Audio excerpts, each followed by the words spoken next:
Yo Shinobi fam, welcome back to Just a Shinobi. Today, we're diving into one of the wildest what-ifs. What if Naruto Conqueror of the Shinobi world? Part 3. Check the playlist. More to come. So buckle up for some serious action and twists. If you're new here, smash that subscribe button for more mind-blowing Naruto scenarios. Check out the other videos on the channel, share them with your ninja squad, and don't forget to drop your thoughts in the comments. Your support keeps this Shinobi going strong. As he was returning back to the secret camp of the rebellion, his mind returned back to Uchiha Itachi. Everything he said, Ao felt a shiver from his words alone.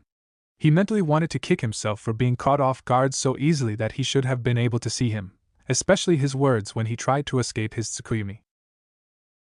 Ao panicked seeing Itachi, immediately activating his Byakugan. The Uchiha butcher didn't look impressed. "That little toy in your eye socket doesn't work against me," Itachi simply stated before narrowing his right eye. Much to Ao's confusion, he kept his left eye closed all the time. "Now, I believe Mei will send you here," Itachi started. "Sama," Ao added. Itachi just looked at him with a raised eyebrow. "She's Mei-sama, she will be a Kage after the rebellion ends," Ao finished. In his eyes, Mei was someone who loved her people and would give everything for them. "There's only one person in this world that I would call Sama, and Mei is not that one." Ao escaped his thoughts hearing the voice of the scouting group landing in front of him.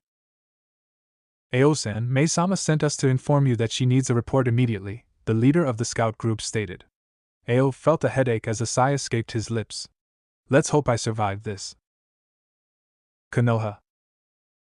Naruto was lying naked on his bed, Anko resting her head on his chest, a smile on her face, her naked body pressed tightly against him. Naruto quite liked the feeling of her. She was warm, nice, enjoyable to talk with, funny sometimes, but the best part was her sadistic side. Naruto quite enjoyed it. That was something Anko appreciated. Last night, they had been loud for hours until Anko got exhausted and decided to sleep. Thankfully, Naruto knew Fujitsu, therefore a silent seal blocked all her screams and moans. The office of the Hokage. Naruto, his sensei, Ino, and Shika were summoned by the Hokage on a mission some days after the events with the Land of Tea. "You summoned us, Hokage-sama," Asuma said as he, Ino, Shika, and Naruto walked into the room. "Yes, I did, and I appreciate everyone arriving so promptly." "So, what do you need us for, Hokage-sama?" Ino inquired. "I summoned you all because I have a crucial task for which I need your assistance." Naruto was happy to hear this. While Shikamaru groaned in frustration, Ino hoped it wasn't long since she had some business with Anko. Of course, Asuma remained more solemn, knowing that given the seriousness of the Hokage, there was more to this than a simple task. Asuma said, "And what precisely is the task, Hokage-sama, 8 km? "The task entails sending you to Wave Country to assist Kakashi and his team in protecting a bridge builder called Tazuna," Sarutobi said. "Excuse me, Hokage-sama, but why are you sending us to accompany Kakashi and his squad on a mission that is plainly a C-rank task?" Asuma said after hearing this. He continued, "Surely Kakashi can manage everything that may happen on a C-rank assignment." "Normally, I would agree with you, Asuma," the old Hokage said, "but this is not your average C-rank assignment, since it seems that the client Tazuna lied to us when he asked for our help." "How, Hokage-sama?" Asuma inquired. "According to Kakashi's communication, it seems that Tazuna is being pursued by a guy named Gato." "Gato? As in Gato Corporation, the rich shipping mogul and boss of the shipping company?" Naruto inquired. "The same, however. According to current information, Gato's export and import firm is a cover for importing illicit products and selling narcotics. As a consequence of this, Gato has become one of the wealthiest individuals on the continent." Ino, Asuma, Shika, and Naruto all nodded their heads in agreement at this point, and Naruto then spoke out. "How is he connected to this mission, Hokage-sama?" Naruto wondered.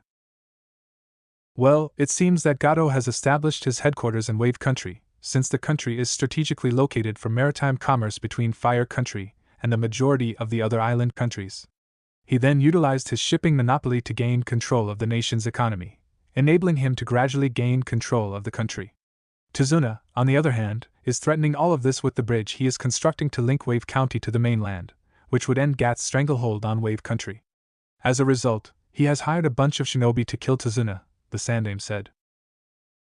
If that's true, why didn't he reveal the truth? We could have sent a squad more suited to the task than a group of genin and their sensei, Asuma said. According to Kakashi's message, Tazuna-san and his workers spent most of their remaining money on the equipment and supplies required to construct the bridge, leaving them with little money to seek a higher-ranked task, which is why he lied when he sought our assistance.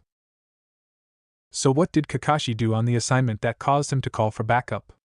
Asuma wondered, knowing that Kakashi was no pushover and that he would require support if he did.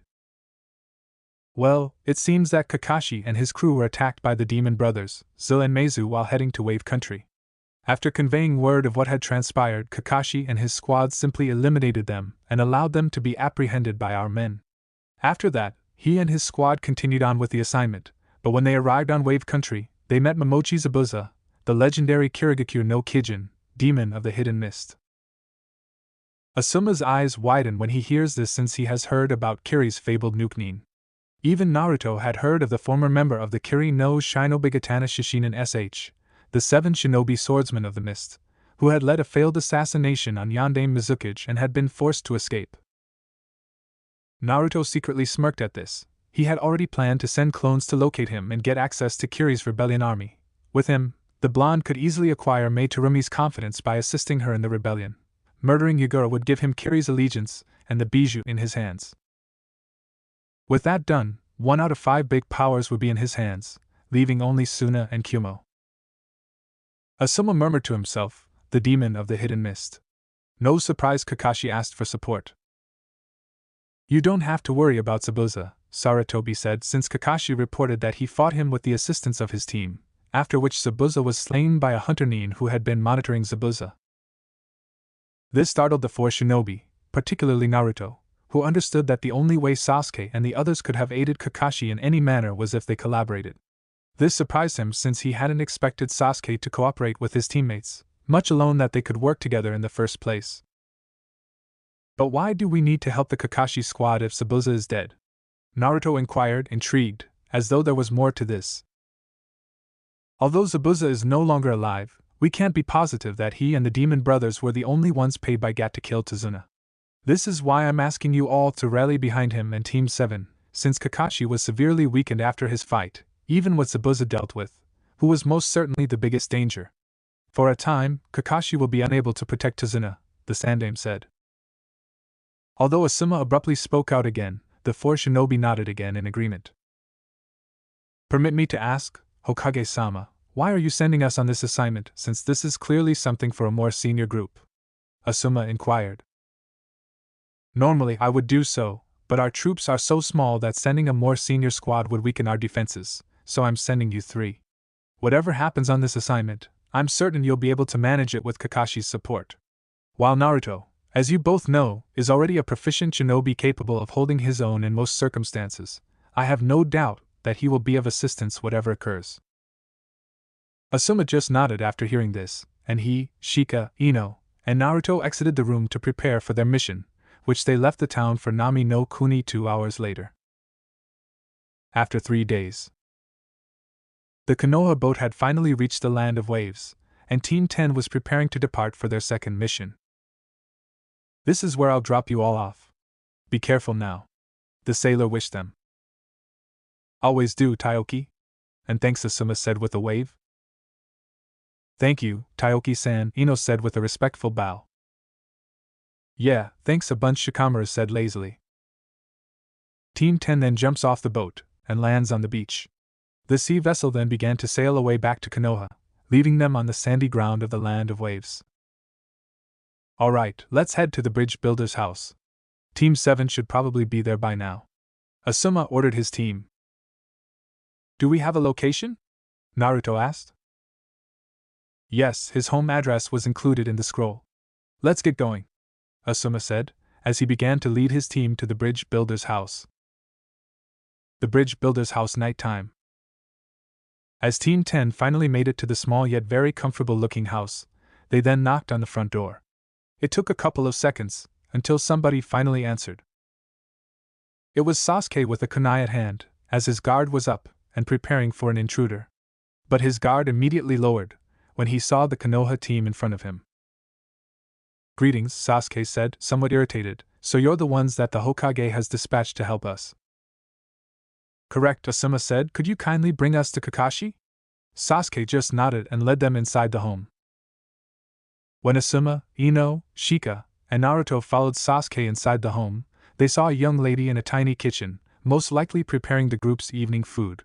They then saw an elderly guy sipping sake at a table, most likely the bridge builder Tazuna. Sakura was busy doing nothing, and Sasuke was presumably daydreaming about the day he would murder Itachi.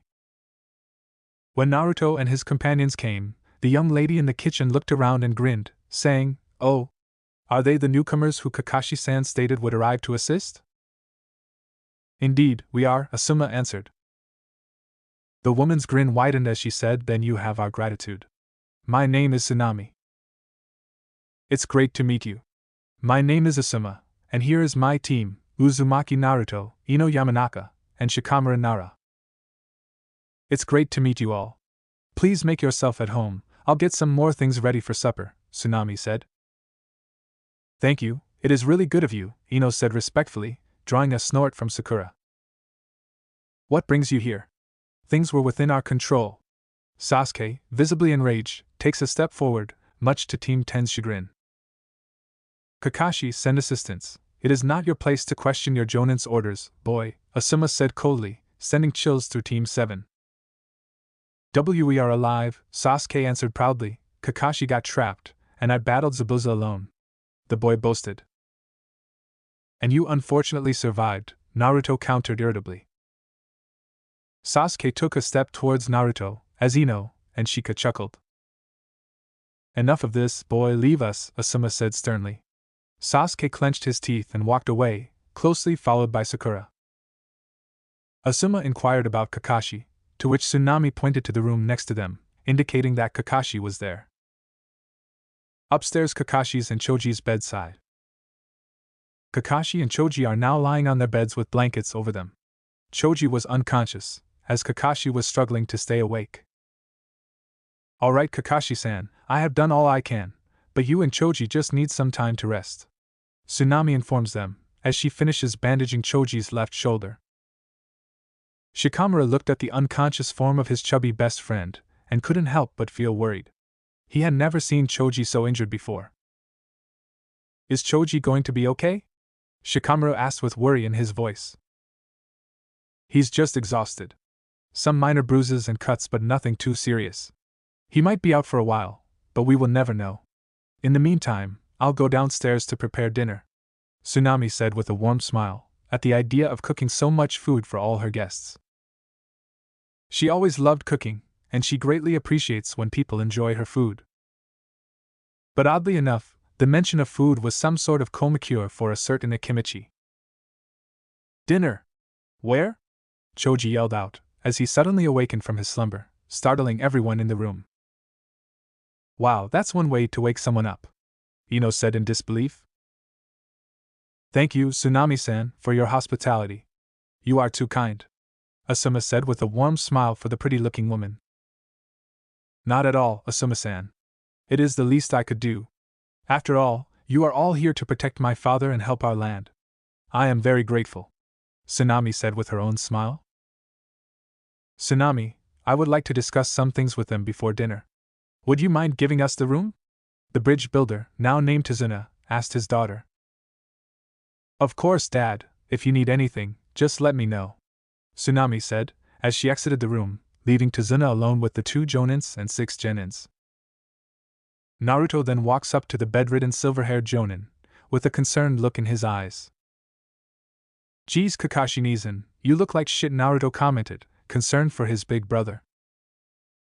"Ha ha ha, nice to see you too, Naruto. I heard you completed your first C-rank mission.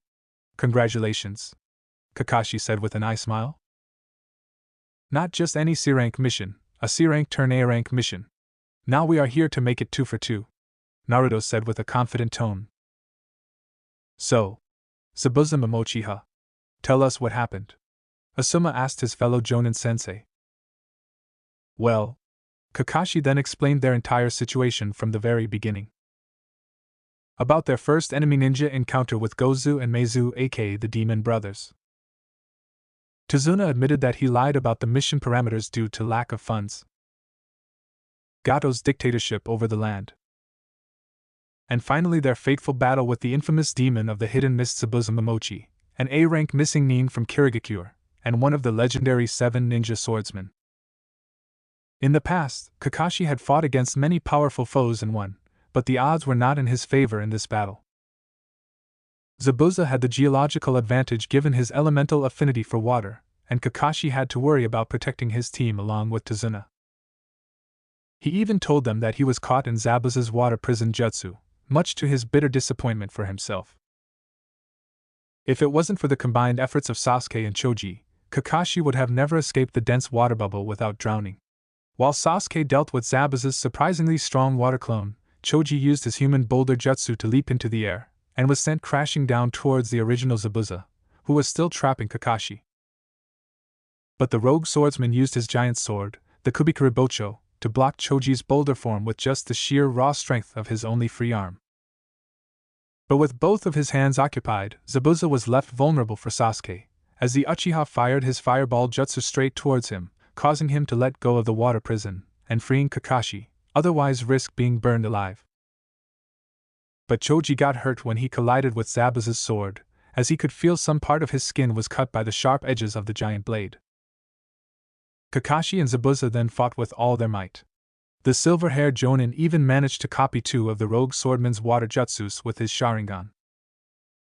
In the end, Kakashi was the victor, as he pinned Zabuza against a tree with several. But when Kakashi was about to finish the rogue swordsman off, a Kiri hunter ninja suddenly appeared and threw several senbons at Zabuza's neck, killing him instantly. The hunter then took Zabuza's body and shunshin away. Afterwards, Kakashi collapsed from chakra exhaustion due to the overwhelming drain from his Sharingan, one of the many risks of having a transplanted dojutsu. And that's it. Kakashi finished his story. Asuma then placed his finger under his chin, as he couldn't help but think about what Kakashi had just told them. But there is one thing that concerns me, Kakashi said, as he looked at Asuma and then at Naruto.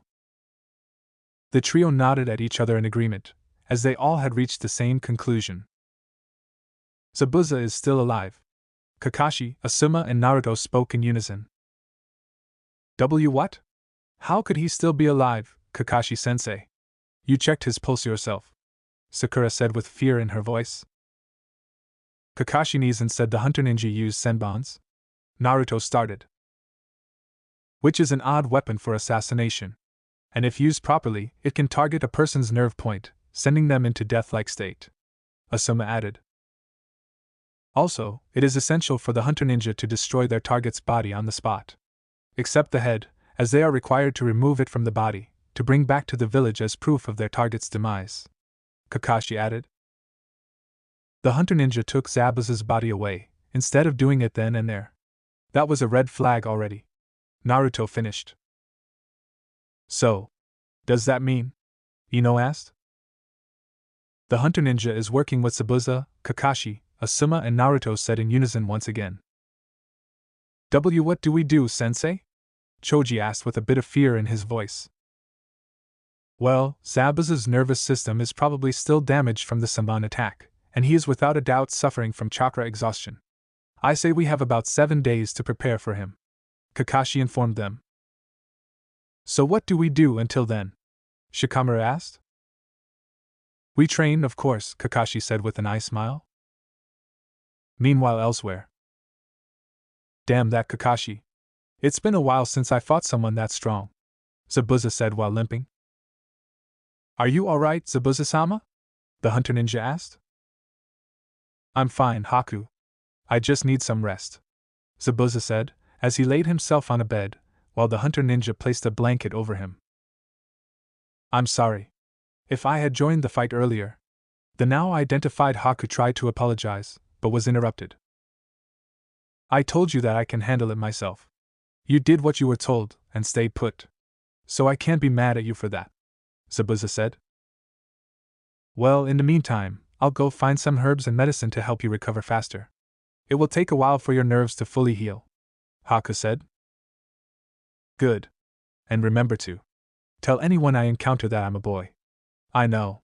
I still don't understand why I have to do that though, Zabuza-sama, Haku asked with her monotone voice.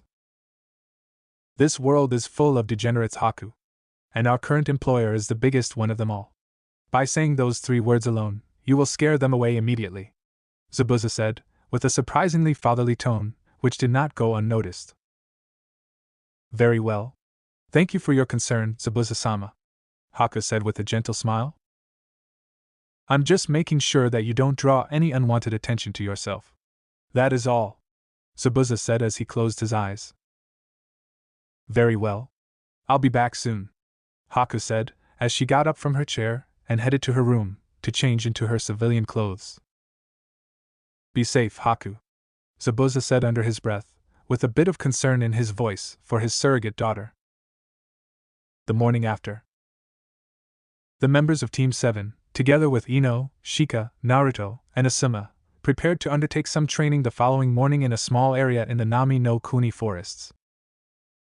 Team 10 and Asuma-sensei discovered that Kakashi had yet to teach Sasuke and the others tree climbing while they were deciding what to train Team 7 in last night. Tree climbing should have been taught in the second week of taking in a team, or at the very least before the squad went on a C-rank task, which astonished Asuma. Of course, Asuma chastised Kakashi for not teaching his pupils something so fundamental and crucial sooner. Of course, Kakashi attempted to justify his absence by claiming that he had been busy teaching his squad to work together. Normally, such justifications would not hold water, but given how terribly the members of Team 7 got along with one another, and how they couldn't work together until just a few days ago, they did. Asuma understood Kakashi's point of view, but he nevertheless chastised Kakashi for not instructing his crew how to climb in trees before embarking on this operation. The tsunami made sure Kakashi didn't do anything too rigorous while he was at Tazuna's house so he could relax and recuperate more quickly. Normally, Kakashi would use this time to read one of his Ika books, so this would not be an issue. However, as Naruto was doing his examination on Kakashi, he removed the book from him, indicating that he needed to concentrate on his recovery rather than reading his book. Although Naruto claims that he is stealing Kakashi's book as a punishment for not teaching his trainees how to climb trees before they embarked on the assignment. Now that we're all here and know what we're going to do for the next several days, I think we should provide a demonstration of how to accomplish tree climbing. Would you want to teach them how it's done, Naruto? Asuma said this as he turned to Naruto. Naruto nodded and began channeling his chakra to his feet while explaining everything to Sasuke and the others. He just went up the tree and up to a huge thick branch on a high portion of the tree after he had finished describing what to do to the others. When Sasuke and Sakura saw this, they were both startled since they had never seen anything like what Naruto was doing before. Choji claps for Naruto, making Ino snicker. After Naruto demonstrated how to accomplish it, he rapidly leapt to the ground, prompting Asuma to tell the other 3 genin to try it as well. Of course, the 3 genin nodded, and they each picked their own tree, channeled their chakra to their feet, and tried to climb the tree. Sakura walked up the tree she had picked without trouble on the first try, which came as no surprise to Asuma, who had read Sakura's academy report, which revealed she had perfect control over her chakra.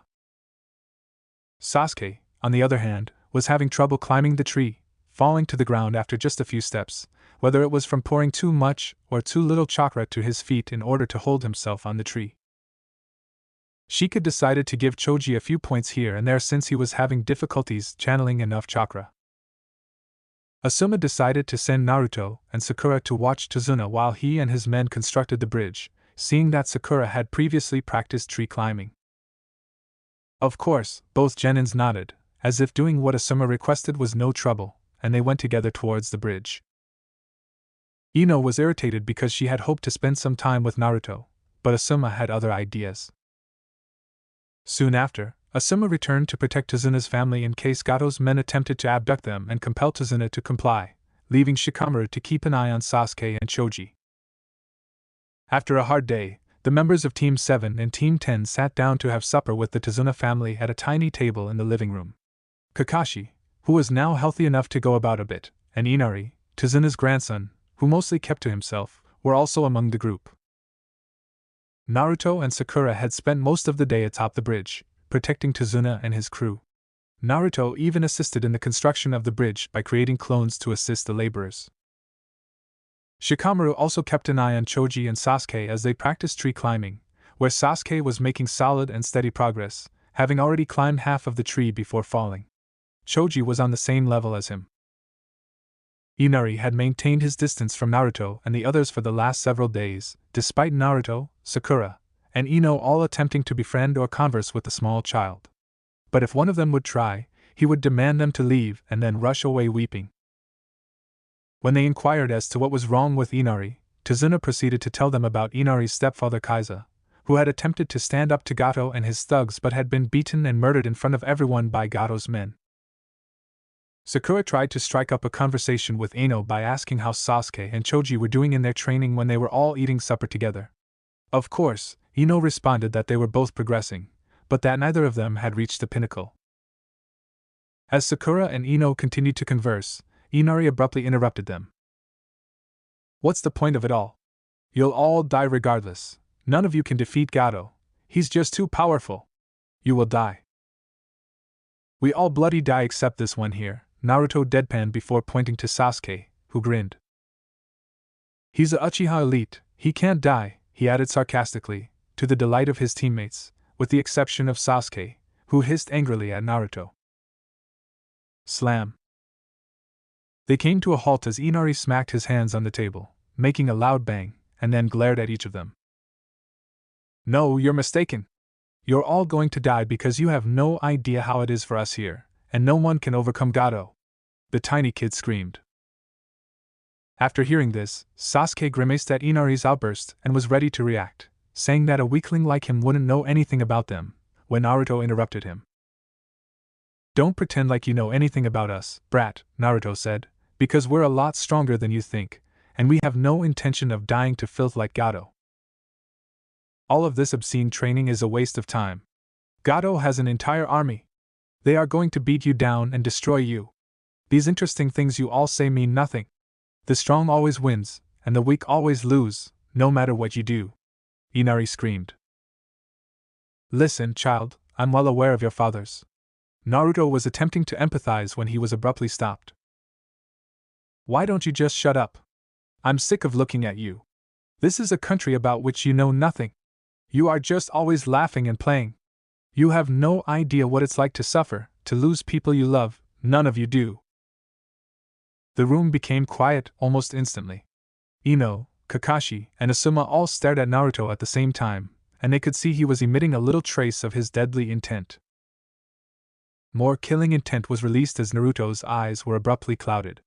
His eyes were hidden from his hair. "Listen up, you whiny little scumbag. We're not going to quit simply because some wealthy jerk with an army of unskilled thugs threatens to murder us. And how dare you make assumptions about myself or my teammates that we have no idea what it's like to suffer? Fuck you!" Naruto screamed and rushed over to Inari. Everyone, even Sasuke, was becoming a bit frightened. Ino wanted to comfort him, but she realized he was boiling right now. "Calm down, Naruto," Kakashi attempted, but failed, to soothe his younger brother. "No! He's the one who doesn't understand jack shit about suffering. I'm sad to hear about your father. Gato's treatment towards him was torture, but you still have your mother. Your grandfather is still with you. Meals cooked in your own kitchen. A comfortable house to return to. I grew up by myself. I did not have a family to return to. I was thrown out of stores. On my birthday, I was beaten by drunks. I was hated for something over which I had no control. Do you know how it feels to be hungry? For 6 months, I was on the streets. I was not even allowed to eat from the garbage by the people. Do you know what it's like to feel that even eating dirt would be worth it?" Naruto screamed an outburst of wrath. Inari's face was flushed, and tears threatened to spill from his eyes. "It's not just me, either. Sasuke had lost everyone in his family. Before he was even an adult, Kakashi Nizan lost everyone he had ever cared about. So, you little asshole, shut the fuck up. Do something about the pain and suffering if you want it to end. Man up and stop being a little bitch. You are nothing but a coward otherwise." "Enough with this, Naruto. Asuma stated with a strict tone. Naruto was still enraged, and he realized he had to go before killing the little child in front of him. Where are you going? Ino inquired, concerned. Out. I need to get some air. As he closed the door behind him, Naruto muttered, leaving a tearful Inari and a slew of astonished friends and senseis in his wake. Is what he stated true, sensei?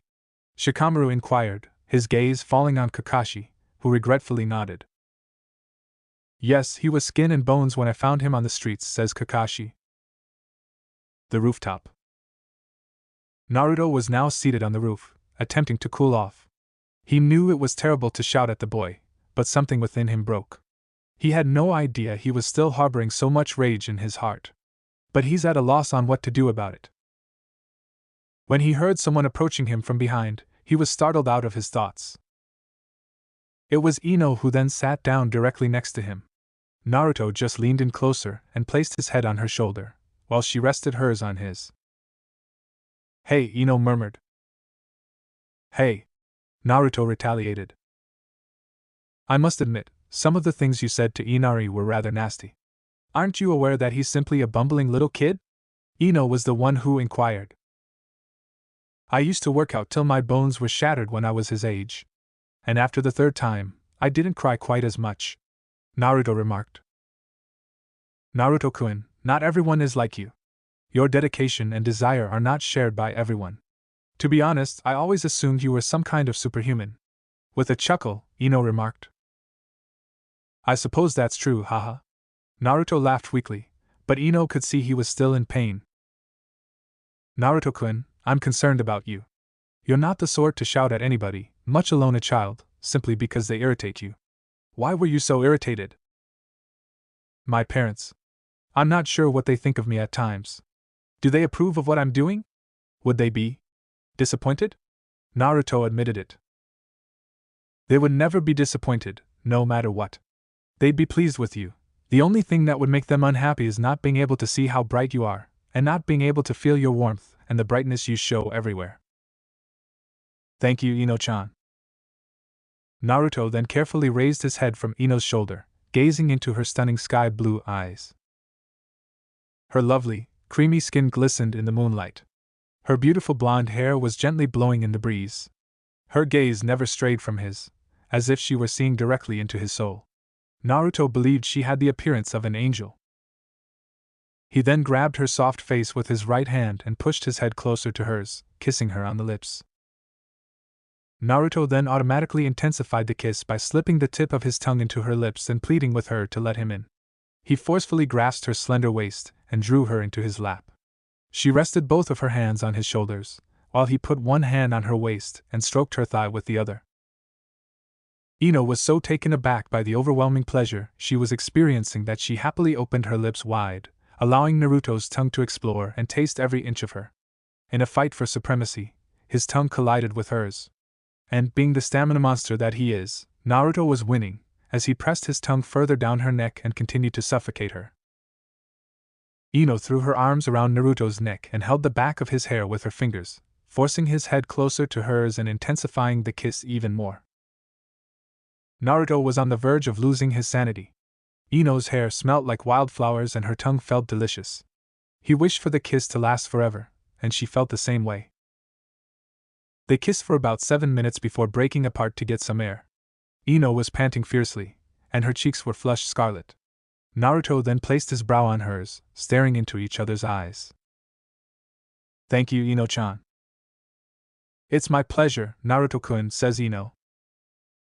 They remained together for a bit until Naruto got up and dusted his trousers. Listen, I'd like to go for a little run. I'm still irritated with Inari and need to vent my frustrations, Naruto remarked. Do you want me to accompany you? With hope in her eyes, Ino inquired. No, you've been training all day and need a break. Besides, I'd like to spend some time alone, Naruto said. Oh. Okay, Ino expressed her dissatisfaction with the situation. Naruto bent down and kissed her forehead as a slight consolation when he saw her sorrowful tone, but it was enough to bring a grin back to her face. It'll just be for a short time, Ino-chan. Okay, I'll see you in the morning, Naruto remarked, a warm grin on his face. Alright. Make sure you don't stay out too late. Naruto couldn't help but laugh as Ino spoke in her normal dictatorial tone. As you desire, Ino. Naruto then proceeded to the wooded region where they had previously practiced, where he created a single shadow clone, who then wielded their katanas. Naruto and the clone then engaged in a Genjutsu duel. Inari. Inari is now sitting at the house's docks, clutching his legs close to his chest. He couldn't get the harsh remarks from Naruto out of his head. However, it's possible that the blonde was correct. Perhaps the youngster is a coward. But after the death of his father, he has lost his bravery. It was difficult to be courageous in the face of the people who had taken his beloved father, whom the small boy regarded as a national hero. Inari sincerely believed that his father was invincible and that he would always defend him. But when he witnessed his father, Kaiza, abused, broken, crucified, both limbs sliced off, and finally killed, his heart, like everyone else's in the little nation, was entirely destroyed. He just did not want anybody to suffer in the future. Because heroes don't truly exist to him. After that, Inari heard footsteps coming from behind him. Do you mind if we talk? Kakashi was the one who wanted to make sure the youngster was okay. The silver-haired woman Jonin then sat at the pier, close to the tiny child, staring out into the clear ocean.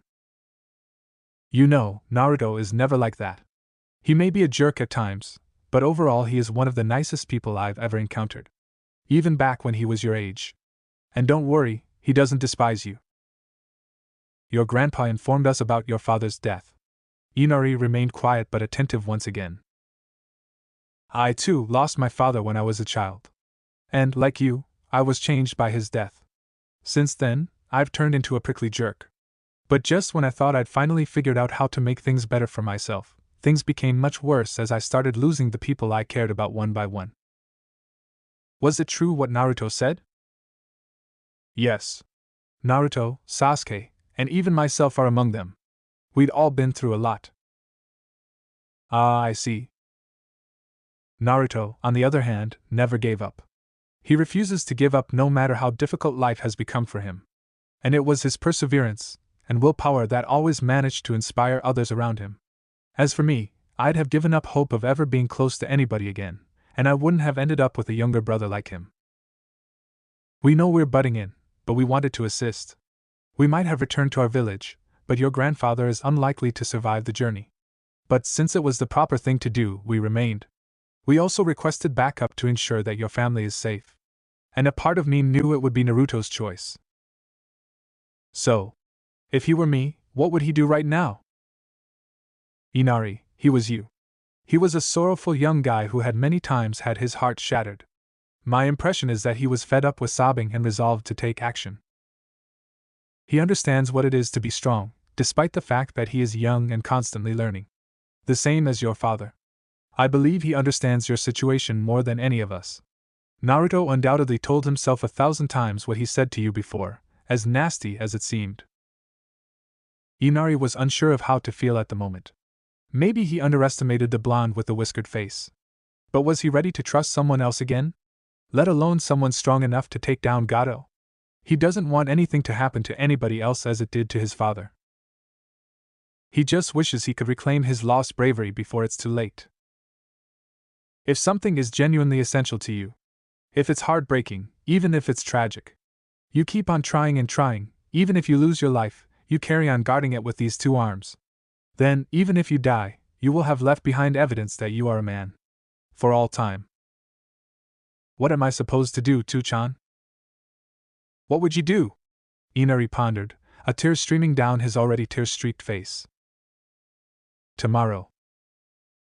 Zabuza apprentice Haku, who had been tending Zabuza's wounds for the previous few days, was now sitting by his bedside as he recovered from his fight with Kakashi.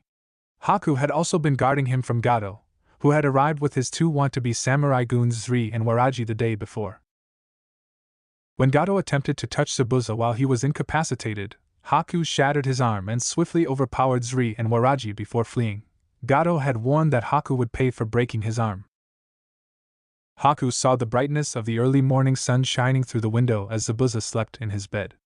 Because Zabuza was still asleep and it was so early in the morning, Haku decided to go buy additional herbs to cure Zabuza's ailments. Haku started to quietly exit the room after quickly changing into a pink sleeveless, low-cut kimono with light red borders and little plum-colored swirls. But before Haku could depart, Zabuza, who had awoken, spoke out. "Haku, where are you going?" "Forgive me for awakening you, Zabuza-sama. It wasn't my purpose to wake you. I was simply going out to harvest herbs to assist cure your injuries." Haku swiftly turned back after hearing Zabuza's voice. "Humph. Fine, but don't go on for too long." Later. Haku had collected all of the essential plants to help treat Zabuza after an hour and a half, but it was just before Haku could start walking back. The user of the ice release notices some trees that seem to have been hacked down. Haku decided to explore more and traveled up to where the cut trees were, where she saw a wide area with numerous more trees that had been chopped down by what seemed to be a single cutting slash. Haku knows a bit about swordsmanship after training with a former member of the Kiri no Shinobi Katana Shishinen sh. As a result, Haku understood that whoever did it was capable of chopping down a massive tree with a single slash. When Haku looked around the area, she spotted many enormous holes on the earth, as if pounded by someone or something. Haku also noted numerous huge dry areas of grass and flowers, all of which seemed to be brown and shriveled, as if all of the moisture had been taken from them. After witnessing this, Haku observed a person resting on the ground in the clearing, surrounded by a big patch of flowers. As Haku got closer, it appeared as if the flowers were prospering around him, as if they were becoming stronger as a result of being so near to him. When Haku approached the individual, she saw that the individual in question was a young blonde-haired lad with a long katana. What drew Haku's attention was the Konoha headband that was wrapped around the boy's head. Did they ask for reinforcements? A Konoha shinobi. But not one of the ones that Zabuza-sama encountered when he battled Hatake Kakashi? If that's the case, why did they send a little kid, who seems to be the same age as Kakashi's genin? He must be part of another squad, and if so, he must be surrounded by others. Haku was concerned, since Kakashi was a formidable opponent to confront. I need to get rid of him right now, since given the status of this region, he certainly has some talent and might be a threat to our objective, Haku reasoned as she pulled a pair of saban needles. However, before Haku could even try to attack Naruto, the young Hidan user heard a moan from Naruto, and his eyelids slowly opened. When Haku saw this, she hurriedly placed the saban needles away before Naruto fully awakened. "Are you alright?" Haku said as Naruto awoke. "Huh," said Naruto, who had completely awakened and was looking straight up at Haku. As he brushed the sleep from his eye, Naruto questioned, "Sorry, did you say something?" "I said, are you okay? I saw you on the ground and had no idea what was wrong with you," said Haku. "Oh, apologies, I think I must have fallen asleep during my training break last night," Naruto said, who was a bit embarrassed. "You should be extra cautious, since sleeping on the ground outdoors can give you a cold or make you sick," Haku cautioned. "Nah, I'm well, I've never been ill in my life," Naruto said. Haku just nodded and rose up, but as he did so, he spotted the basket full of plants next to him. "Oh, are you a herbalist who collects medicinal plants?" Haku only nodded at first, somewhat shocked that Naruto knew the plants were for healing. Yeah, a friend of mine had an accident, and I was gathering some herbs to help treat him," Haku said half-truthfully. Hearing this, Naruto just nodded and went back to looking through the herb basket. "You seem to have a sizable herb collection for treating injuries. There is one you're missing, however, that would be pretty beneficial." "What would it be?" Haku inquired, her eyes wide with wonder. "Here, I show you, it's not a difficult plant to locate," Naruto said as he led Haku to some trees and started searching for the plant. While searching for the plant, Haku and Naruto began to converse. "Tell me, Naruto-san, how is it that you know so much about herbs for healing and medicine?" Haku said as the two conversed. "I like reading a lot about medicine and how to help people," he says. Haku nodded in agreement, since it made logic, and the young Hidan user found it intriguing as well. Naruto eventually discovered the herb he was seeking for and presented it to Haku. The plant was a little weed-like plant with small white blossoms on the top. This is aloe, Naruto said, and it's a fantastic plant for healing wounds and injuries, as well as a good digestive aid for treating menstrual cramps, and as a moderate sedative. He then went on to explain how to transform it into medication properly. Naruto assisted Haku in gathering additional weeds and placing them in the basket after showing him the plant. Tell me, Naruto-san, do you have anybody valuable to you, someone you would want to protect? Haku said, jolting Naruto out of his stupor. Naruto paused for a bit before responding, I have my older brother, Anko, and my team. Haku smiled a bit at this, for it was evident by the way Naruto talked about them that he really cared about them all. What makes you ask? Well, I feel that when a person has something vital to defend, that's when they may really become powerful, Haku said, and Naruto couldn't help but agree. Haku had acquired enough millful and chose to return to Zabuza soon after. I guess I've spoken enough. Thank you for your assistance, Naruto-san. It's been pleasant talking to you, Haku said. It was wonderful talking to you, Haku, but I'm curious about Zabuza. With a smirk on his face, Naruto inquired nonchalantly. Haku froze in place, turning to face the blonde. She wanted to move but couldn't move a muscle. What is this? Why can't I move? I don't want to hurt him. All I want to do is give him another opportunity to destroy Yagura, the fourth Mizukage, Naruto said before dissipating his paralyzing Sharingan jutsu. The girl Haku looked at him with anger and a bit of shock. The ice user couldn't comprehend how Naruto found out about Zabuza. He was part of the new team, he hadn't seen her before. She figured the jonin that fought Zabuza-sama could have told them what happened, but still. As she tried to find a way out of this situation, her eyes saw that the blonde was very relaxed. Either he wasn't taking her seriously, or he was overstating himself. She looked for ways to escape, she didn't know why, but she felt trapped. Naruto looked at her with red eyes full of hatred and anger. His eyes alone made her skin crawl, her breathing quickening.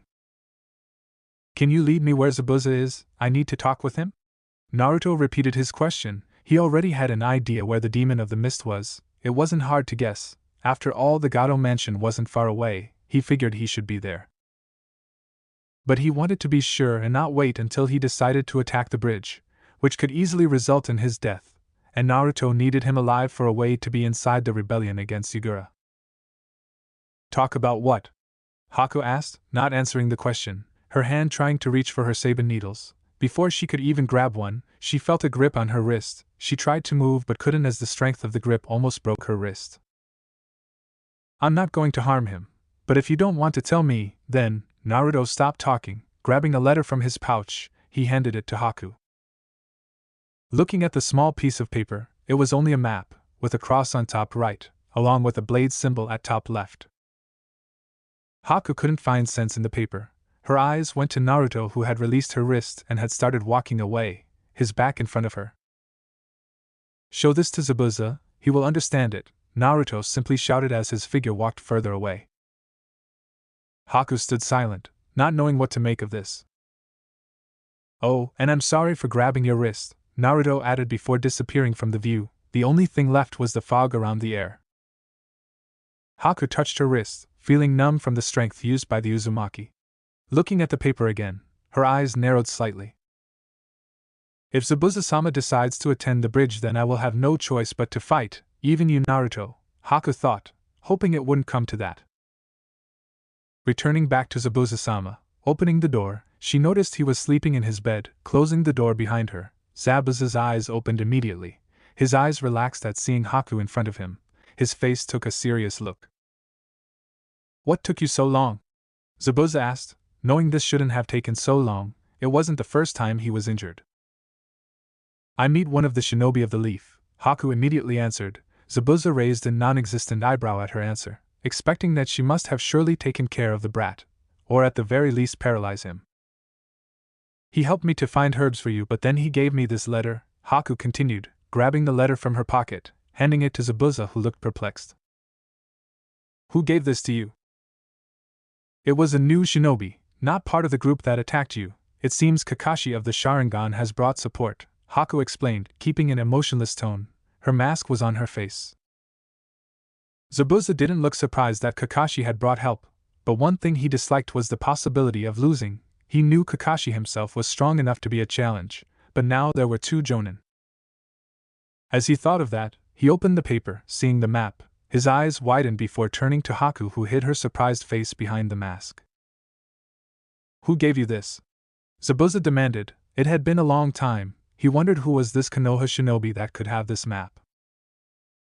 "Naruto Uzumaki. He told me that we could have a second chance at killing the Mizukage," Haku explained, remembering the words, and wondering why Konoha would care to help them. Zabuza, on the other hand, felt a shiver at the last name Haku used. "Uzumaki? These people are like cockroaches," he thought, remembering the Red Death of Konoha, a beast in human form. He had even heard that she defeated Killer Bee of the Eight Tails by herself, but knowing her Genjutsu skills, it wasn't far-fetched. She had even spared his life, a long time ago. "You are still a green boy young swordsman. If you ever master your sword, then return and we can have another fight." Her words ringed in his ears like bells. He remembered that day better than he should. After that day, he had trained until he passed out every day, wanting to have that fight, to fight a demon like her again, even if it meant death. But 1 year before he was a master, the word had spread of the death of Minato Namikaze, the fourth Hokage, and Uzumaki Kushina, the Red Death. That night, Zabuza had drunk a glass with whiskey in honor of a swordswoman like her. Looking at the paper again, Zabuza turned his head at Haku, who was still wearing the bloody mask. "Take the mask off, Haku. You don't have to hide your face from me," Zabuza said with a small hint of sadness, but his firm voice hid it well. Haku said nothing but removed the mask, putting it on the table nearby. "We will continue with our plan. I will talk with this kid. Let's see where this goes," Zabuza ordered, Haku giving a nod in understanding. "Haku, if you see things going downhill, I want you to leave." The day went ahead, Haku checking him every now and then to make sure he was getting better. "You have been quiet ever since you met that boy in the forest. What did he do to give you such an impression?" Zabuza asked. "I don't know. But he was strong. And kind. Zabuza-sama. Are you sure we should do this job? For someone like Gato?" Haku asked her surrogate father. "You already know why we are doing this, Haku. Gato is a worm, but his money is green. And we need it, if we're going to fund the rebellion against Yagura, and that piece of shit water daimyo. Then again, I don't mind killing that fat scum and just taking all his money. But lucky for him, I still have my reputation to uphold," Zabuza said with both pride and disgust in his voice. "I understand, Zabuza-sama," Haku said sadly. Speaking of the worm, Gato then enters through their front door with a huge smug face. Haku quickly put on the mask. Behind him are his two samurai bodyguards, and an unknown figure. "Well, well, so much for the demon of the hidden mist. I hear you got your ass kicked by a bunch of brats," Gato said with a grin. "Watch your mouth, Gato. They got lucky. They won't be next time," Zabuza said with a bit of anger in his voice. "Hell, whatever you say. But I hear they have backup now. And as much I want to see you make a fool out of yourself again, I have a business to run. And that bridge will cost me this country. That is why I hired this guy as your backup." Gato introduces Zabuza and Haku to the unknown figure. He appears to be a shinobi. "I have to say, Zabuza-senpai, you are not really living up to your title anymore," the unknown figure said with a smug smile. Zabuza just stared daggers at the man. "What are you doing here, Raiga?" "This is my job," Zabuza asked, who happens to know the unknown figure. "And now it is mine too. Don't worry, senpai, I'm not here to step on your toes. Consider me as a way for you to even out the odds against the Konoha shinobis. Plus, it is good to finally work with a fellow 7 ninja swordsman again," the now identified Raiga Kurisuke said. Raiga had blue eyes with a darker ripple around the pupil, waist-length green hair with the top 2 bangs falling down on his cheeks on each side, and having dark, full lips. He is also carrying a pair of unique swords attached to his sides. Whatever. Just don't get in my way," Zabuza ordered. "Oh, I won't dream of it," Raiga said with a large grin. Haku then notices a large bag on Raiga's back. "And it seems to be moving? What is that on your back, Raiga-san?" Haku asked. "That's not important. Shall we go now, senpai?" Raiga said, hoping to change the subject. "Fine, but I have a score to settle with Kakashi. You can deal with the other jonin. Haku can handle the brats. Zabuza ordered. Well, I hope you enjoy this little reunion, because I'm not paying you two to socialize. Now go show me why they call you two the demon and thunder of the hidden mist already. Gato ordered. If I were you, I would stop testing my patience, Gato. Haku, Raiga, let's go, Zabuza ordered, as he then led the two to the bridge construction site and their pending battleground. While Haku and the two Mist Swordsmen leave the confines of their hideout, Gato couldn't help but smirk when they left. As soon as the Konoha Shinobis, Zabuza and Raiga are weakened, I want you to kill them all. I'm not wasting a cent on those grunts. But I want the bitch that broke my arm. She will make a fine bed slave, Gato said with a perverted grin. Boss, isn't he a man? One of his samurai bodyguards questioned with a raised eyebrow, hoping their boss is not sexually confused. You idiots! She obviously lied. Besides, she's too pretty to be a guy. And I'm going to make her scream like a bitch. Mark my words, boys, before this day is over, this backwater country will be completely under my thumb again, Gato declared with a sinister grin. Outside of Tazuna's house. It was a beautiful, peaceful morning. The sun was shining, the birds were chirping, and all of the 7 Konoha Shinobis were eager to start their day by escorting Tazuna back to the bridge. Tazuna never felt safer than ever. Before today, his ninja bodyguards were guarding him and his construction team by shifts, since 2 of the remaining genins still needed to finish their tree climbing exercise, with the supervision of 1 jonin. Luckily, Shikamaru and Choji managed to make it to the top of their trees yesterday, and their achievements were proudly celebrated with a huge tsunami feast by Tsunami, much to Akimichi's delight. Now Tazuna will have the protection of 7 Konoha ninjas. 7. Because their 8th sunny blonde member is still fast asleep, due to an intensive training he had last night. Are you sure you should go without Naruto-kun? Tsunami asked, the silver-haired jonin. Just for today. He has been training all day yesterday, and he deserves a little bit more rest. I'll leave Naruto in your hands, Kakashi said with an eye smile. But how about you, Kakashi-san? Are you and Choji-kun feeling all right? Tsunami asked, out of concern for her 2 former patients. Yes, somehow, Kakashi said, with a reassuring tone. Yeah, I feel a lot better. Thanks to you, Tsunami-san, Choji said with a warm smile to the young mother. Feeling glad that they are okay now, Tsunami was very happy that she was able to help the 2 ninjas get better. It was nice to feel needed. Well, that's good. Remember to not push yourselves too hard next time. Especially you, Choji-kun, Tsunami said with a smile. Will do, ma'am, Choji said with a playful salute at the young mother. We'll be going now, Tsunami. We'll see you tonight, Tazuna said, as he wished his daughter a sweet farewell, as he and his 7 ninja bodyguards made their way to the bridge construction site. Take care, Dad. The Tsunami waved goodbye to them all, as they left. On a boat with Zabuza, Haku, and Raiga. Are you two ready? Zabuza asked his right-hand woman, and his fellow 7 ninja swordsmen of the mist. Yes, Zabuza-sama, Haku says with both determination and hesitance in her voice. She then placed her fake hunter ninja mask back on her face, covering her pretty feminine features, and her conflicted emotions for the upcoming battle. Don't worry, senpai, I'll make sure to give them all a beautiful funeral, Raiga says with a sadistic smirk. But Zabuza narrowed his eyes when he heard the sound of Raiga's tone. He didn't like it one bit. You better keep your head straight, Raiga. I don't work with psychopaths. But I am curious, when exactly did you lose your mind? Zabuza said, with his narrowed eyes still locking on Raiga. Huh. I can't remember. I guess I've been so busy attending many funerals that it slipped out of my head, especially the last one. You should have been there. Everyone cried, especially the mother, Raiga said, with the sadistic smirk never leaving his face. Yeah, whatever. Just remember the priority. We just want the bridge builder. The Konoha Shinobis are fair game, if they stand in our way. But no killing the contractors. Knock them out only. Zabuza ordered with a dangerously strict tone. Ha ha ha ha, I didn't realize you had gone soft, senpai, Raiga said with an amused smile. But apparently, the demon of the hidden mist did not appreciate that comment.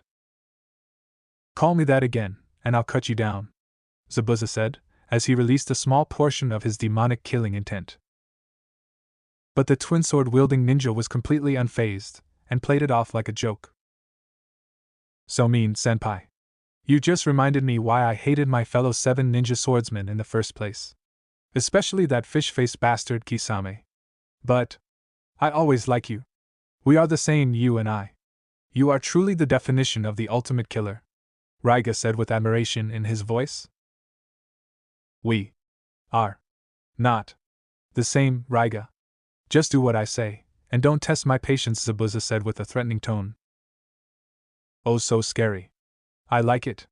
Don't worry, senpai, just as long as I get to bury someone today, especially a massive grave, I'll be a good boy, Raiga said with a sadistic smile.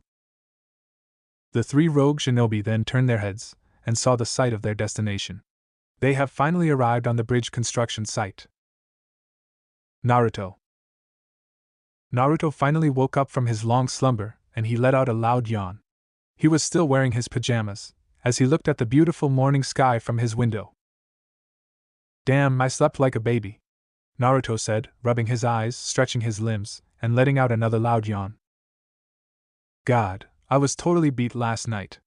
But it was all worth it. He looked around his room to find his roommates, Sasuke, Shikamaru, and Choji missing. He later saw a note right next to his bedside, as he then picked it up and started reading it. Dear Naruto-kun, you came back very exhausted yesterday, so we decided to let you sleep in for a bit. Meet us at the bridge when you're awake. Love, your Ino-chan. XOXO. This immediately put a smile on his face. His girlfriend is truly considerate for leaving him a note. Wait a minute, what day is it today? Holy Sage of the 6 Paths. It's the end of the week. Naruto yelled out in panic.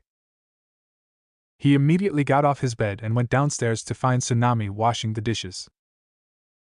Tsunami-san, when did everyone leave? Naruto asked with panic in his voice. Oh, Naruto-kun, you're finally awake. They left about an hour ago. Kakashi-san wanted you to rest and relax for today. The Tsunami informed the blonde.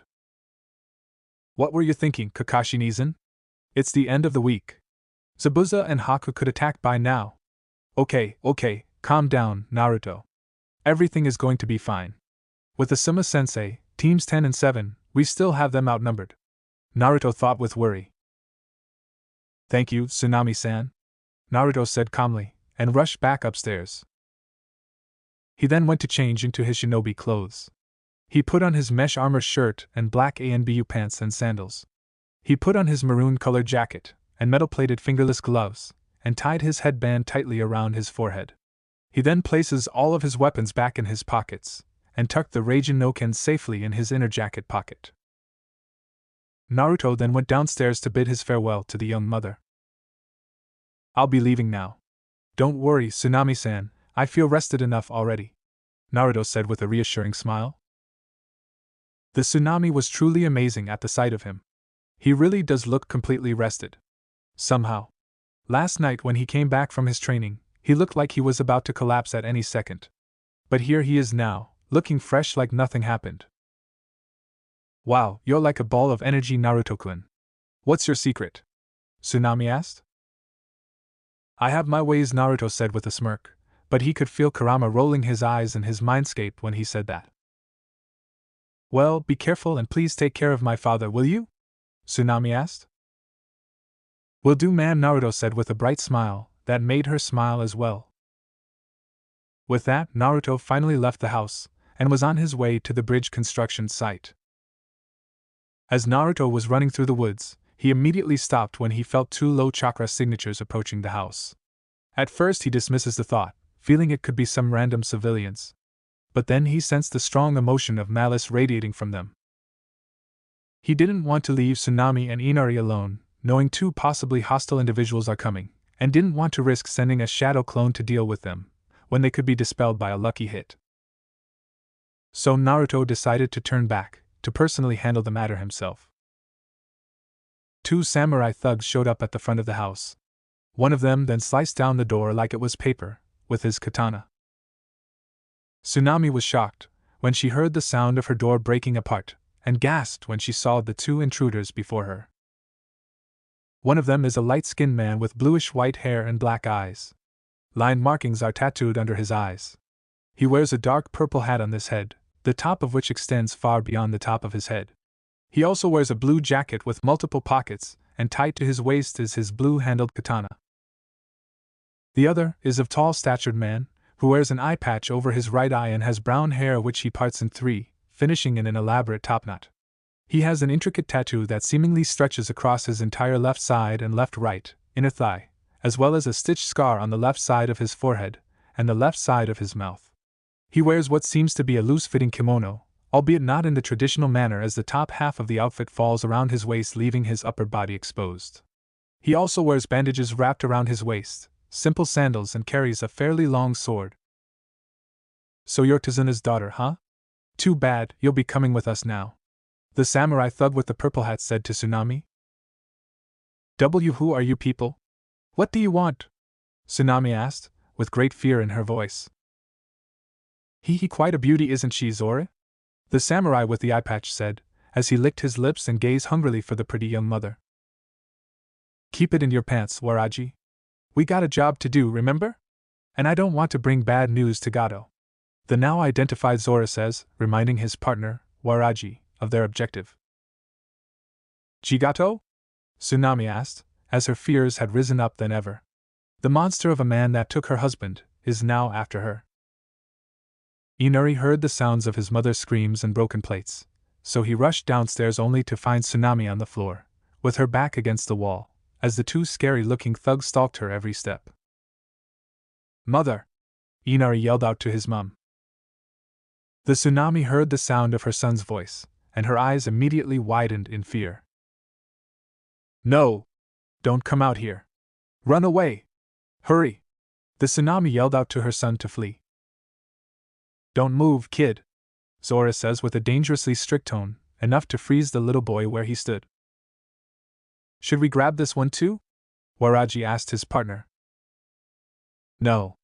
Gato asked for just one hostage," Zora answered.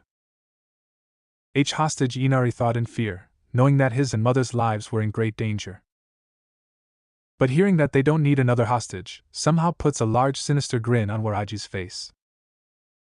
"All right. Then let's get him open," Waraji yelled out excitedly, as he slowly took out his katana, intending to slice the little boy to ribbons, before finally ending his misery.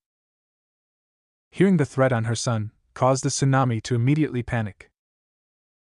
"Wait. Please don't hurt my son. I'm begging you, he's just a boy," Tsunami pleaded and tried to reason. "Not a chance, sweet tits. I've been dying to slice something up, and your dumb kid will be a much better prey than that wild boar we ran into the forest. Besides, what's in it for me?" Waraji said with a perverted grin at the end. "I'll do anything. Just please don't hurt him," Tsunami begged once more, not knowing the repercussions of her desperate plea, as she was blinded by her motherly instincts to see Waraji's perverted grin grew wider. "Anything, huh?" Waraji said, as he licked his lips once more.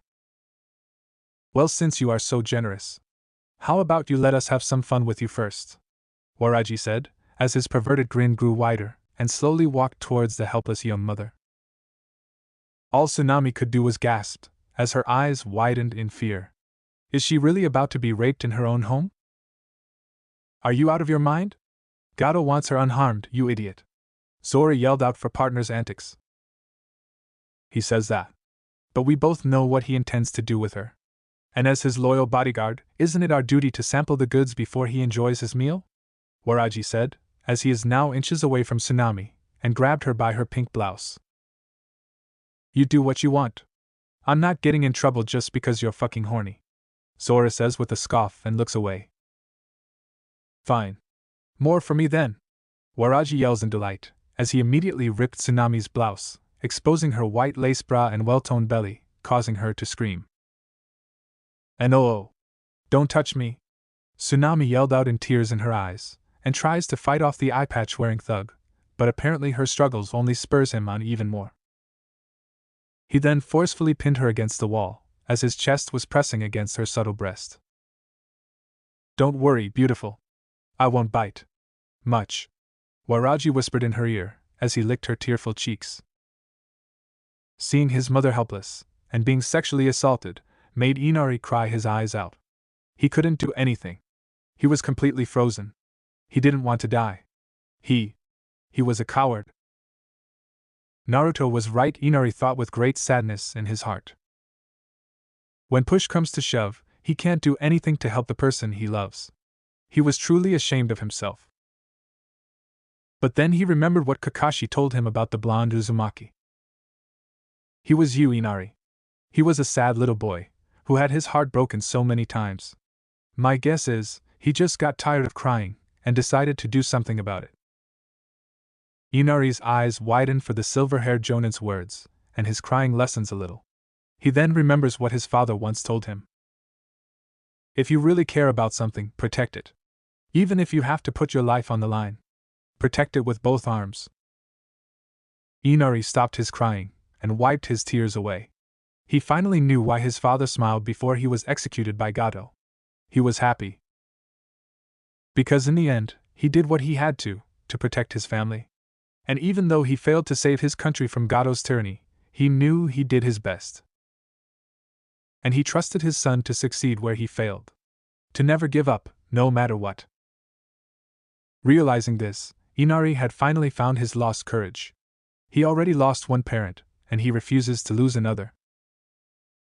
Stop. Stop. Stop. Leave my mother alone! Inari yelled out, causing Waraji to stop his advancement on Tsunami.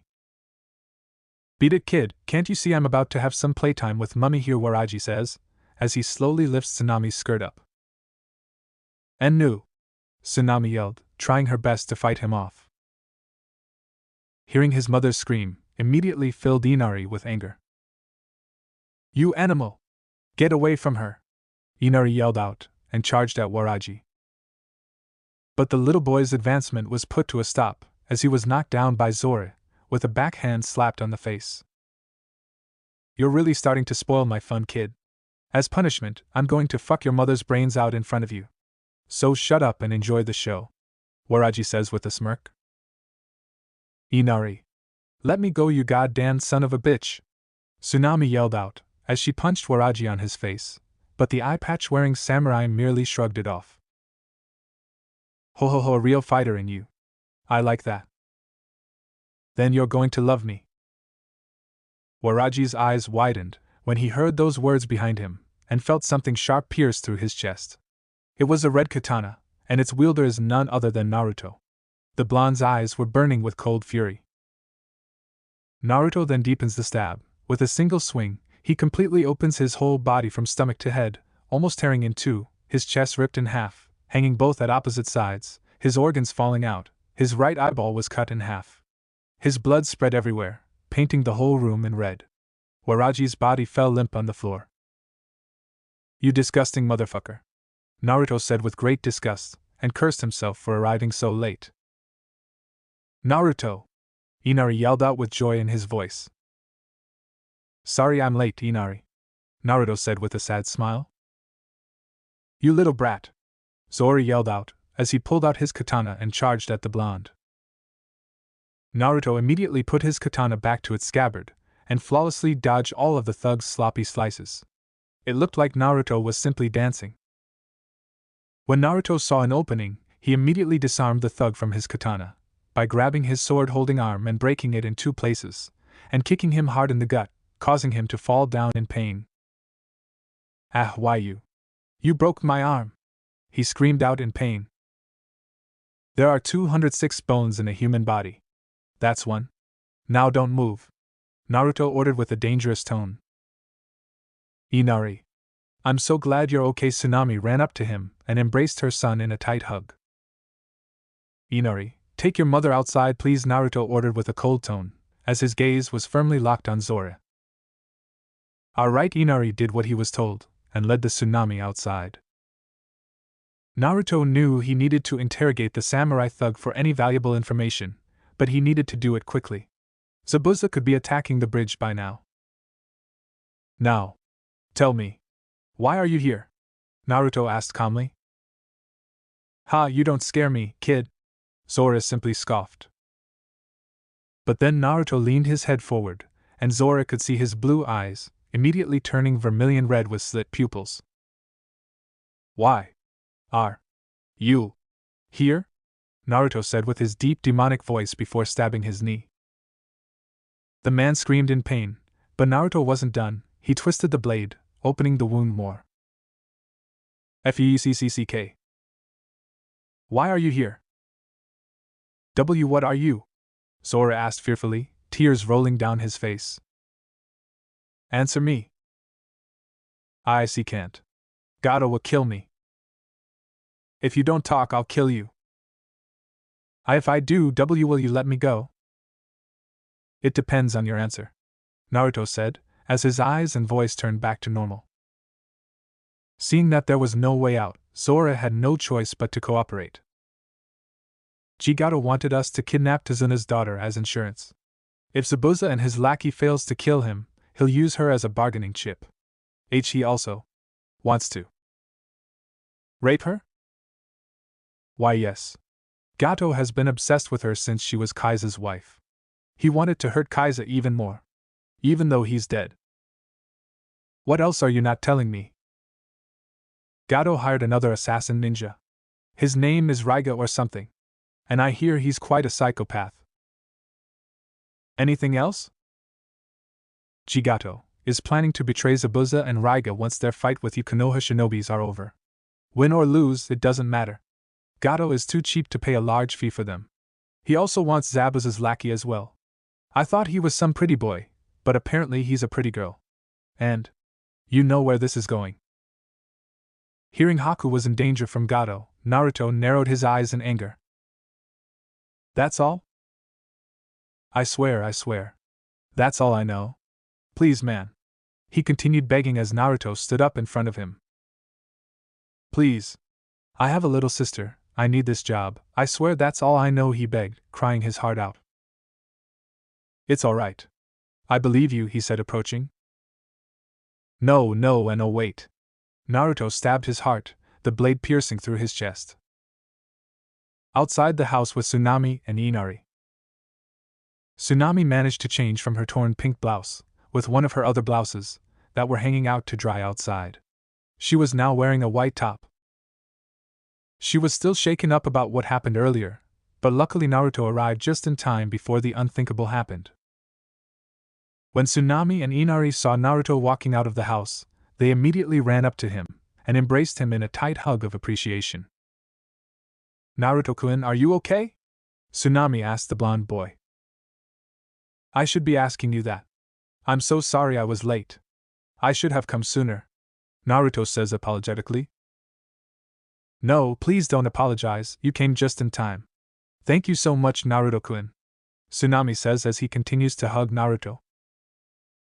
Thank you, Naruto, Inari says, a little nervously and sadly at the blonde boy. You're very welcome. And I'm sorry, Inari, about what I said to you. That night, Naruto said, rubbing the back of his head shamefully. He knows it was wrong of him to yell at an ignorant child. And no, I'm sorry, Naruto.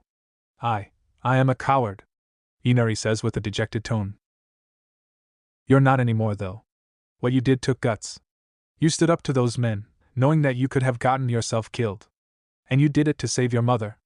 You now finally understand the true meaning of strength, Naruto said with a soft smile. True meaning? Inari asked. Yes, Inari. You see, when you have someone precious to you, you do whatever it takes to keep them safe. By doing so, you tapped into a power that is far greater than anything, the will of fire. I see that same fire in you, Inari. Your strong desire to protect your mother. And because of it, you have found your courage. Your family and this country were very precious to your father. Have you ever wondered how he can be so strong all the time? Naruto asked the little boy. Putting two and two together, Inari finally understood what Naruto meant. He wanted to protect us, Inari said with wide eyes, finally knowing where his father's strength comes from. Naruto then smiles, and softly pats Inari's head. You are a very brave boy, Inari. And your father would be so proud of you, Naruto said with his signature bright smile. Hearing this coming from Naruto, and seeing his kind smile, made Inari want to cry. And Naruto Nizin, Inari said with tears in his eyes. Darn it, I promised myself I wouldn't cry anymore. Why you're going to make fun of me again and call me a baby? But I can't stop, Inari said, trying to fight back his tears and wiping them away. But Naruto just gave him a small chuckle. What are you talking about, Inari? Naruto asked. Huh? You are happy, are you? What's wrong with that? When you're happy, it's okay to cry, Naruto said with his bright smile. And Naruto Nizin, Inari couldn't help but cry again. Naruto was truly someone special to him now. The tsunami couldn't help but cry as well. It has been a long time since she saw her son so happy. She was very glad they were able to meet Naruto. He was truly the hero the little boy needed. Ha ha ha, alright Inari, I can leave you in charge of things here now, right? Why yeah. Good. Then I'm heading over to the bridge. Wish me luck, Naruto said with a wave, and he ran to the direction of where his team was. Good luck, Naruto Nizin, Inari yelled out with joy. Naruto then ran to the bridge construction site as fast as he could. If what Zora said was true, a battle is no longer necessary if Gato was never intending to pay Zabuza and Haku in the first place. But he knows Zabuza won't just believe him, and will no doubt think of it as a tactical trick. But he still needed to try. The bridge construction site. What the hell is this?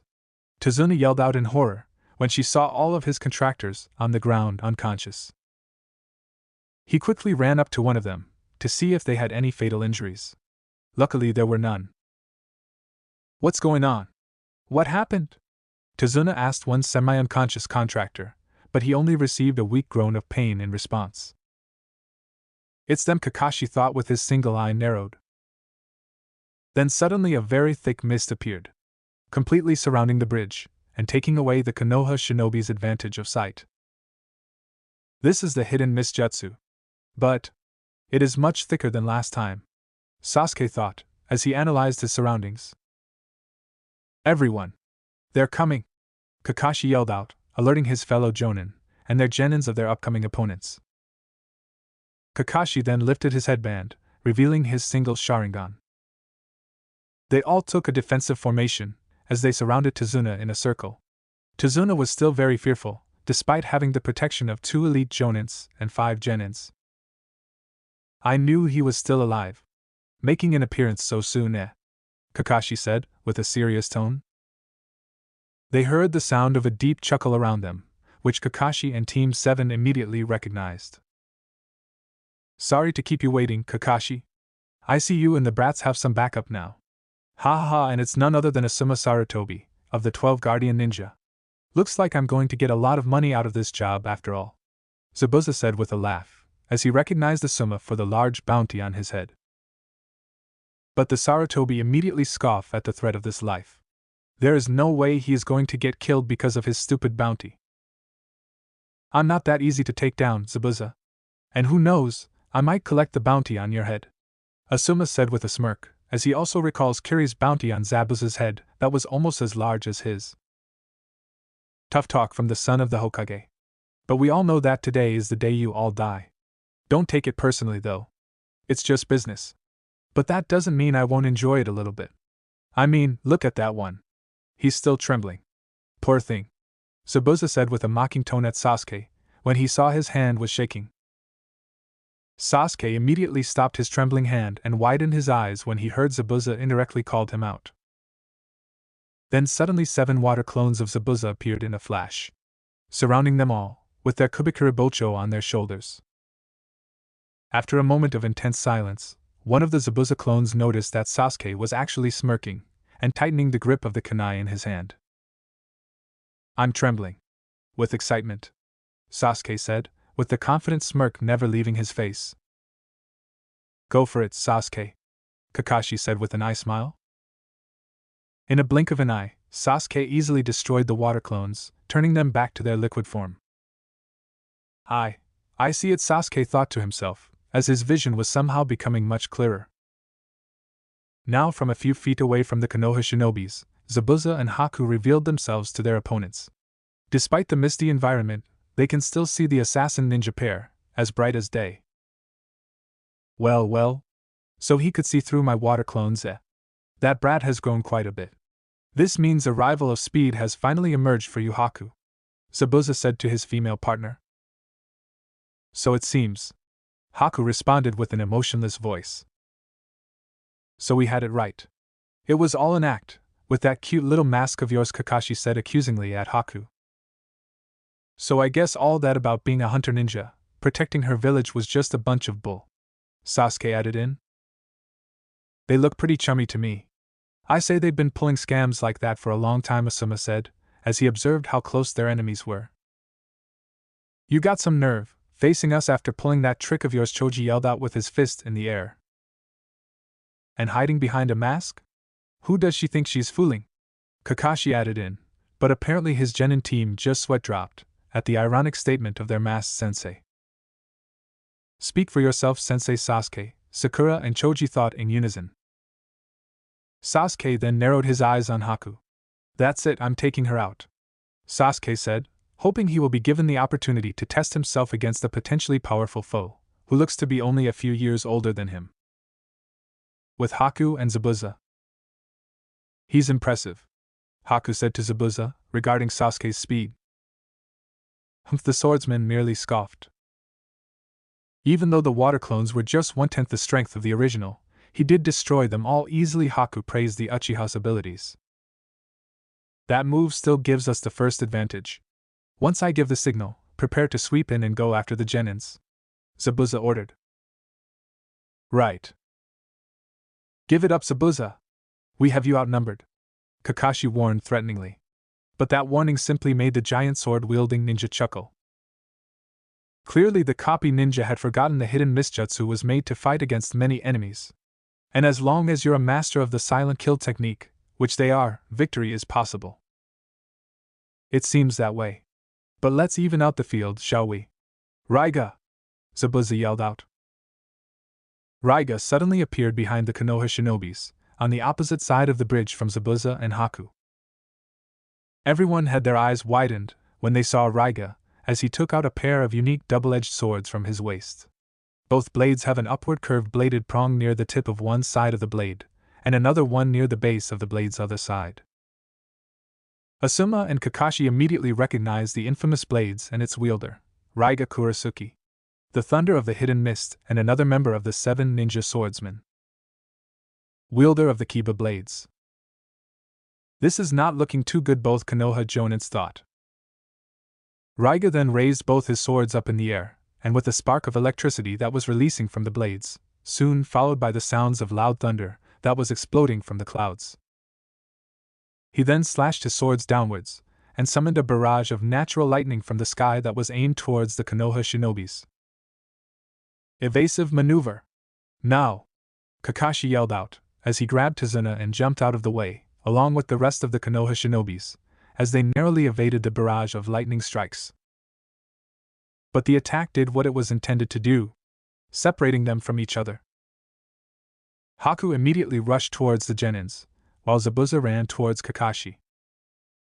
Kakashi managed to get Tazuna out of harm's way, but when one of the natural lighting was about to strike Tazuna down, Kakashi, with the help of his Sharingan, quickly made a couple of hand seals, and jumped up high in the air, and used his Raikiri to literally cut the lighting in half, before it could hit the bridge builder.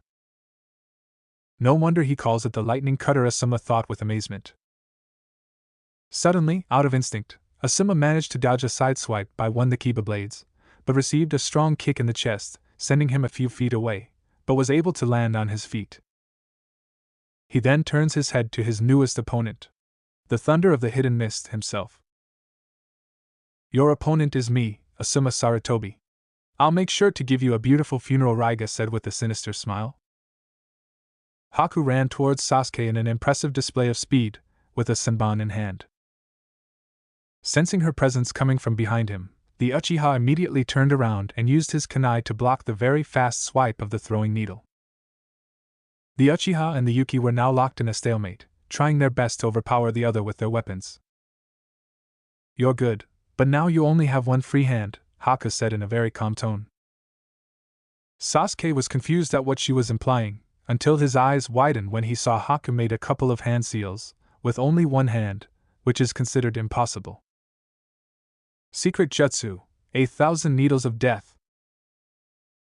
Haku stomped her foot on the watery ground, causing it to splash upwards. The water in the air then suddenly transformed into thousands of throwing needles. They are now floating in the air, and are aimed towards Sasuke. Shit! Calm down, Sasuke. Remember the training, channel your chakra to the bottom of your feet. Sasuke then focuses his chakra on the soles of his feet, and could feel his movements was now significantly faster. When the thousands of senbons were shot towards the Uchiha at an unavoidable speed, Sasuke managed to jump up high in the air, before any could hit him.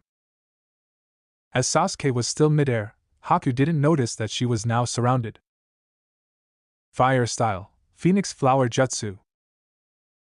Ino blew out multiple large fireballs towards the Yuki girl. Her fire attacks are much stronger now, since she has finally mastered the tree climbing exercise. She couldn't help but be proud of herself, especially with the results she had.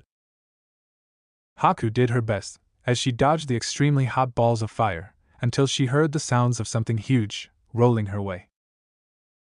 Human Boulder. Choji charges towards Haku, in his giant ball-like form. Haku then made a couple of unique hand seals. Ice Style, Crystal Wall. A large wall of very durable ice rose from behind her, which the Akimichi collided with at full speed. But it only made a small crack on it. Apparently it was as strong as steel. Hayatan? Ino said in her thoughts, shocked that their enemy has a bloodline.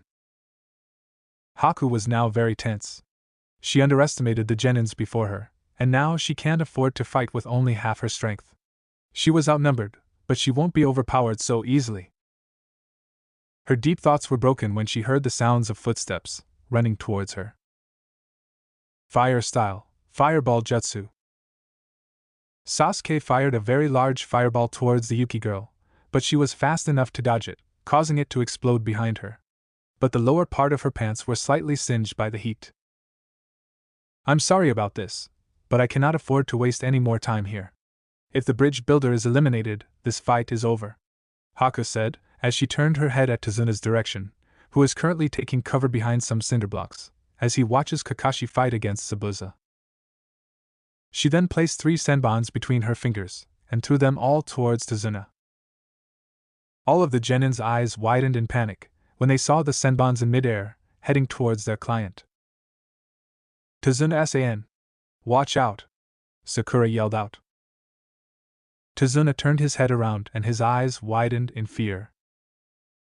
As he prepares himself for his inevitable doom, someone quickly rushes in and lands in front of him. It was Shikamaru. Nara then made a couple of hand seals and slammed both his hands on the ground. Earth Style, Mud Wall. A medium-sized wall made of earth rose from the ground, blocking the incoming senbons before they could hit the bridge builder. That was too close, Shikamaru said to himself, panting a little, as he was now kneeling in front of his wall of earth, tired and exhausted. Thanks, kid. I owe you one, Tazuna said with a sigh of relief. To be honest, I didn't realize it could work. I'm still working on my earth chakra exercises, but luckily I know the hand seals for this jutsu. Plus, my chakra reserves are still very small, compared to my teammates, Shikamaru admitted with a small laugh. Tazuna just gasped in shock, and his jaw literally dropped. He couldn't believe that the lazy pineapple-haired kid didn't even know that his jutsu would work or not. Ino managed to make her way towards Shikamaru and Tazuna, and was now kneeling behind the earth wall alongside her teammate and the bridge builder. She decided to stay by Shikamaru's side and guard Tazuna together, while Team 7 deals with the Yuki girl. Good job, Shika. I didn't realize you have a Doton jutsu already, Ino said with a proud smile. Well, luckily I did. Anyway, can you create a mind link for all of us? Maybe I can come up with a strategy, while Team 7 keeps that Haku girl busy, Shikamaru asked. I'll try, but I've never connected with more than 2 people before. I need to concentrate harder, Ino informed with worry in her voice. The Yamanaka girl then made a single hand seal, and activated her mind transmission jutsu, connecting her mind with Shikamaru's and Team 7. Don't be alarmed, guys, I established this mind link so we can communicate via our thoughts, Ino informed in their minds. Whoa, this is so weird. Is this how you guys usually communicate? Sakura asked in her thoughts. Only for private conversations, dangerous fights, or when we need to plan out our tactics in secret, Ino answered. Wow, that's actually pretty cool, Choji thought in awe. Impressive, Sasuke thought. This won't last long though. This jutsu uses a lot of Ino's chakra. And the more people she links herself with, the faster she tires. So I'll make this quick. I'll try to come up with a strategy to beat Haku, but I need you guys to buy me some time, Shikamaru informed. No problem. I can do this all day, Sasuke thought with confidence. Haku, however, was starting to lose her patience. She needed to help Zabuza against Kakashi as soon as possible. She wanted this job to be over, especially before Naruto showed up. It seems that you 5 are more skilled than I thought.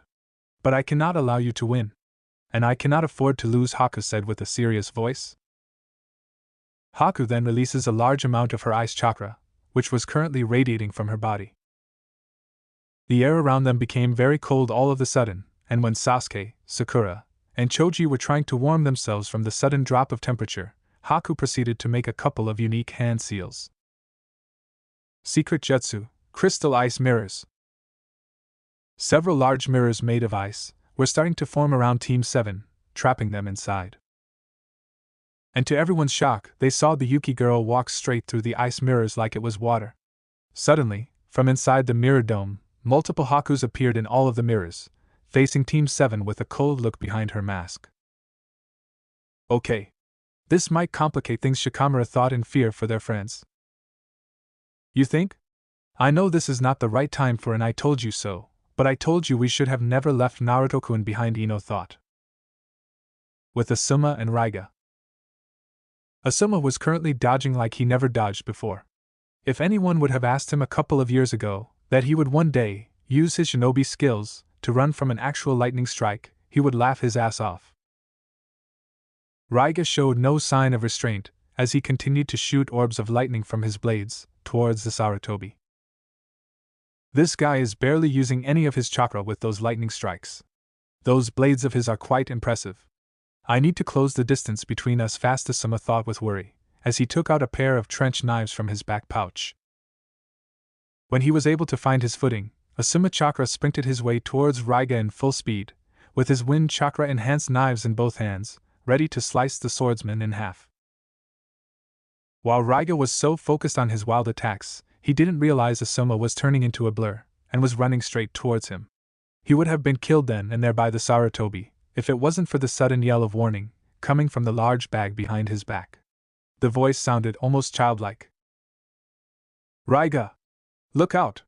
The bag warned out loud for the swordsman, causing Raiga's eyes to widen, and he was able to block Asuma's strike with his blades. Both men were now locked in a test of strength, between their chosen weapons. Thanks, Ranmaru. I knew I could count on your eyes, Raiga said with a smirk in the bag. What the? Is there child in that bag? Asuma yelled out in disbelief. Ha ha ha, so you heard him, eh? You have fine ears, Asuma Sarutobi. Are you insane? Let the boy out.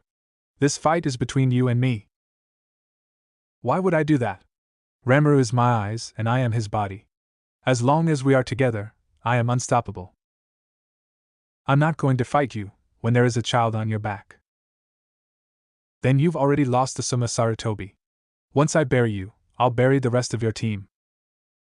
Asuma gritted his teeth in anger. Raiga is truly an unpredictable opponent, and with Ranmaru on his back, it's like fighting with a hostage. Asuma needed to plan his attacks very carefully, but he's going to need some help from his team. Asuma and Raiga were now engaged in a fast-paced sword fight. Sparks were made with every clash of steel, and slice marks were beginning to appear on the ground they are standing on. The Mist Swordsman had the advantage since he had the longer weapon, and also the fact that Asuma was doing his best not to attack Raiga's back. Asuma realized he needed to get the child away from Raiga first, before he could defeat the Mist Swordsman cleanly. But the question is how? His answers were given when he saw Ino and Shikamaru were taking cover behind a wall of earth, with Tazuna behind them. He needed to get in touch with Ino, so they could communicate via her mind link, but Asuma needed to get her attention first. Asuma then jumps backwards to get some distance from Raiga. He proceeded to make several hand seals, and took a very deep breath. Wind style, great breakthrough. Asuma blew out a powerful gust of wind from his mouth, sending Raiga a couple feet away, but was able to anchor himself to the ground with his swords. The wind was actually powerful enough to clear some of the mist away, but not fully. But it was enough to get Ino and Shikamaru's attention. Ino! Mind link! Asuma called out to his female student. Oh man, I'm so going to have a headache after this. Shikamaru, whatever plan you have for Team 7, you better relay to them now. Ino said in panic. I just need another minute. It's hard to think calmly under these circumstances, Shikamaru said, as he was now in his strategic thinking pose, seeing every best possible outcome for his plan of action. Well, please think quickly. Asuma-sensei needs my help, Ino said. Ino then made a single hand seal, and extended her mind link towards Asuma. But the mental expansion was taking its toll on the Yamanaka girl's mind, as the vein on her forehead was turning visible, and a small amount of blood was dripping from her nose. Why you're linked, Asuma-sensei, Ino thought, with a very pain-filled voice, which did not go unnoticed by her sensei. I know you're in a lot of pain right now, Ino, so I'll make this quick. Inside the bag on Raiga's back is a child. He might be an accomplice of Raiga, but I can tell from his soft voice alone, he is no older than 7 years old. When I give you an opening, I need either you or Shikamaru to get the child away from him. Understood? Asuma asked. You understood, Sensei, Ino answered. Good. Now break the link between us. Before you pass out, Asuma thought with worry. Ino then broke the link with Asuma, and leaned her back against the earth wall behind her for support. Ino, are you okay? Shikamaru asked. Why, yeah. I think I can last another 5 minutes. Please tell me you are done with your plan. Ino asked desperately. Yes. I already related to Team 7. You can break the mind link now, Shikamaru informed. Didn't need to be told twice. Ino finally severed the mind link with everyone, finally allowing her mind to rest before it breaks. Asuma then returns his attention back to his very unstable opponent. Is that all you got, Asuma Saratobi? A little breeze? Raiga mocked Asuma's earlier wind jutsu attack. Is this idiot for real? Wind beats lightning, that's a general fact, Asuma thought in annoyance. Don't worry. I still got plenty of tricks up my sleeve, Asuma said, retaking his battle stance. I was counting on that. Face it, you won't beat me. Not now, not ever. As long as I have Ranmaru's eyes, there are no blind spots for me, Raiga said with a grin. This guy just gave away his secret. Why are the strong ones always the dumb ones? Thanks for the tip, Asuma said with a smirk, as he and Raiga charged towards each other once more in a clash of blades. Back with Haku and Team 7. Team 7 was now panting heavily and bloodied all over, as their bodies were now covered by Haku's senbons. Choji was the worst, since he was obviously the easiest target, but not even the Uchiha prodigy and Sakura were able to escape unfazed by Haku's ultimate hidden jutsu. Sasuke was able to reawaken his Sharingan when he protected Sakura from Haku's sudden attack. But they still only have one tomo each, thus has not yet reached the peak of its ocular powers yet. After they received Shikamaru's message regarding his plan to defeat Haku, the three genins now stood by each other, preparing for their last desperate attack against the Hayaton user. Alright, you guys know the plan, right? Sasuke asked his two teammates. Why, yeah, let's try it, Choji said while panting. I'll be right behind you, Sasuke-kun, Sakura said with determination in her voice. Sakura then used his Sharingan. The images of Haku within the mirror were not clones, but simply her reflection. She was constantly moving within the mirrors the whole time, in an incredible display of speed. When Haku slowed down and stopped her tracks, Sasuke's eyes widened and pointed out to her location. There! Sasuke yelled out, pointing her finger to one of the mirrors Haku was currently in. Choji now! Sasuke yelled out. Choji then made a single hand seal. Expansion Jutsu. Human Boulder. Choji's form then transformed into the shape of a giant-sized ball, and started launching himself towards Haku, while breaking the ground he was on. Sasuke then made several hand seals, and jumped up high in the air. Fire Style, Fireball Jutsu. Sasuke blew out a large-sized fireball towards the ice mirror, hoping to weaken it enough for Choji's attack to break through. Choji's boulder form managed to clash with the weakened ice mirror, and was able to heavily crack it, which caused Haku's eyes to widen behind her mask. Refusing to let his friend suffer anymore, Choji then puts more chakra into his attack, and eventually he was able to break through the ice mirror and escape to the other side, but not before collapsing from chakra exhaustion. Sasuke and Sakura ran as fast as they could to escape the ice mirror dome, but thanks to Haku's superior speed, she was able to avoid Choji's direct hit and shot more senbons towards the pair. Sakura took several more needles in her body, blood leaking out from her multiple wounds, her eyes closing, before collapsing in the ground. Sasuke was barely standing on his feet, his teeth clenching, almost cracking from the strength. I can't die like this. I need to kill Itachi, I'm no weakling, he thought as his body fell to the ground.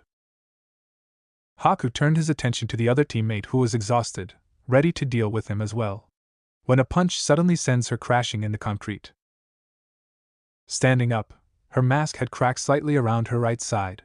She was surprised that she was actually caught off guard, but when her eyes saw Naruto standing there, she felt a shiver. Haku was able to recover from Naruto's previous attack, and was now standing across from him, with a sad look in her eyes. That punch was impressive. It took 3 of your friends just to break one of my ice mirrors. You were able to destroy one, with just a punch. Haku praised her blonde opponent. Stop this, Haku. This fight is over, Naruto said. I cannot. This is Zabuza-sama's mission, and I will help him finish it, Haku said. This mission is a bust, Haku. Gato is not going to pay you and Zabuza when it's done. He's going to kill Zabuza and Raiga. And take you? Naruto informed me. Why would he want to take me? Haku asked innocently. Oh honey. You do realize the older you get, the harder it is to tell people you are a boy, right? Hi, I suppose you are right. Gato is a greedy and lecherous man, and what you say is likely possible. But Zabuza-sama wouldn't just listen to your word alone, and nor should I. He may be a rogue ninja, but he lives with a code to finish the job once it is accepted. So unless Gato reveals his betrayal himself, this fight is not over yet. And I will continue to fight, as Zabuza-sama's tool, Haku stated, but what she called herself at the end just made Naruto cringed. Will you please stop calling yourself that? Naruto asked. But that is what I am, Naruto. Which is why I'm very sorry I have to do this. But you are clearly the biggest threat compared to your friends. And I have no choice but to eliminate you. As Haku then made a couple of unique hand seals, the temperature just got a lot colder. Ice Style, 10,000 Ice Petals. Countless ice shards appeared, floating around Haku, as they were now aimed towards Naruto. They were then shot forward at an incredible level of speed, causing Naruto's eyes to widen. That's impressive, Naruto thought before raising his hand up in the air. Suddenly all the ice shards stopped dead on track before shattering. Haku's eyes were widened and her breath was shaken after what she just saw. What was that? Haku found herself asking. She hadn't seen Naruto do any hand signs, he had just stood there, and the shards had been stopped and shattered, as if some invisible force was around Naruto. A shinobi never reveals his tricks, Naruto simply stated before his face turned into a serious one. You should give up, Haku. I don't want to hurt you, Naruto said sadly. Zabuza-sama saved me, and I cannot fail him, Haku said, with determination in her eyes.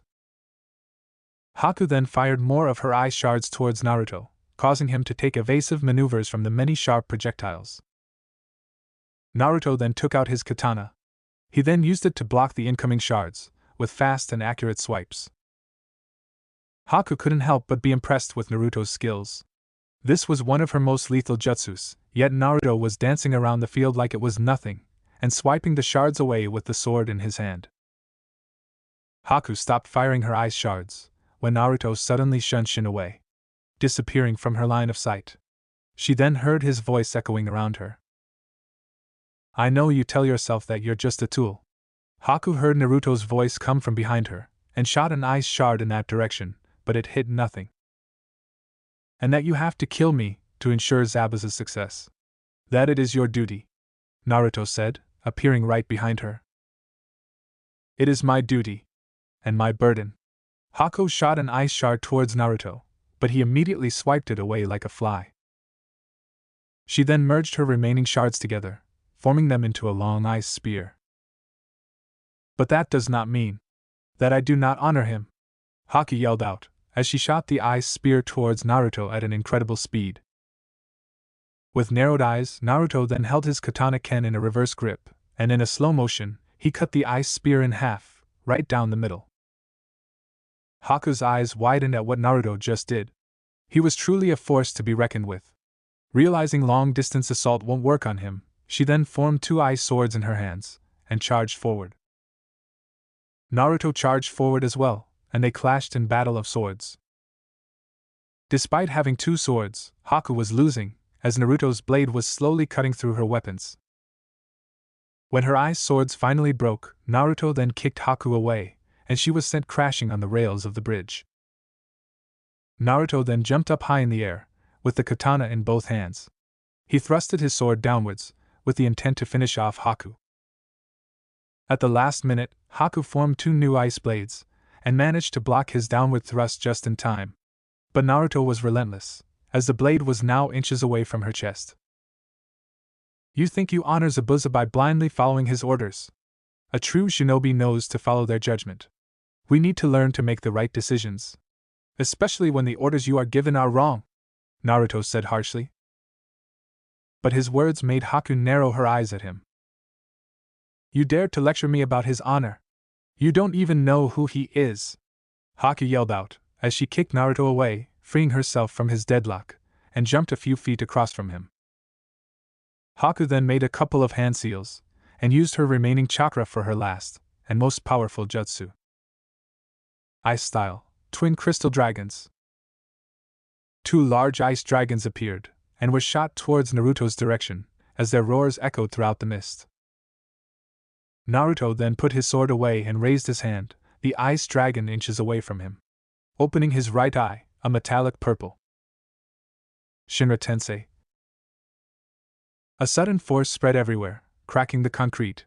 The ice dragon was immediately obliterated, sending sharp shards flying everywhere. She was slammed hard by the powerful jutsu, as she dropped down to both her knees, panting and bloodied. What kind of jutsu is that? You're not making hand signs. Who are you? Haku asked in a defeated tone. Without hesitation, Naruto took out his Uzumaki sword, and dashed towards Haku in incredible speed, stopping his blade a few inches away from her neck. Do it then. Kill me, Haku said, admitting her defeat. Naruto held the blade there for a moment, until he finally removed it from her neck. No, like I said before? You still have a purpose in this life, Haku. No. I failed. I am a useless tool. I have failed, Zabuza-sama. You must kill me. Zabuza. Why that guy anyway? I don't understand why someone who is as good as you would devote your life to a man who kills innocent people for money, Naruto asked. Because Zabuza-sama was the one who saved me, Naruto. When my Kekei Genkai was discovered by my father, he led an angry mob to our home, to kill me and my mother. My mother died protecting me, but when my father was about to kill me, my Hayatan was unleashed. I killed the mob and my own father, and I didn't even know how I did it. I spent weeks in the streets, all alone, digging through garbage just to get some food. But luckily, ever since my Hayatan was unlocked, the cold never bothered me anymore. But I would still try to wrap myself in something warm if I could. But then Zabuza-sama found me. He did not shun me like everyone else. I know, my special powers were just what he wanted. But he made me feel necessary again. And for the first time in a long time, I was happy. He became your family. Your home. Teehee, yes. I'm really glad I met you, Naruto. You are a good man. And I wish I could get to know you better, Haku said, with tears in her eyes. Like I said before, Haku, I'm not going to kill you. This battle was folly from the very start. Gato wants to kill all of us. And we just made it easier for him, Naruto said. Please, you must.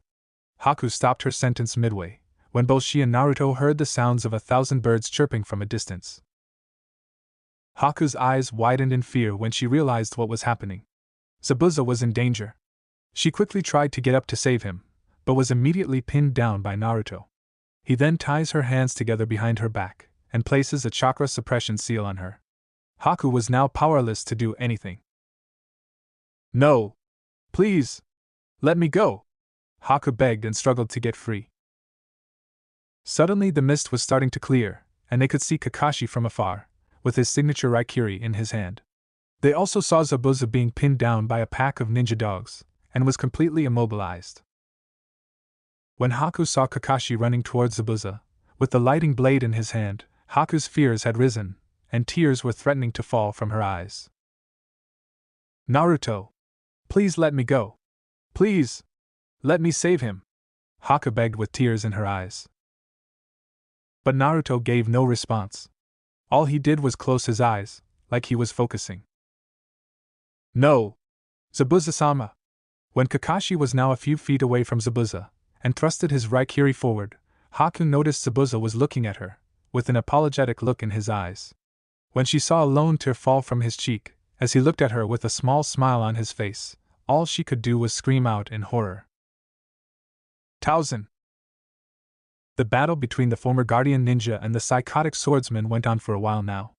Asuma was trying his best to not harm the child on Raiga's back, and Raiga was smart enough to use that to his advantage.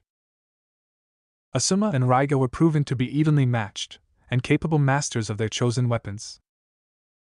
But Raiga still has the upper hand when it comes to long-distance combat, as he often uses his swords to shoot natural lightning towards the very agile Sarutobi. Asuma couldn't launch a successful sneak attack whatsoever, since Ranmaru will always spot him with his unique dojutsu, and warns Raiga before the attack happens. As the battle rages on, Raiga then draws his two swords together, and raises them high into the air, while drawing lightning down upon his body. Ninja Art, Thunder Dragon Tornado. Raiga then begins to spin his body around, forming a whirling vortex of wind and electricity. The vortex then takes on the form of a dragon's head, and it is then shot towards Asuma's direction. The dragon got closer and closer, causing the Sarutobi to sweat a bit. He then forms a couple of hand seals, and takes a deep breath.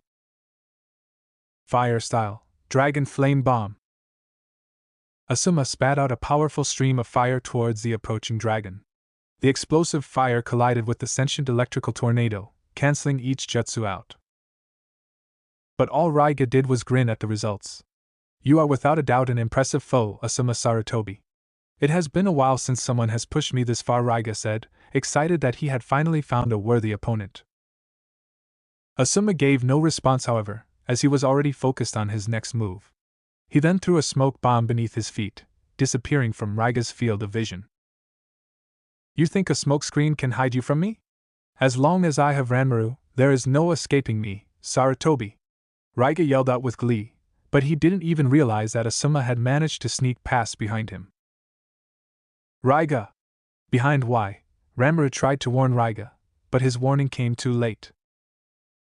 Asuma quickly threw both his trench knives towards the straps of Raiga's bag, causing said bag to drop down to the ground. Ranmaru! Raiga yelled out, as he tried to reach for the fallen bag, but Asuma already made a couple of hand seals and took a deep breath. Wind style, Great Breakthrough. Asuma blew out a powerful gust of wind towards the swordsman, and Raiga was sent a couple feet away from Ranmaru, separating the pair from each other. The large bag was then opened, and a little boy with chin-length purple hair came out of it, looking scared and worried. Raiga! Ranmaru yelled out, as he got out of the bag, and tried to run towards the swordsman. But then he felt his body completely paralyzed. He didn't notice there was a long, foreign shadow beneath his feet. Shadow possession success. Anytime now, Ino Shikamaru said, in his shadow stance. Ino then made a single unique hand seal, and aimed her hands towards the immobilized boy. Ninja Art, Mind Transfer Jutsu. Ino's body fell limp on the ground, as her consciousness was shot towards Ranmaru, causing the boy to stop his movements. I got him, sensei, Ino said in Ranmaru's body. Good. Get him out of here, Asuma ordered. Right, Ino said, as she led Ranmaru's body towards where she, Shikamaru, and Tazuna were. When Raiga saw Ranmaru was running away from him, his eyes widened in disbelief and anger. Ranmaru! Come back here! Raiga yelled out. He then glares at Asuma, when he sees Sarutobi smirking with satisfaction. What's wrong, Raiga? Can't fight without your hostage? Asuma asked with a smirk, never leaving his face. You will pay for that, Asuma Sarutobi. You and your brats. I will give you all the most ugliest funeral ever. Raiga yelled out in anger, as he held out his two swords up in the air. Ninja Art, Thunder Armor. Raiga channeled a large amount of his lightning chakra, and surrounds himself with electricity in the form of a lighting armor. Raiga dashed towards Asuma in an incredible display of speed, and slammed the Sarutobi away in a powerful explosion of electricity. Asuma was sent crashing on the ground a few feet away, while coughing up a little blood from his mouth. He lifted his head up and saw Raiga smirking at him, as his thunder armor was still pulsing with pure energy from his body. Asuma-sensei! Ino yelled out in her own body, worried for her sensei's chances of survival. She was able to return to her own body when she undid her mind transfer on Ranmaru, leaving the unconscious boy in Tazuna's arms. Shikamaru was still suffering from chakra exhaustion, so it was up to her to help. Ino then ran forward and made a couple of hand seals, and slammed both her hands on the ground. Fire style, running fire. A stream of fire was sent racing through the ground, forming a large circle around Raiga, trapping him in a literal ring of fire. Ino then ran towards the injured Asuma, but that fire jutsu she used earlier was extremely taxing on her reserves. She was now completely exhausted, but managed to will her way to help her sensei. Sensei, are you okay? Ino asked, while panting. Why yeah, thanks Ino. Asuma thanked his female student. She then quickly went to examine any injuries on Asuma, and was relieved that he had no fatal wounds. She then performed first aid on his left bleeding shoulder, as fast as she could. But Raiga wasn't done yet, as he managed to overpower Ino's ring of fire, with his thunder armor, and then shot a bolt of lightning towards the leaf shinobis. Out of instinct, Asuma quickly grabbed Ino, and jumped out of the way before the bolt could hit them. Raiga was still grinning like crazy, as he slowly approached the pair with an insane level of bloodthirst in his eyes. What's wrong, Sarutobi? Can't handle a little shock? Raiga said with a sinister grin. Asuma managed to stand back on his feet, and glared at the swordsman with pure focused eyes. You took my kid from me, and now I'll take yours, Raiga said, as he was now focusing his bloodthirst gaze towards the exhausted Yamanaka girl, who was standing behind the Sarutobi, with a bit of fear in her eyes. Asuma never liked threats, especially from someone as dangerous as Raiga Kurasuke. But if anyone, no matter who they are, threatens his team, especially with that crazy look in their eyes, Asuma won't hesitate to kill them, in the most bloodiest way imaginable. You stay away from her, you son of a bitch. Trust me, if I don't kill you here, her boyfriend will, Asuma said with a bit of anger in his eyes. But this made the swordsman grin even wider. Ha ha ha, there's only one way this ends, Asuma Sarutobi. Either you die or I do, Raiga said with a sinister laugh. Then you die, Asuma said with a serious face. Asuma then takes a unique stance, with his left hand making a half-ram, while extending his right hand down, with his palm parallel to the ground. Once the stance was taken, a spirit of the 1,000-armed cannon suddenly appeared behind him. Raiga was feeling even more excited when he saw a mysterious spirit. He then channeled more chakra into his thunder armor, and charged towards Asuma with all his might, hoping to finish the Sarutobi off for good. But that was a very fatal mistake for the swordsman. Welcome approach, 1,000-armed murder, The cannon spirit then unleashed a barrage of 1,000 spirit first towards Raiga, pummeling him like a ragdoll, until he was sent crashing down violently towards the ground. Raiga's body was completely broken. Despite the defense of his thunder armor, he was no match against Asuma's ultimate attack. Asuma slowly approached Raiga, and was now standing before his broken form. "You lost, Raiga," Asuma said with a cold tone. I guess I did.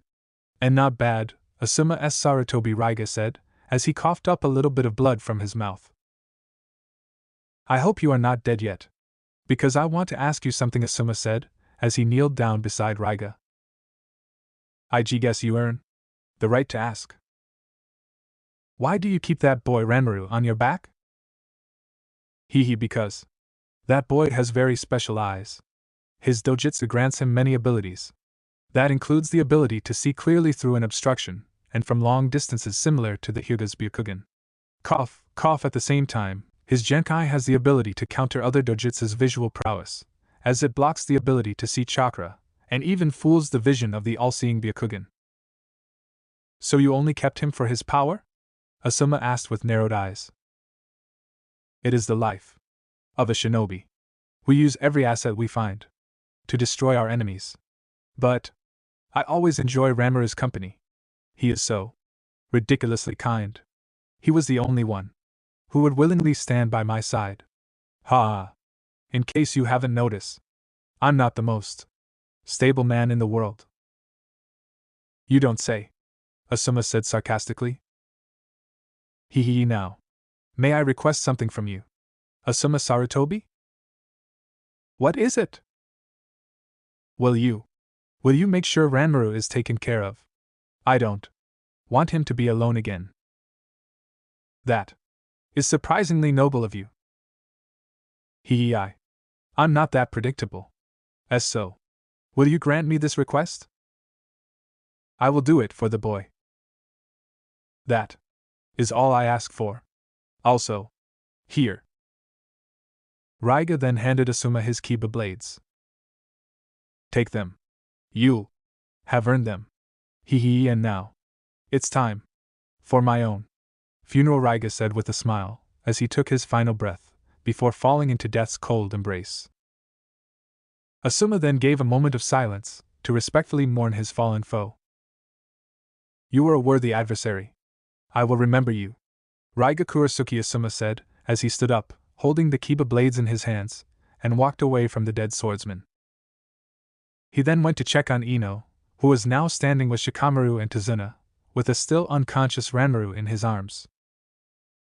"Are you guys alright?" Asuma asked his team. "We'll live," Shikamaru answered, still slightly tired. "Yeah, you were amazing, Asuma-sensei," Ino said with a proud smile. Ha, nice to be noticed. How are you holding up, Tazuna-san?" Asuma asked the bridge builder. "Aside from shitting my pants, I'm good," Tazuna said, with a very uncomfortable look on his face. "Okay," Ino said with a disgusted look.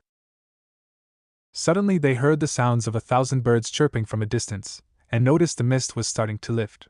As their sight returns, Shikamaru's eyes widened when he saw Team 7 lying unconscious on the ground. "Guys!" Shikamaru yelled out, as he ran towards the unconscious Genins. "Oh no," Ino said with a worried tone under her breath, as she followed Nara. Shikamaru ran towards Choji, while Ino ran towards Sasuke and Sakura. They then went to check on their pulses, and sighed in relief that they were still alive. "Sasuke and Sakura are alright. How's Choji?"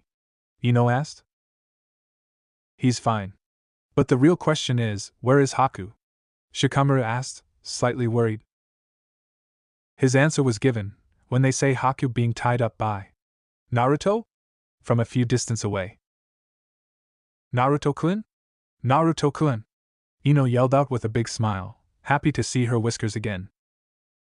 "That son of a bitch. How much do you want to bet that he defeated Haku all by himself?" Shikamaru asked with a tired smile. "Well, judging from all this destruction around us, I say all your money," Ino said with a smile never leaving her face.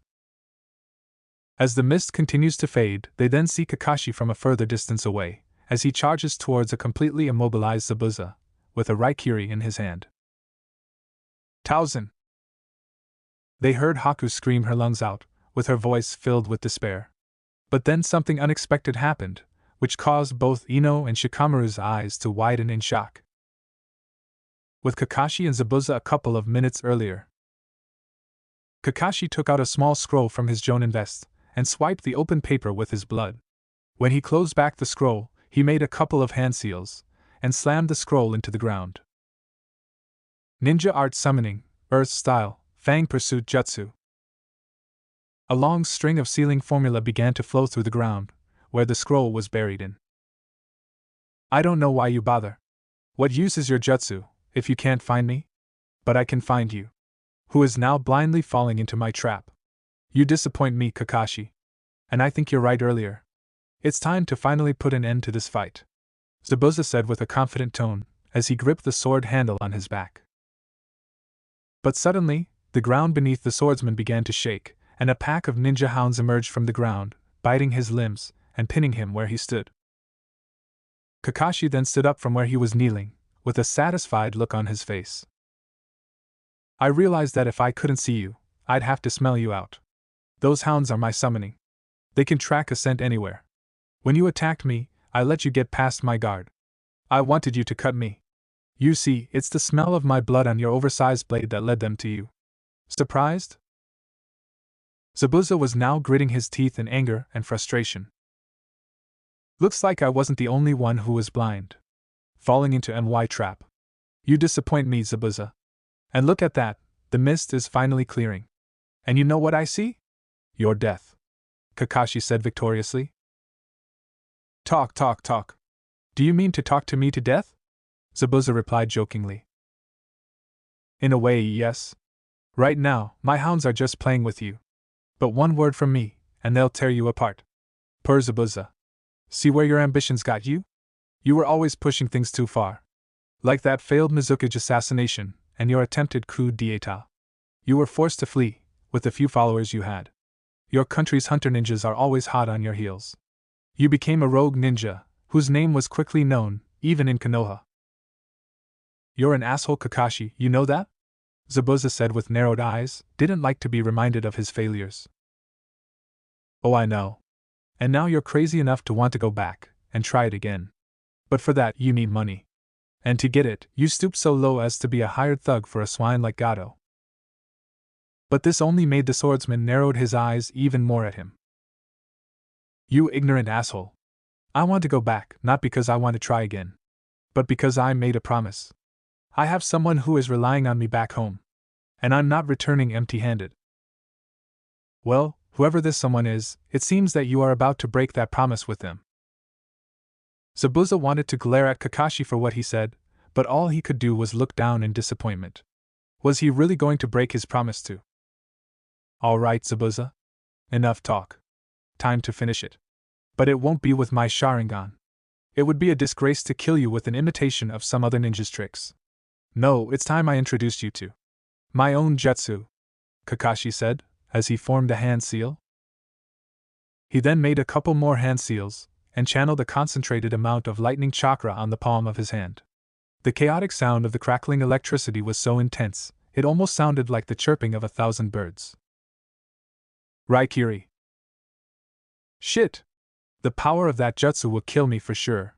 And I can't move," came the worried thoughts of Zabuza. Without saying any more words, Kakashi charges towards the immobilized Zabuza with the lighting blade in his hand. Zabuza tried his best to free himself, but the ninja hounds were firmly holding him down. As Kakashi got closer and closer, Zabuza's life began to literally flash through his eyes. All the memories he had experienced came rushing through his head like a flood. All the way, from his time in the Shinobi Academy, where he needed to eliminate all of his classmates, just to graduate and become a genin. All the missions and good times he spent with his genin team. How he became the next wielder of the Kubikura Bocho.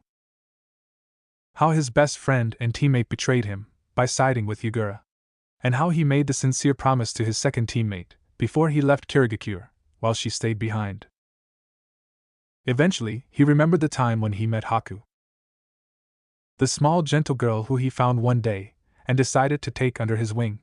He told her and himself that he only wanted her to be his weapon, which she accepted willingly. But over the years, the very sweet and loyal girl began to grow on the so-called cold-blooded demon. He remembered the time when she lost her pet bunny, and how he would immediately bring it back, just to make her smile. How he trained her, and taught her what it means to be a true shinobi. How he would take care of her when she was not feeling well, and how she would do the same for him. When Zabuza turned his head, and saw a tied-up Haku, who was crying out for him, he finally realized the simple truth that he had long denied. Haku was truly the daughter he never had. When he saw the sadness in her eyes, his heart immediately broke for her. His biggest regret was not telling the two people, who meant the world to him, how he truly felt about them. He couldn't help but let a single tear fall from his eye, realizing it was too late for him. "I'm sorry, Haku. Looks like I can't keep my promise after all," Zabuza said sadly under his breath, but smiled nonetheless, as Kakashi was now inches away from him, and thrusted his Raikiri forward. "Tauzen!" He heard Haku scream out, and his heart broke even more for his little girl. He was truly happy to hear her call him that. He then closed his eyes, waiting for his inevitable doom. But apparently, nothing happened. Zabuza opened his eyes, and saw someone firmly holding Kakashi's lighting-coated arm, that was now inches away from the swordsman's chest. It was the same blonde boy that was with Haku earlier. But how the hell did he get there so fast? "And Naruto? How did you?" Kakashi asked in disbelief, at what he thought he saw. "Let's just say, I left a mark on you. But no time to explain. Turn off your Raikiri," Naruto ordered. "What?" But Zabuza. "Nizen. Trust me," Naruto said with a firm yet reassuring tone. Kakashi was hesitant at first, but the look in Naruto's violet eyes told him that he should trust his surrogate little brother. Kakashi then turns off his Raikiri, and backs away, allowing Naruto to let go of his arm. The blonde Uzumaki then turns his attention towards the still immobilized swordsman. "It is nice to finally meet you, Zabuza Momochi," Naruto greeted with a small smile. "Who are you, kid?" Zabuza asked, curious about the young man who saved his life. "I am Naruto Uzumaki. But I'm afraid we have no time for any more pleasantries. Because as of now, we all have a common enemy," Naruto said with a grim tone. "What do you mean, Naruto?" Kakashi asked, wondering what he meant. "That's what I mean," Naruto said, as he pointed his finger towards the large army of thugs that are now at the far end of the bridge. In front of them was a small man in a suit. It was Gato, with his large sinister grin on his face. Well, well. Looks like the Konoha shinobis did quite a job on you, didn't they, Zabuza? You look like yesterday's sashimi. I must say, I'm disappointed, Gato said in a mocking tone, towards the demon of the hidden mist. He then set his eyes towards the still tied-up Haku, and his evil grin grew even wider. "Looks like my birthday came early, boys, because I saw my pretty little present over there. All wrapped up with a bow on top, just the way I like it. I can already taste her skin already," Gato said while licking his lips, as he stared hungrily at the helpless Yuki girl. But his words were loud enough for both Naruto and Zabuza to hear, which they both released a large amount of their killing intent towards the slimy little man. "You are so fucking dead," came the thoughts of both Zabuza and Naruto.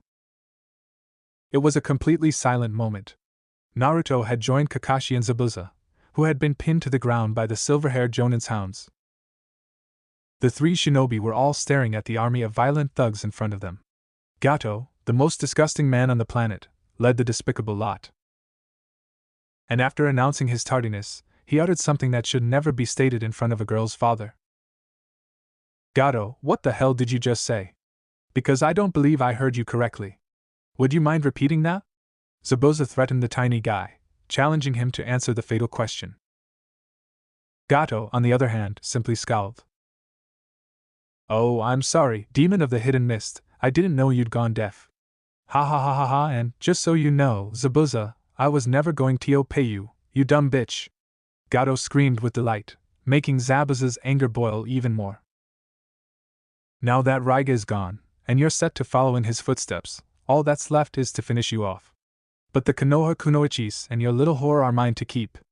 I'm going to have my fun with that bitch, and then I'm going to give the rest of her to these fine gentlemen, ha ha ha. Gato remarked this as he licked his lips hungrily at Haku, while his guys laughed and called out extremely vulgar things they wanted to do with the Yuki girl. When Haku heard this, she had no fear in her eyes. Zabuza, on the other hand, wants to murder each and every one of them. Slowly and agonizingly. After that, he shifted his attention to Kakashi and Naruto. Kakashi, could you just get these fucking dogs off of me so I can murder this fucking obese, slimy, backstabbing, depraved piece of shit? Zabuza inquired, attempting to rein in his deadly instinct. With a nod, Kakashi reversed his summoning, enabling all of his ninja hounds to vanish in a cloud of smoke, releasing Zabuza. However, the dog's severe bites and blood loss left Zabuza's arms numb. He tried to hoist his Kubikuru Bocho, but his one decent arm could barely handle the massive blade. He needed some time to regain his strength. He considered fighting with his mouth, but he wasn't suicidal yet. When Zabuza watched Naruto approach forward, his thoughts were interrupted. Zabuza, save your strength. I'll look after them, Naruto said, slightly giddy at the prospect of fighting an army for the first time. While it wasn't quite an army of well-trained shinobi, it was the best he could do. Zabuza, on the other hand, just sneered. He admires the bravery of the blonde, but Gato is his prey. No. That filth dies by my hand, Zabuza was enraged. At first, Naruto considered it, and decided that Gato should die at Zabuza's hand in order to gain the swordsman's favor. Zabuza, on the other hand, was still unfit to combat the thug army. Fine. The slime ball is yours. But I'll take care of the rest. Naruto asserted himself. But Kakashi would be damned if he continued to be silent and let his younger brother do this, especially at such a young age. He had no doubts in Naruto's ninja talents, but he was concerned about the consequences of this action. There are over 100 people there. Allow me to deal with them, Kakashi remarked. With all due respect, Kakashi Nizan, it is not a wise decision. Your chakras are virtually depleted. Whether or not these men are shinobi, one of them will almost certainly strike a fortunate hit and kill you. And I'm not going to let it happen because you know your girlfriend is going to murder me. At the end, Naruto murmured, gently laughing. Perhaps. But you'd be insane if I let you battle them all by yourself. Kakashi continued to insist on assisting. Don't be concerned, Kakashi Nizan. As he removed a single kunai from his pouch, Naruto replied. However, there was a strange seal inscribed on the handle. This will be over in a flash, Naruto finished with a soft smirk, but the last word made the silver-haired Jonin widen his eyes in disbelief. And Naruto. Don't tell me that you... Kakashi gasped, as tries to find the right words for what Naruto was about to do. Without wasting any more time, Naruto threw the single kunai towards Gato, and made a couple of hand seals. Ninja Art, Shuriken Shadow Clone Jutsu. The single kunai then multiplied into hundreds, causing Gato and his army to tremble in fear, and attempted to take cover. But surprisingly, all of the missed. They just landed on the ground beneath their feet. But Naruto didn't look disappointed. Ha ho ha ho ha ha ha ho ha ho ha ho ha ha. Gato and his men laughed out loud, for the blonde boy's lack of accuracy and stupidity. That was completely pathetic. That was the worst fucking throw I ever saw. You had US scared there for a moment, brat. But none of your stupid knives even touched US. Ha ha ha ha. Gato yelled out with glee, and continued laughing hysterically with his men. Zabuza's eyes twitched for a moment. He actually thought the blonde boy was about to do something awesome. Saying he was disappointed was an understatement. Kid. What the hell was that? You can't aim for shit. Zabuza yelled out frustratingly and angrily, but Naruto didn't bat an eye. Kakashi wanted to say something as well, but he had a good feeling that he already knew what Naruto was about to do. Naruto only responded by taking out the Dakusukuru, his mother's sword, from a scroll. His chakra caused the sword to have a red shining like blood at the blade. Zabuza and Kakashi's eyes were widened at the magnificent sight of the unique sword that was in the blonde's hand. Especially Zabuza, who recognized the blade immediately. He still remembered the Red Death's sword. He was about to ask who he was and how he got his hands on that sword. I wasn't trying to, Naruto said calmly to Zabuza, before he instantly disappeared in a yellow and red flash. Holy shit, Kakashi and Zabuza thought at the same time. As Gato continued to ignorantly laugh out loud in front of his men, he didn't realize that the laughter of his army behind him was slowly growing silent. He failed to hear their sudden gasp, before their bodies fell limp on the ground, or the sounds of an energy blade being swiped around, cutting through flesh after flesh. They wanted to scream, but Naruto was inhumanely fast, as he teleported from one spot to another, slicing their throats, before they could utter a single word. Slice after slice, each one of them fell to the ground, their bodies ripped to shreds, the blood spread everywhere, but not a single drop of blood was anywhere in Naruto's clothes, hands or face. Gato slowly stopped his hysterical laughter, when he felt a cold chill crawling up his spine. As he turned his head around, his eyes widened in fear, when he saw all of his men lie dead on the ground, with a single figure standing over them, wielding the sword in his hand. He then noticed it was the same blonde boy that he was laughing at earlier. Flying Raijin Slice. Naruto said his jutsu's name calmly, with a cold look in his eyes, for the little businessman. WWH what? How did? Gato was stuttering heavily at the sight of the blonde boy, but he noticed his clothes didn't have a drop of blood in them, not a single one. Believe me, it took me some time to master this jutsu. Your men were unfortunate enough to be my first field test. They have my undying gratitude, Naruto said with a smirk on his face. It was enough to put the fear of God in Gato. As Naruto slowly walked menacingly towards the short businessman, Gato instinctively and fearfully ran in the opposite direction, trying to get as far away from the blonde as possible. But that was a very foolish decision. He had completely forgotten who was standing at the other side of the bridge. As he ran and ran, he bumped into something hard, and fell on his butt. He lifted his head, and his eyes widened in fear at the person standing before him. "See, Zabuza," Gato said with fear in his voice, but then he grins widely, when he realized a golden opportunity to save his ass. "Cue quickly, Zabuza! Kill that brat! I will pay you double!" Gato ordered, as he pointed his finger at Naruto.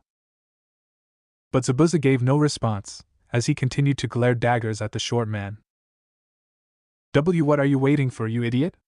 Kill that ahhhhhh! Gato yelled out in pain, as Zabuza swiftly used his Kubikura Bocho to cleanly sever both his legs from his body, causing him to drop to the ground, with buckets of blood pouring out of his wounds. HHHG, goddammit! Wait! And no! Don't ahhhhh! Gato tried to crawl away, and used his non-broken arm to shield himself from Zabuza, but the swordsman simply severed his arm without a second thought, causing him to scream out in agony once more, as more blood was spilling from his new wound. Gato was completely immobilized. Both his legs and left arm were severed. He was losing so much blood that he could go into shock at any moment. If he lost his last limb, he'll most likely look like a potato in a bloody 5 million Ryo suit. "See, Zabuza, please. Don't kill me. I will give you anything. Money. Weapons. Womei hhhhh." Zabuza cut him off, by severing his last remaining arm, causing him to scream out in agony, while crying his eyes out, and pissing his pants in the process. It was truly a pathetic and bloody sight. Zabuza was now standing over Gato, with the giant cleaver sword in his hand, looking down at the man who threatened to rape his little girl. "When I first met you, Gato, I knew you were a worm. Ha ha ha, I guess you practically are now," Zabuza said mockingly, implying all of his now severed limbs. "Money won't save you this time, Gato. You know, there are only 3 things I hate in this world. 1. People who break their deals with me. 2. Degenerate scum who prey on innocent women. 3. Anyone who even thinks of touching my little girl," Zabuza said, as his killing intent was releasing from his body. Gulp was all Gato could do. "And you know the funny thing is? You're all 3.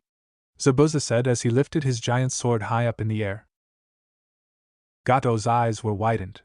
It can't end like this, he thought.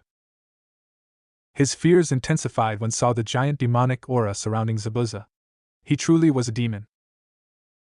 Gato tried to beg pathetically, but it was futile, as Zabuza dropped his giant sword downwards and sliced the short businessman in half, from top to bottom. Gato was finally dead. Zabuza was tired. He was injured, but still alive. This job had been a complete waste of time. He was frustrated, but he was glad that he and Haku are still alive. For now. When he heard the sounds of footsteps running towards him, he turned around, preparing for a sudden attack. But instead, he was engulfed with a sudden tight hug. He looked down, and saw it was Haku, as she was sobbing heavily on his chest. Zabuza honestly did not know how to react. Haku never hugged him before, and neither did he, to her. "I'm so sorry. I'm so sorry, Zabuza-sama. I have failed you. I am a useless tool," Haku said sadly, as she continued to cry on his chest. But what she just called herself made Zabuza cringe and regret. He never truly saw her as a tool, and he was ashamed of himself for letting her believe that she was. "Stop. Please, Haku. Don't call yourself that anymore," Zabuza said softly, which made Haku look at him with wide eyes. "But you said I was your tool? Your weapon?" Haku reminded me. "I know what I said. And I was wrong.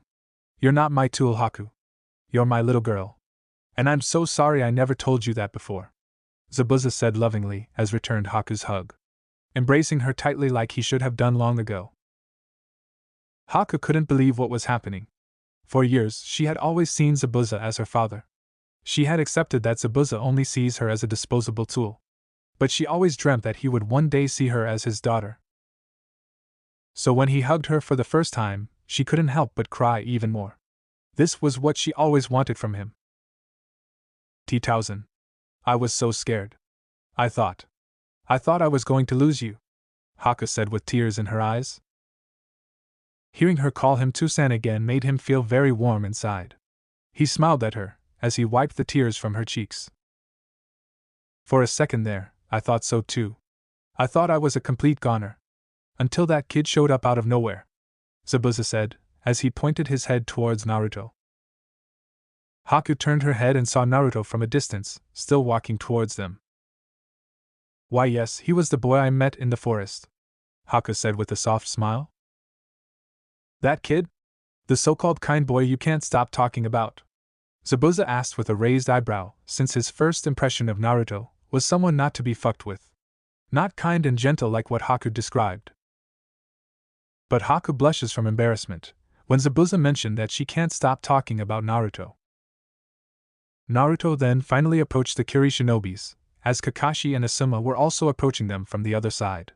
Zabuza felt a bit worried, and he knew he needed to make his intentions clear to the Leaf Shinobis. "Well, Kakashi, looks like my contract with Gato is terminated. Permanently.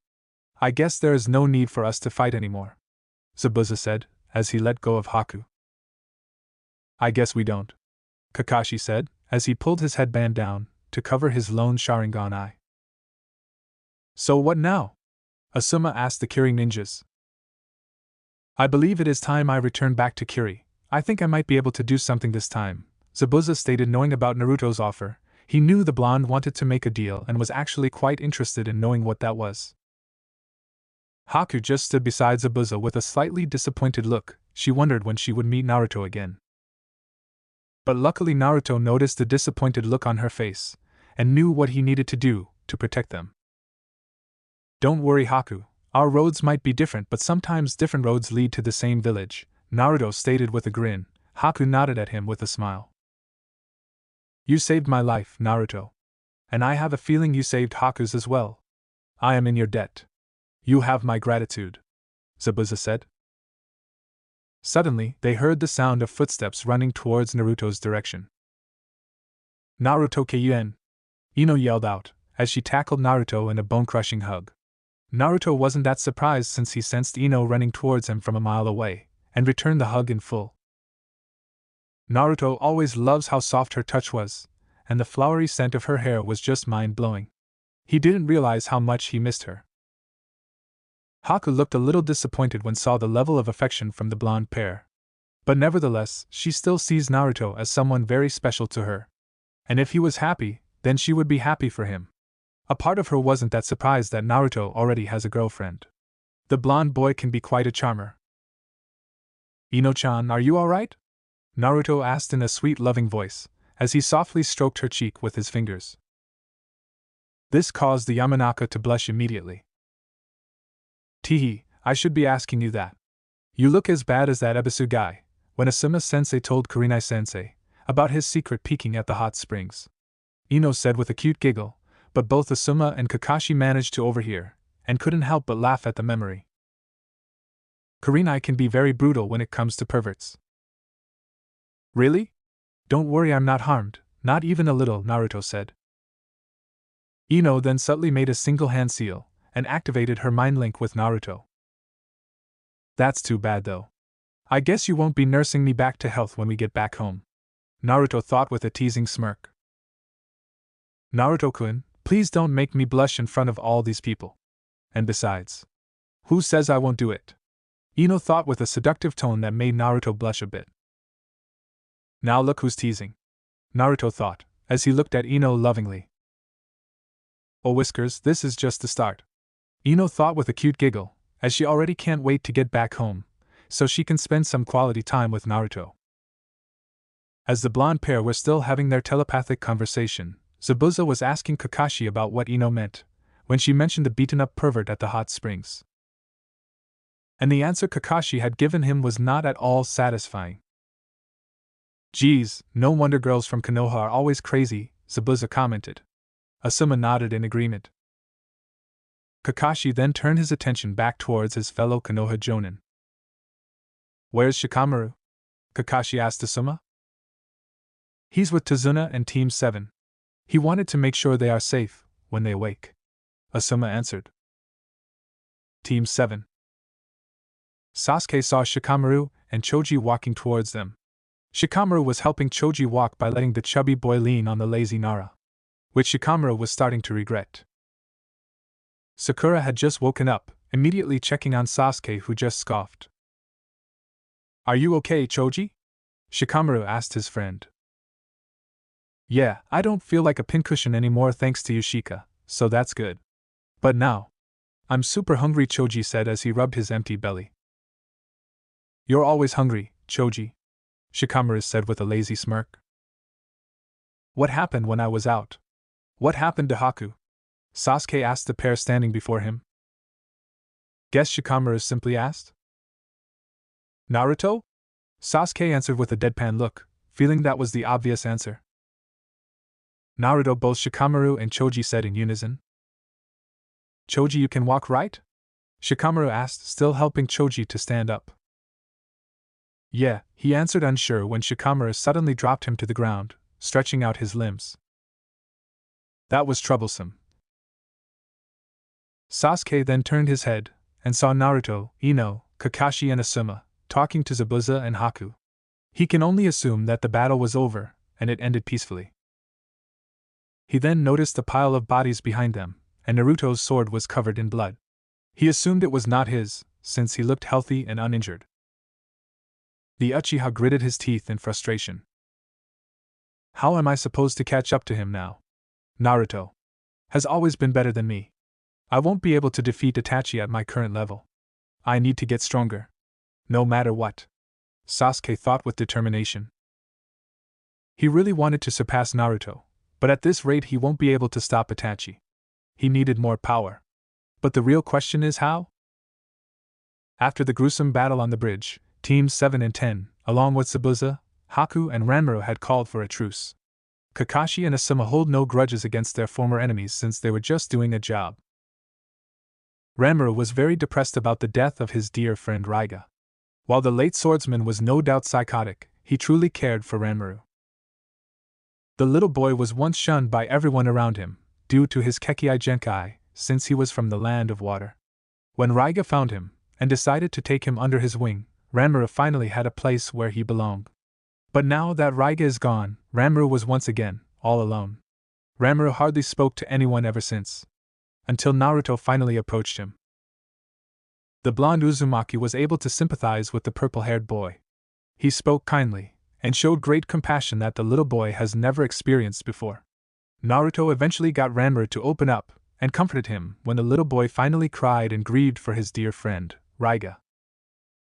Ranmaru only spoke to Naruto ever since, but Naruto wanted the little boy to feel the warm embrace of a family, since he told the blonde Uzumaki that he grew up alone, with no love or support. But luckily, he was able to convince Ranmaru to get to know Tazuna's family more. Tsunami was very kind to him, and would even let Ranmaru help cook everyone's meals with her. Ranmaru even played some games with Inari, and learned the fine art of bridge building with Tazuna. Ranmaru didn't know why, but he was now beginning to grow very attached with the bridge builders' family. They were very good and loving people. Naruto offered Ranmaru to come with him to Konoha, but the little boy respectfully declined, and decided to stay in the land of waves, with Tazuna and his family. Naruto respected Ranmaru's decision, and wished him all the best. But Naruto gave him one of his marked kunais just in case, and told him to simply channel his chakra into it if he needs him, and he'll come in a flash. Whatever that means, Ranmaru wondered. But later, Naruto decided to visit the home of the criminal, the one Naruto had tortured and had begged to spare, and said that he had a little sister that needed saving. Naruto had asked Tsunami about direction. She told him to check in the orphanage. Arriving there, a man asked what he needed, but Naruto just said that he needed to find a girl who had a big brother. Thankfully, Wave was a small country, soon with the help of the man who apparently knew of who Naruto was searching for. I know the boy, he visits the orphanage every day, brings AKA's toys and food. While I know the job he does to get the money is not the cleanest, can you blame a man who wants to help their only family? The man had said to Naruto, leading him to a small room. I will be waiting outside, the man said before opening the door for Naruto. Naruto walked inside, seeing a girl around 5 to 7 years old. Who's there? The girl asked, hearing the sound of unknown footsteps. You are AKA, my name is Naruto, Naruto introduced him. Who are you? Why are you here? Your heart sounds sad. I have bad news, your brother, he is. Naruto stopped when the little girl exhaled. Her breathing got heavy, as her pale eyes started welling. She went silent, her eyes not looking anywhere. Silence fell over, before she stood up. Can I go to his grave? Naruto of course led her to her brother's grave. She cried for hours. Naruto stood there not wanting to leave. I knew his job wasn't a good one, but he had no other choice, the girl cried, clenching the grass in her hands. The following day, Naruto talked with Tsunami and Tazuna, both agreeing to take care of her, since she was alone now. The next day with Naruto and Sasuke. Naruto and Sasuke made their way to the forest area, where the Genins did their tree climbing exercise. Naruto was surprised when Sasuke suddenly approached him, and asked him to follow him. Naruto complied, and wondered what the last loyal Uchiha wanted. Sasuke, what are we doing here? Naruto asked, as they finally arrived at the training site. Sasuke stopped walking, and turned to face Naruto, with a burning determination in his eyes. Fight me, Sasuke simply said. Now? Naruto asked with a raised eyebrow.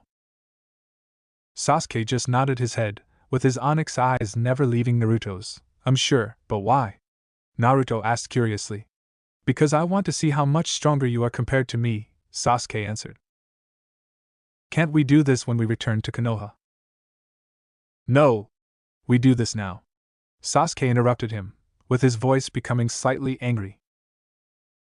Okay, don't get your knickers in a twist. Fine. We'll fight. What are the rules? Naruto asked, with his tone becoming slightly serious. Sasuke gave a grateful smile to the blonde, meaning that he appreciates Naruto taking their spar seriously. Last man standing wins, Sasuke said, as he took his interceptor fist stance. If you don't mind me asking, why the sudden rush, Sasuke? Naruto asked curiously, as he stretched his arms for the upcoming fight. I need to test myself. And today is the day where I will finally beat you, Naruto, Sasuke said with great determination in his voice. Very well then. Whenever you're ready, Naruto said, as he took his stance. Naruto decided to go easy on Sasuke. For the blonde, this would be the last chance he was going to give Sasuke.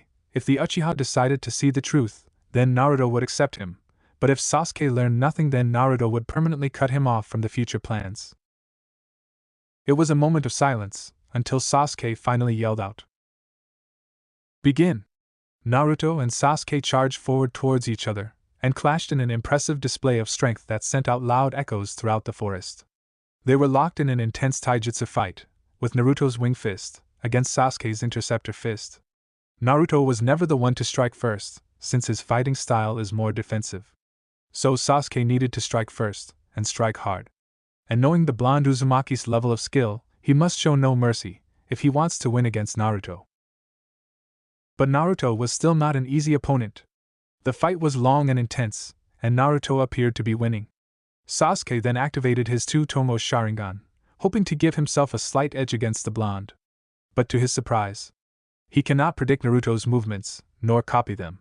His focus was broken when Naruto landed a strong kick on Sasuke's chest, and he was sent flying a couple of feet away, landing roughly on the ground. What the hell is going on? Why can't I copy your moves? Sasuke asked angrily, as he tried to stand back up. First of all, Sasuke, that is so not cool. You can't just steal my moves, Naruto said with a mock-hurt tone, then he continued with a smirk. Which is what I already predicted. So luckily I came prepared. Naruto finished with the smirk never leaving his face. What do you mean, Dobe? Sasuke asked with a raised eyebrow, as he stood back up on his feet. Well, after Asuma-sensei told me about his fight with Raiga, he mentioned a fascinating fact about Ranrakuin. More particularly, his unique dojutsu, and the powers they possessed. Specifically, the ability to counter other dojutsu's visual prowess, like your Sharingan. That is impossible. I'm afraid it is. I got a little curious, so I asked Ranrakuin how his eyes work. After he told me everything he knew, I came up with an ingenious idea. To replicate that power, by using Fu and Jutsu. So what you are saying is? Sasuke asked, with great hesitance in his voice. You can't predict, nor copy my moves or jutsu, Sasuke, and Byakugan can't see through me, Naruto said, as he rolled up his sleeve, and a tattoo-like seal appeared glowing on his right forearm. Sasuke was seething his teeth in anger. Naruto is always one step ahead of him, and now he can't copy his jutsus. Damn it. Then I guess I'll get a little serious, Sasuke said, as they formed a couple of hand seals and took a deep breath. Fire style, fireball jutsu. Sasuke blew out a very large ball of fire towards Naruto, who simply stood his ground. Naruto was smiling and then made several hand seals of his own. Water style, liquid bullet. Naruto spit out a large orb of water towards Sasuke's fireball, canceling each jutsus out, leaving behind a very thick steam in the process. Because of it, Sasuke managed to disappear from Naruto's line of sight. Naruto closed his eyes to track the Uchiha's whereabouts. He snapped his eyes open when he sent Sasuke through several projectiles towards him. They were shurikens, with ninja wires attached.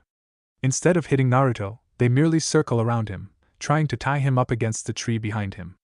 Naruto managed to take out two and channeled wind chakra into them.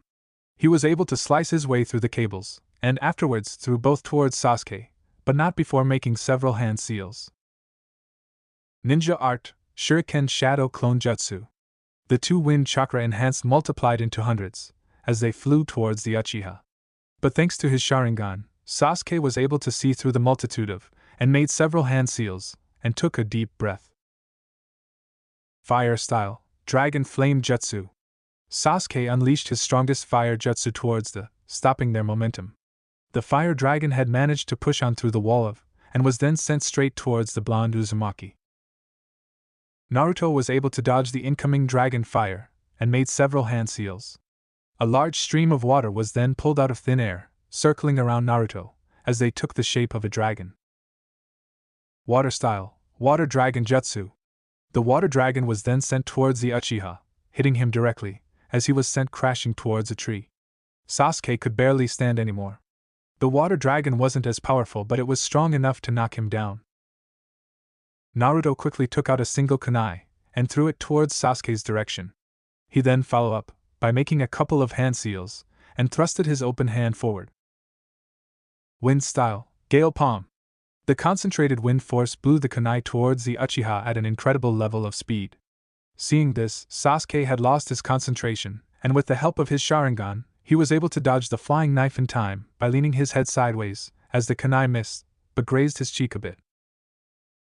But unbeknownst to Sasuke, the kunai was marked with Naruto's Hiraishin seal, and the blonde had suddenly disappeared, but then he reappeared right behind Sasuke, holding the same kunai that was thrown earlier, right near the Uchiha's throat. Sasuke's eyes widened as his Sharingan turned back to normal eyes. "Looks like I won, Sasuke," Naruto said, with a serious look and tone. How did you do that?" Sasuke asked, not moving a muscle. "Family secret. You fought well, Sasuke. You should be proud of yourself," Naruto said, as he removed the kunai from his throat and stepped back, as Sasuke fell to his knees in shame. Sasuke was gripping the grass beneath him, as he gritted his teeth in anger, and had lost. "Again. I'm not. I still can't beat you." "Why? Why are you so strong, Naruto?" Sasuke yelled out with anger. Naruto was surprised by his sudden outburst. But he decided to let him finally vent it all out. "I did everything right. I studied scrolls. I trained every day. And yet, I can't catch up to you. You're just like him." He said the words with venom. The blonde didn't flinch. He knew of who he was talking about. Naruto was worried about the desperate tone in the Uchiha's voice, and decided to say something before it escalated. "Sasuke, you are one of the strongest people I know. You say you are weak, but I know your heart is filled with strength," Naruto said kindly. "It still doesn't matter. I still don't have enough hate," Sasuke said, remembering Itachi's words. "Life was very cruel to both of us. And I'm afraid it is only going to get worse from here on out. But I want you to know that if you want, you don't have to be alone. This world is full of hatred, we all make choices. What will you choose?" Naruto finished. Whatever Sasuke knew or not, he had a choice, and Naruto will see now what was Sasuke's choice. The Uchiha heard his words. He saw the hand Naruto was offering him, but all he could think of was his family, his father and his mother. All that disappeared because of Itachi, and Naruto was reminding him of Itachi. Instead of accepting his hand, Sasuke growled before slapping his hand away. "What do you know? You know nothing. Just because you were in our house a few times doesn't mean you understand what family is like. You don't know what it is like to lose your parents. You never will," Sasuke screamed out at the end. Naruto's blue calm eyes turned to ice cold. Right now, Naruto wanted nothing more than to slice his throat and be done with him, but Itachi had wanted a second chance, and Naruto gave him a second chance, and he decided to throw it in his face. Sasuke expected Naruto to scream at him, but to his surprise Naruto kept his calm, almost as if he never said anything. Suddenly Naruto's eyes looked at him. Sasuke recognized that look, the same look Itachi would give him whenever he did something he didn't like, a look of disappointment. Naruto said nothing and did nothing. Sasuke walked away. Walking past Naruto, the blonde thought of Itachi. Opening his pouch, Naruto grabbed a kunai before cutting his thumb, spreading the blood across his palm, slamming it in the ground. Summoning Jutsu. The white smoke disappeared, revealing a dark crow. One would think the crow was normal, but both his eyes were Sharingan. They were Shusui's eyes. Only Itachi and Naruto could summon this particular crow. Naruto wrote something on a piece of paper. He knew Itachi wouldn't like it, but he needed to understand that Naruto was done giving Sasuke's chances. Attaching it to the crew, disappearing in a puff of smoke, Naruto sighed before returning back to the house. The next day at the finished bridge, almost everyone in the Land of Waves was gathering to say their goodbyes to their heroes and former enemies. Tazuna, Tsunami, Inari, Ranamaru and everyone else were both happy and sad to see the brave shinobis return home. "You all have our eternal gratitude. We could never have finished the bridge without you. Especially Naruto. Your clones were a big help. I can't tell how much we're going to miss you," Tazuna said with a smile. "Do be careful on your way home," Tsunami said with her own smile. It was a pleasure to help this country. The people here deserve their freedom. And now they have it, Kakashi said with a nice smile. Well, I hope that means you might consider giving me a little discount, Tazuna said shamelessly, regarding his full payment for the C-rank turn A-rank mission. "No chance, old man. You still need to cover the full payment for this mission to the Hokage," Asuma said with a small chuckle. "Well, it was worth a shot," Tazuna said with a laugh. "And misfired greatly," Naruto whispered to Ino, which made her giggle. "Of course I will pay. It will be my honor."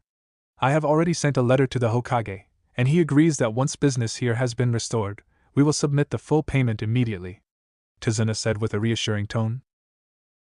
Naruto then noticed Inari was about to cry, so he then approached and knelt down to the little boy. Why look so gloomy, Inari-kun? Naruto asked. Do you really have to go to Naruto-Nizan? Inari asked the blonde. Of course, little man. I have my own home to go back to. But don't worry, we'll come visit if we can, Naruto said with a smile, as he patted the head of the little boy. Why you swear you will? Inari asked with teary eyes and a hopeful smile. Of course. What kind of a big brother will I be if I forget about you? Naruto said with a bright smile. And Nizan, Inari said with teary eyes. Also here. Naruto gave Inari a small brown book. Consider this a going-away present. It's a copy of my favorite book. It helped me become the shinobi I am today. And remember, little brother, your father will always be with you.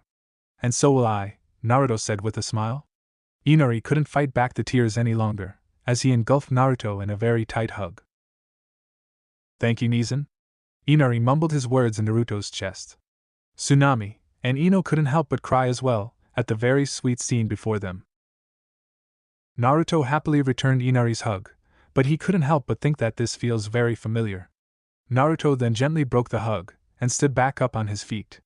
He walked back to his team and waved goodbye to the people of Wave, as he and the rest of the Konoha and Kiri shinobis walked towards the other side of the bridge, finally heading home. Little that they know, Tazuna had decided to name the bridge after their blonde whiskered face hero. Goodbye everyone! Ino happily yelled out, as she waved goodbye and walked alongside Naruto. That was very sweet of you, Naruto-kun, Ino said with a loving smile, as she reached out her hand to hold Naruto's. Thanks, Ino-chan. Hey! When we get back to the village, and of course, after a long overdue rest, what do you say, you and I go on a date? Naruto asked, giving her a warm smile. And Naruto-kun, don't tease me about that, Ino said with an embarrassed blush and a cute pout. I'm not teasing, Ino. What do you say? Naruto asked honestly, as he looked into her sky-blue eyes, and she couldn't help but smile at him. Oh, Whiskers. Of course. I'll be happy to, Ino said with a bright smile, as she wraps her arms around Naruto's, and leans her head against his shoulder, as they continue to walk back home. Asuma and Kakashi couldn't help but smirk at the scene of the blonde couple. Look at that, Kakashi, your little brother and my student is a real chip of the old block. Saving an entire country and going home with his girl. Quite a story to tell, wouldn't you say? Asuma asked the silver-haired jonin. I guess so. I still can't get over the fact that Naruto knows how to use Minato-sensei's signature jutsu. Any chance you taught him that? Kakashi asked curiously. Nope. But I can only assume that Dad has a hand in it. Also, Naruto has been studying Fu and Jutsu for quite a while now. I guess it was only a matter of time before he masters it, Asuma said. I suppose so. I guess it was a lot to take in. But right now, I just can't wait to get back home, Kakashi said with a tired sigh. Missing your Yugao-chan already? Asuma asked teasingly. But Kakashi simply scoffed at the tease. He wasn't embarrassed. I guess I am. It still feels a little weird though. To have someone to come home to, I mean, Kakashi said. How long have you guys been living together? Asuma asked. About 6 months now. I guess I got used to living alone for so long that I forgot what it's like to live with someone. I just hope I can adjust as soon as possible. I don't want Yugao-chan to worry. Haha, don't worry, man. You will. Yugao might like to cut things, but she's not crazy, but she's a good person. And I can tell that you guys really care about each other. I'm just surprised you didn't just tie the knot with her already, Asuma said with a smirk. Little ways down the road, my smokeaholic friend. But enough about me. How about you and Kurenai? Kakashi said with his own teasing tone. What? What about me and Kurenai? Asuma asked, blushing his cheeks out. Now Asuma, you don't have to play the fool with me. It is pretty clear that you guys are together. Besides, you have had a major crush on her since we were in the academy. It's not that obvious, is it? Asuma asked, hoping that all of his friends didn't know about his long-time affection for the raven-haired beauty. Only to those with eyes, Kakashi said with a teasing smile. Asuma wanted to continue his denial, but realized it was futile against the copy ninja. He might as well talk to him about his secret relationship, since he never talked to anyone before. Well, it has been great. We've been seeing each other for several months now. God, it's so good to finally say that to someone else, for a change, Asuma said with a smile. Haha, well, you can talk to me about that whenever you want, Asuma. It'll be nice to talk to someone my age about relationships for once. Before this, it was just Naruto. Thanks, man, I appreciate it. But just so you know, Kurenai-chan and I still want to keep our relationship a secret, at least for now. So I hope you don't mind. My lips are sealed. Ha ha ha, I guess the only one who hasn't got a girlfriend yet in our year is Guy, Kakashi said with a small laugh, but then he heard a very loud sneezing from the horizon, followed by an echoing yell out of flames and youth from afar. I'll pay big money to see that happen, Asuma said, as he removed the finished cigarette from his mouth and replaced it with a new one. But let's move on to a new topic.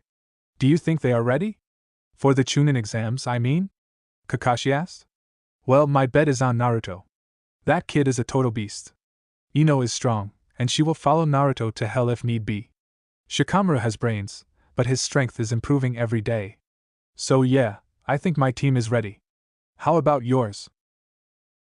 I'm still worried about Choji and Sakura. As for Sasuke, well, let's just say my money is on him. This mission has really helped him grow as a shinobi. Ha ha ha, I'm getting the feeling that the next Chunin exam is going to be really interesting. You and me both. Soon, both Zabuza and Haku left, saying goodbye to Naruto and the others. Thank you for being kind, Naruto-kun. I hope we meet soon, Haku said as they left. Zabuza was more withdrawn but still said goodbye. He was eager to return to the rebellion. Itachi. He was alone. Kisame had fallen asleep. The Uchiha suddenly saw a crow flying towards him before landing on his shoulder. Itachi noticed the small scroll, grabbing it, and the crew disappeared in a puff of smoke. Opening the paper, Itachi read the message before releasing a sigh. Foolish little brother. Sasuke is a loose end. It was another dull day in the Hidden Leaf Village. Kotetsu Hidan and Izumo Kamizuki, also nicknamed the Eternal Guards, were sitting at their usual station, supposedly observing the comings and goings of all the villagers and travelers that wished to enter the great hidden village. Well, at least one of them was. This is so boring. Kotetsu yelled out with a tired sigh. Why are you complaining all of a sudden? We've been working on this post for 5 years now. It's a great job, if you asked me. Izumo said with a smile, proud of his duty. Glad I didn't ask then, Kotetsu said with a tired sigh, as he rested his chin on the table in front of wanted to argue back, and remind Kotetsu that it was he himself who wanted to take on this job in the first place, after finally being promoted to Chunin. He claimed that he wanted to take a break first, before taking on the very intense Chunin-level missions. But that was 5 years ago. Izumo, however, didn't mind his position. He believes that being a gatekeeper of Konoha is already a real honor, and an important duty that he takes with pride. Plus, he does enjoy the many perks of the job. It pays well, you get to sit all day, all the beautiful women that pass by, and if he was honest with himself, he didn't mind the no-stress and peaceful lifestyle. Oh, I know. Let's play a game. Kotetsu happily glared at Kotetsu with a deadpan look, slightly annoyed since they are still on duty.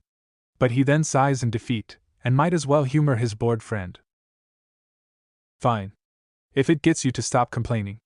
Izumo agreed, but he had to admit to himself that he too was a little bored. All right. Let's play Would You Rather. You go first, Kotetsu said with an excited tone. Okay, would you rather take the next Jonin exams? Or fight one-on-one against Lord Jiraiya? Izumo asked. How, that's easy. Jiraiya, of course. All I have to do is transform into a hot naked woman and I'll win, Kotetsu said with a confident smirk, while Izumo rolled his eyes for his friend's hypothetical yet suicidal match against a Kage-level shinobi. But then again, it wasn't really a bad plan. Alright, my turn. Would you rather have the Byakugan or the Sharingan? Sharingan, of course. Lame. Really? So you would rather have? Hell yeah, the Byakugan. Can you imagine the things we can do with eyes that can literally see through anything? Kotetsu said with a perverted grin and a small blush. I'm no pervert, you idiot. Alright, it's my turn now. Would you rather tell Lady Tsunade that she is old, or tell Tsum Inuzuka that you want to be her alpha? Izumo asked. Neither, I'm not suicidal, Kotetsu said. You have to pick one or the other. Those are the rules, Izumo reminded. Damn. Well, if I have to go out, might as die a legend. I can see my tombstone now. Here lies the courageous young Chunin, who reminded a legendary Sannin that she has passed her prime, Kotetsu said as he waved his hand dramatically. You're an idiot, Izumo said with a small chuckle. Ha ha ha, speaking of hot babes though. Would you rather sleep with Kurenai or Yug? Ahem. Kotetsu stopped his sentence midway, and turned his head slightly when he saw the group of shinobis in front of him. There were 6 genins, and 2 very annoyed-looking jonins. The 2 jonins were fuming, and glaring daggers at the bandage-faced gatekeeper, who in turn became pale and sweat like crazy. Asuma-san. KK Kakashi-senpai. How long have you been standing there? Kotetsu asked fearfully. Long enough, Asuma said with a glare, causing Kotetsu to gulp nervously. Izumo wanted to burst out laughing, for his friend's untimely foolishness. Almost every Konoha Chunin ranked and above knew of Kakashi's relationship with the Purple Umbu, the Slasher. And many have already suspected that Asuma and the Genjutsu mistress are dating. To witness, Kotetsu mentioned the names of the 2 beautiful ladies in front of the 2 men before them, who are currently their paramours, and his hypothetical question, regarding a lewd scenario of said ladies, was freaking hilarious. But luckily Izumo wanted to help ease the tension, and hopefully save his best friend from certain death. Welcome back, Asuma-san, Kakashi-senpai. It is great to have you back. Please don't mind Kotetsu. He was just joking around. Right, Kotetsu? Izumo said. Right. Of course.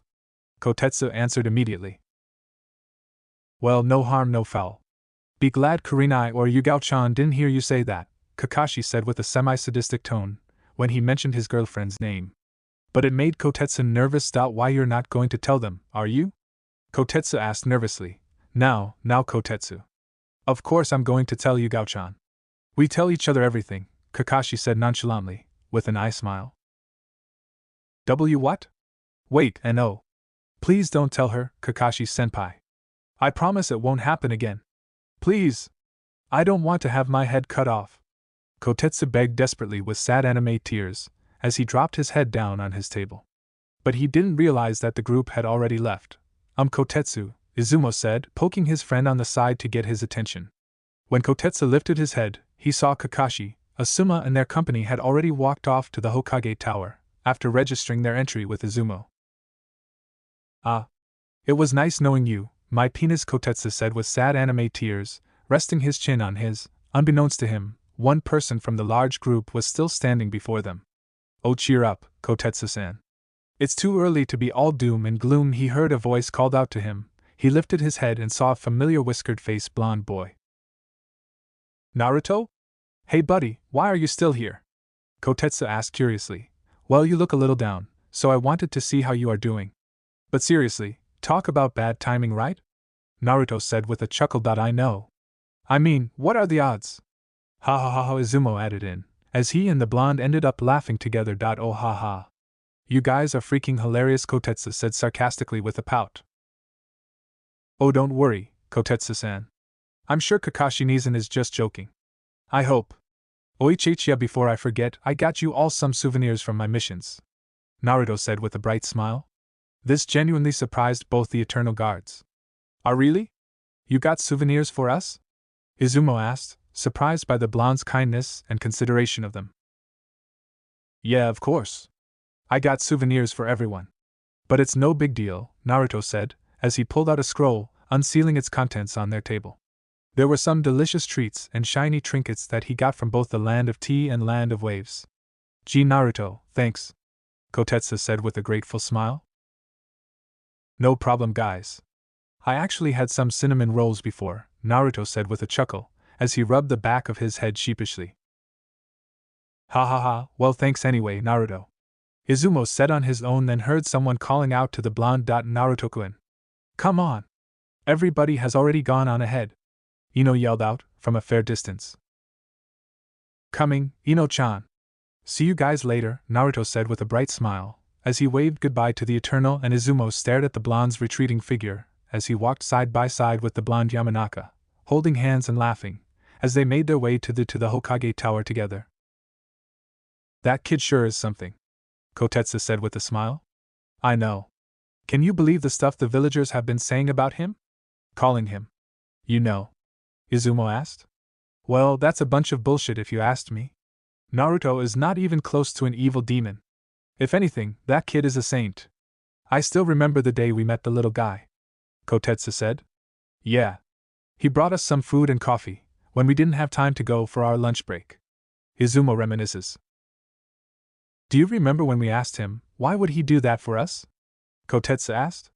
Haha, yeah. He told us that he appreciates our work of helping keep our village safe. So he wanted to thank us. I honestly thought it was a prank at first. Real glad it wasn't though, Izumo said with a laugh. I know I said this job is boring and all, but it's people like him that makes it more worthwhile. I would gladly sit by this gate for the rest of my life, if it means protecting people like him. That kid spreads joy wherever he goes, Kotetsu said with a smile. How much do you want to bet that he'll make Jonin before us? Izumo joked. Come on, man, I like the kid, don't make me hate him, Kotetsu said with a depressed tone, but eventually laughed at the joke. Honestly, he would be proud if Naruto did get promoted before him. The blonde boy is on his way of becoming a great ninja after all, and he knows it. Hokage's office. Hiruzen was now sitting behind his desk, listening to the reports of both Kakashi and Asuma. Standing behind them are teams 10 and 7. Hiruzen was astounded to hear that his son and Naruto had a very eventful C-rank mission. First, encountering and eliminating the traitor, Aoi Rokusho, and exposing the land of T's minister of his corruption. Second, encountering 2 of the 7 ninja swordsmen. Well, I'm very pleased with your reports, Asuma and Kakashi. You should be proud of your students. You will receive your mission payment on the 2nd floor. Both your teams have the whole week off. Take this time to recover, and spend some quality time with your loved ones. You all have earned it after all, Hiruzen said with a proud smile. Thank you, Hokage-sama, they all said in unison. Now, I would like only Naruto-kun and Asuma-kun. The rest of you are free to go home, Hiruzen ordered. Can Ino-chan stay as well, Hokage-sama? Whatever you'll tell me, I'll just tell her later anyway, Naruto asked hopefully, causing the Yamanaka to blush, for him wanting her to stay. Very well. The rest of you are dismissed, Hiruzen ordered, as Kakashi, Team 7 and Shikamaru waved their goodbyes and headed home. Now there was only Naruto, Ino and Asuma. For the Land of Waves mission. I've already received word from Tazuna that you are one of the major factors that ensured the success of the mission. You helped maintain his family's safety, and defeat Gato's entire army single-handedly. And thanks to your, and I quote, crazy-ass clone powers, the bridge was able to be completed, way ahead of schedule, Hiruzen said, still couldn't help but feel great pride for his surrogate grandson. Also, he couldn't help but chuckle at Tazuna's quote. Haha, I'm sure Tazuna-san is just exaggerating. Naruto still couldn't help but be humble, as he rubbed the back of his head sheepishly. Well, did you, or did you not, save both Tsunami-san and young Inari from being kidnapped by Gato? Hiruzen asked. Why yes, Hokage-sama, Naruto answered. Then I'm sure this report is accurate. And you would be pleased to know that Tazuna-san is on his way to becoming the next wave daimyo, Hiruzen informed me. He is? Naruto and Ino asked at the same time. Yes. Since the former daimyo had practically failed his country, he finally decided to step down from his position. Tazuna-san has the support of the people, and they elected him without a second thought, Hiruzen informed me. Wow, that's great, I'm very happy for him, Naruto said with a proud smile. As you should, my boy. He and the people of Wave are very grateful for your actions, and declared you the hero of Wave. Tazuna-san even decided to name the bridge after you. Also, Tazuna-san proposed to form a trade partnership with Konoha, once his position is finalized, Hiruzen informed me with his proud smile. What? Really? Wow. That's very unexpected. I'm very honored, Naruto said with an embarrassed blush. Ino couldn't help but look at Naruto with even more love and admiration in her eyes, while Asuma was very proud of his student. Hiruzen continues to stare at his blonde apprentice with a proud smile, until he finally decides to break the silence that has been filling the air. You truly amaze me, Naruto-kun, Hiruzen admitted. What do you mean, Hokage-sama? Naruto asked. What I mean is that it took 2 C-rank missions for you to establish strong partnerships with Konoha and 2 other countries. Hiruzen answered. Really? I did? Naruto asked, shocked by his indirect actions. Yes, we received a letter from Jirocho-san, on behalf of the T-daimyo, regarding their trade proposal with us. And your name was mentioned. Hiruzen informed me. But I hardly did anything, sensei. It was all Ide. He was the one who won the race. Once again, Naruto couldn't help but be humble for his heroics. Is that so? Then why did young Ide tell Jirocho-san and the T-daimyo about how you inspired him? That he would have given up on the race, if it wasn't for you. That it was your words and actions that helped him to push forward. Hiruzen informed me. Naruto was completely speechless. And now here we are, all of your teammates are safe and sound, both missions are a tremendous success. Hiruzen said.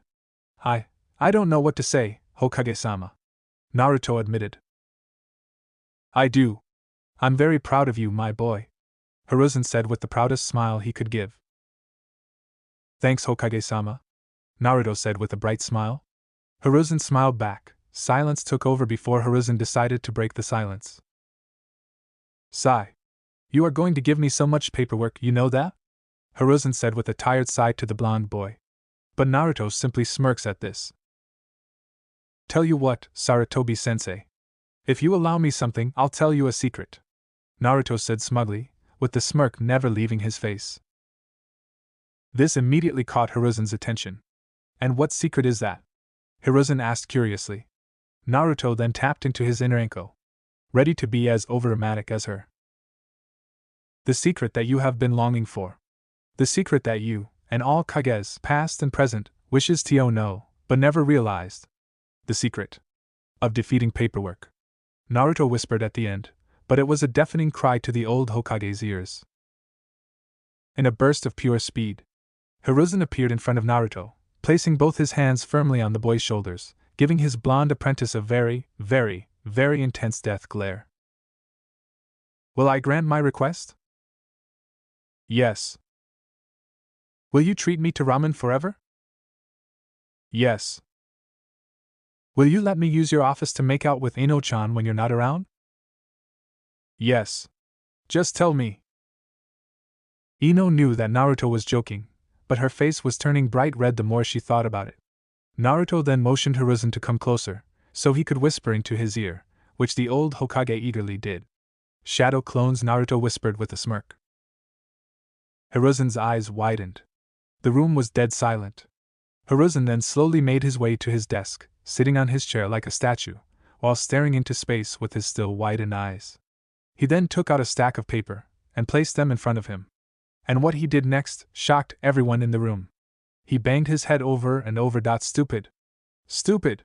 Stupid! Stupid! Hiruzen yelled out with pure rage for his own stupidity. Everyone in the room was staring at the scene with pure horror and amusement at their so-called leader. Is this really our Hokage? And the so-called second god of Shinobi? One hidden ANBU asked with a raised eyebrow. He's also known as the Professor. It's kind of ironic when you think about it. Ino added in. With Kakashi. Kakashi was now approaching his apartment door, finally able to catch some air after a long week of travel. Sigh. Such a long day, I can't wait to just relax and... Kakashi said tiredly, but when he opened his apartment door, his eyes widened and his jaw dropped, at the heavenly sight before him. Welcome home, Kashi-kun. I miss you, Yugao said with a sexy tone, as she was laying on the couch seductively, wearing only a short see-through black nightie, a black bra that can hardly contain her voluptuous breasts, and panties that highlighted her curvy hips. Kakashi can feel his pants getting tighter, and his mouth drooling behind his mask. Every part of his being was yelling at him, to fuck the sword mistress into oblivion, but luckily his heart won over. Instead of lust, he felt pure love. Love, that he has someone like her to come home to. Love, that no matter what that they will always be there for each other. Love. The idea of loving her. Not as much as I miss you, Kakashi said as he locked the apartment door and stared at his live-in girlfriend with nothing but love in his eye. Yuga was surprised at this. She honestly thought Kakashi would take her then and there. She couldn't help but blush at the way he was looking at her. It wasn't like all the looks that other men would give her. Like she was nothing more than an object, as their eyes hold nothing but animalistic lust for her body. Instead, she felt warm and nervous at the same time, but in a good way. She then stood up and slowly walked towards him, as one hand grasped his broad shoulder, while the other rubbed his cheek. Then come here then, show your Yugao-chan how much you miss her, Yugao said, as she pulled down his mask, revealing his handsome face. Kakashi couldn't hold back anymore, as he pushed his lips against hers, channeling all of his pent-up passion and lust into the hot kiss. Their tongues intertwine as Kakashi's hands slowly roam around her shapely body, earning a hard moan from the sword mistress. She placed her hand on the back of his head and grabbed his silver hair, to push their faces closer to each other, not wanting to leave any space between them whatsoever. They then slowly pull apart, as they stare into each other's eyes, with bright smiles on their faces. How's your mission? Yugao asked, slightly out of breath. It was surprisingly eventful. Some shock in all moments, blood was spilled, death was everywhere, and Kakashi trailed off as he was staring at her chest. Are you staring at my breast, Kashi-kun? Yugao asked with a seductive tone and smirk. In my defense, they were staring at me, Kakashi joked. Teehee, I guess they just miss your hands. And your lips, Yugao whispered into his ear, as she lightly bit his earlobe, causing the silver-haired jonin to shiver down his spine. Then let's not keep them waiting, Kakashi said, as he swooped her off her feet, catching her lips once more, as she wrapped her shapely legs tightly around his waist. He then led her to their bedroom, and laid her roughly on the bed, but not once leaving her tasty lips. The two lovers continued to explore each other's mouths, as they intensified their battle of their tongues. His hands continued to roam her body, squeezing certain parts that caused her to moan more and more. Kakashi then suddenly stopped their passionate kiss and pulled away, causing Yugao to pout and whimper like a child. Their faces were still inches apart, as they could feel the warmness of their breath, and their eyes firmly locked on the other. And what he said next made all the difference. I love you, Yugao-chan. Yugao honestly wanted to cry after hearing this. She can only respond with the only thing she can. I love you too, Kashi-kun. They smiled at each other, before resuming their very heated lovemaking, knowing that this moment was one of the happiest moments of their lives. With Shikamaru. Shikamaru had finally arrived at his clan's compound and entered his home. Mom! Dad! I'm home! Shikamaru yelled out. He then heard the sound of footsteps, and he was then greeted by his lovely mother, Yoshino Nara. Yoshino has long, dark brown hair that is kept in a low ponytail with 3 strands framing her face. Shikamaru has the same dark pair of eyes as her. Shikamaru-chan! I'm so glad you're home. Yoshino engulfed her son in a very tight hug, which he responded in kind, but was running out of air. Mum. Can't. Breath, Shikamaru said, as his face was turning blue. Oh. Sorry, hee. So, how's your mission? She asked eagerly. Troublesome. And? Troublesome. Sigh. Nara's. Come on, it was your second mission outside the village. Tell me everything, and don't leave out any details. Yoshino said happily, with a big smile. Do I have to? Shikamaru asked lazily. Hearing this, her smile immediately faded, and was now replaced with a deadly glare.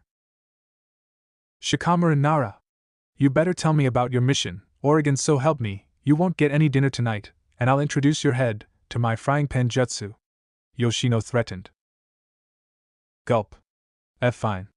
But can we please have lunch first? I'm starving. Shikamaru conceded with a tired sigh. Her smile immediately returned after he said that. Some mothers would be asked kindly, and some mothers would be pushy, but some mothers would threaten to beat their son with a frying pan. She wasn't proud, but that was the only way she knew how to deal with Nara's infamous laziness. Fine. But like I said, don't leave out any details. I want to hear everything. Also, your father should be home soon, so in the meantime, you're going to help me cook lunch. Yoshino said happily, as she led Shikamaru to the kitchen. Sigh. Women. If they decide to betray me, I will flatten their village. Naruto, there are innocent people there, men, women, and children who have no idea of this war. Are you really going to go along with this? Naruto's eyes opened, sweat rolling down his cheek. Not wanting to disturb Anko, Naruto got out of bed and crept to the kitchen, where he got a glass of water with ice and carried it back to bed. He wondered what that dream was, who that woman was, and why she was talking as if he would do something horrendous. It meant nothing, just forget about it. Naruto thought as he sat on the edge of the bed and sipped the water, and he started to shiver from the coldness of it, ignoring it since his body temperature was going down to a suitable level, and he set it on the nightstand, and just then he heard a small sound come from Anko's mouth and turned around to see her start to stir. She put her hand in front of her mouth as she yawned, and then her eyes opened, and she looked at Naruto at the end of the bed. Can't sleep? Anko drowsily but very clearly asked, and Naruto chuckled in response. Not really. Did I wake you up? No. It wasn't your fault, Anko said as she sat up and revealed the only clothes she had on were a mesh shirt and shorts. Her shirt revealed her whole neck and the tops of her breasts, which were visible, while her shorts displayed her long, well-built legs. Naruto fought back both an erection and blush at his lover's attire as she moved toward him on her hands and knees. She's pretty hot as usual, Naruto thought to himself as Anko sat next to him, and he wrapped his right arm around her waist while she thoughtfully did the same to him. Should we try to sleep? Naruto said as he looked Anko in the eye and grinned, his eyes desperately fighting not to look at her breasts, which due to their size was almost impossible to do. Yes. I believe so myself, Anko said as she stretched out her other arm, which made her breasts move as Naruto bit his lip at the sight as he clapped his hands and the ceiling fan started spinning. Anko started rolling her arms and Naruto looked at her as he figured out what was bothering her. Shoulders? Naruto asked. Yes. These things always ache, Anko said before Naruto moved behind her and started tentatively rubbing her shoulders, and his chest motioned for her to move her neck back against him for support. To her, Naruto always knew just how to make her shoulders more comfortable, and she relaxed on the blonde. How's this? Naruto asked. Excellent. Thank you. Glad to help, Naruto said, and Anko shortly started feeling better, though she didn't notice her lover staring down at her breasts and nipples through the shirt, and if it wasn't bad enough, he could feel her body through the thin fabric of her clothes, and his member awoke from its slumber. Lemon. Not being able to contain himself anymore, he gently framed Anko's face and turned her head to face him. She seemed confused for a moment before Naruto kissed her, and she realized what was going on when her hip moved up against his erection, and her personality mirrored his, as seeing him in just his boxer shorts was overwhelming. She put her palm lovingly on his face and returned the kiss in a notion for her tongue to slide into his mouth. He did so, and the pair's tongues battled each other as Naruto laid Anko on her back and placed himself over her. Anko held Naruto close to her by wrapping her arm around his neck and her leg around his lower half. He lustfully thrust his midsection forward and tapped it against Anko's pussy, while placing his hands down on the top of her breasts and smothered them. He ran his fingertips from the front of the mounds all the way back to her cleavage. The two broke the kiss, and Naruto's cerulean eyes gazed into Anko's light brown ones.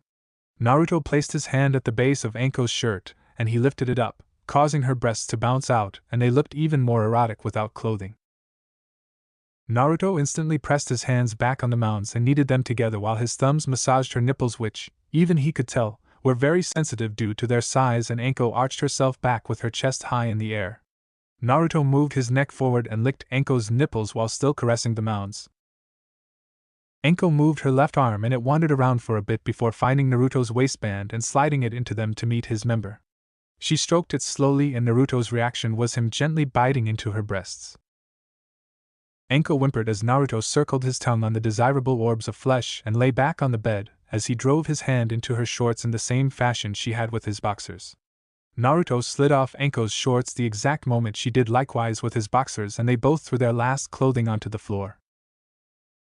Naruto's middle finger started rubbing itself right beside Anko's womanhood, and she gripped his hilt and started stroking it. Naruto's hand went up and down from Anko's stomach to her pussy until he entered the warmth, and the snake mistress bit her lips to hold a long moan before continuing to coil his hardened length.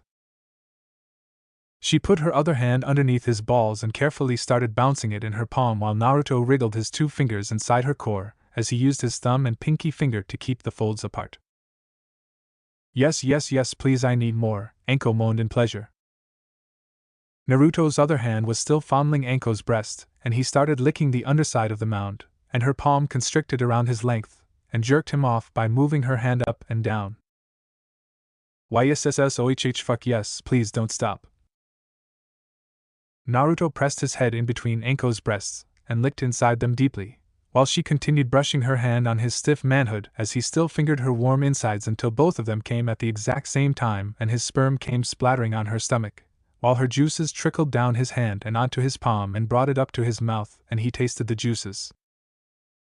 His tongue enjoyed the taste so much that his whole hand was cleared in a second, and he then noticed Anko wiping the semen off her stomach with a somewhat disappointed look on her face, and Naruto realized the look must have come from her intentionally wanting to taste his cum.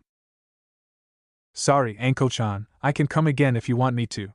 Naruto offered to Anko, and she held up her hand in a polite decline. That's quite alright, but I've another idea for you to come. Mind standing up?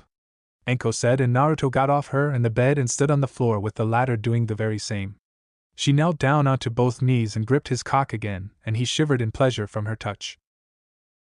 She began to lick the top of it with her tongue brushing just over his emerging foreskin and engulfed it in her mouth a second later, and Naruto put his hand on her forehead to keep balance as his legs started turning into jelly. Suddenly, Anko moved her upper body closer to Naruto and held up her breasts and enclosed his member in them. The sheer feeling of the giant orbs on his manhood made Naruto want to do a million backflips of joy as Anko started rubbing them on his erection. She smirked at the face he made and continued to massage his member while he made slow thrusts in her breasts, making them follow his every movement with each jerk. Naruto's thrust helped add to the pleasure, as it made the mounds enclosed on him slightly bounce on his length, and each time the head of his cock came out of her cleavage she would lick her tongue against it. Naruto vastly thrust into the endless cleavage as Anko rubbed them on his hardened length, and soon did the very same to his shaft with her nipples before she took it into her mouth, and the heat of both it and tongue brushed against it. He gritted his teeth out of pleasure, and Anko enjoyed the taste of his manhood, and enjoyed the strength his member had. Anko continued to keep her mouth on Naruto and rubbed the pleasurable orbs on him until he suddenly growled, and with one final brush of the former's tongue and the latter's thrust, his semen came bursting out from his cock into her mouth, and her tongue tapped the head of it, making a small but plentiful of sperm to come splashing into her mouth. She tasted what she finally desired and enjoyed each amount of it as she swallowed it whole and seductively licked her lips as the cum on her breasts trailed down to the ground. Well done, Naruto-kun. Just as I would have expected from you, Anko said, and Naruto grinned at his lover. The next minute, Anko was on her hands and knees in the middle of the bed while facing the front with Naruto behind her and observed everything from her ass to the back of her breasts, which he was practically dying to touch and mold again, and that made her blush. Anko rarely ever blushed, but she knew she could show this side of her to Naruto. Unlike everyone else, she trusted Naruto with everything. Naruto did put himself over Anko and made her back touch his chest, and he placed his head over her shoulder and made his cheek touch her cheek with his erect member right underneath her womanhood. Naruto nuzzled his cheek against Anko's and she reflectively did the same just before he rubbed his erection around her womanhood, which made her arms wobble like jello. Ready when you are, Anko-chan, Naruto said. I'm good. Go for it, Anko said, and Naruto more than readily slid into the awaiting warmth after circling his member around it a few more times. Anko let out a small moan as she dug her nails into the bed, and Naruto had still for a while with his face still against her own. How's this? Naruto asked. Incredible. That just about sums it up, Anko said, and Naruto chuckled before he reared his hips and thrust his hardness into her just once. She moaned more loudly and Naruto started licking the back of her ear as he began to send his length in her core. She received his thrusts while he went from licking the back of her ear to kissing the side of her cheek, while his manhood grinded into the aroused warmth that so much desired him. Anko moved her hips to stand against Naruto's thrust as he grinded his waist against her ass and his length into her pussy as it began coiling and constricting around his length, and slid his hands underneath hers and cupped her heaving breasts, molding them in his palm with his thumbs simultaneously flickering her hardened nipples. Naruto held on to the jiggling tits and kept his eyes focused on their every move like a bird of prey watching a potential meal from the sky. Anko kept sending her lower body onto Naruto's cock while he slammed and pounded into her curvy form with all his might, the warmth of her pussy and its combined milking methods carefully draining him of his seed. More, I need more, please don't ever stop," she screamed in pleasure. Naruto then started rubbing Anko's breasts together, and making her sensitive nipples together, and feeling her arms and legs feel like jello. Naruto pressed his length forward and made his body shift onto his back, using his buried cock to pull Anko back with him, and her ass landed on his lap. "Naruto-kun?" Anko said as she looked down behind her at Naruto, who had some form of sympathy in his face. "Naruto-kun, what's wrong?" she asked with worried concern. "Why don't you take a breather and let me do it for now?" Naruto said, and Anko smiled down at him for his thoughtful statement. "Well, if you insist," Anko started to say. "Then it's settled." Naruto cut her off before restarting his thrusts and sitting up behind her with her legs on top of his knees, making his chest meet her back again and her ass tapped against his lap. Naruto wrapped his arms around Anko's chest and made her breasts flatten behind his hold of her. She could now buck her hips since she was no longer on her knees and rode his length, and Naruto put his head over Anko's back and licked her cheek before he blew on it. Anko playfully decided to turn the tables and pressed her back against Naruto to make fall back like he made her do earlier, and she laid back on his front with his cock still buried inside her. He chuckled at this and Anko returned the gesture as she moved her hips and Naruto did the same.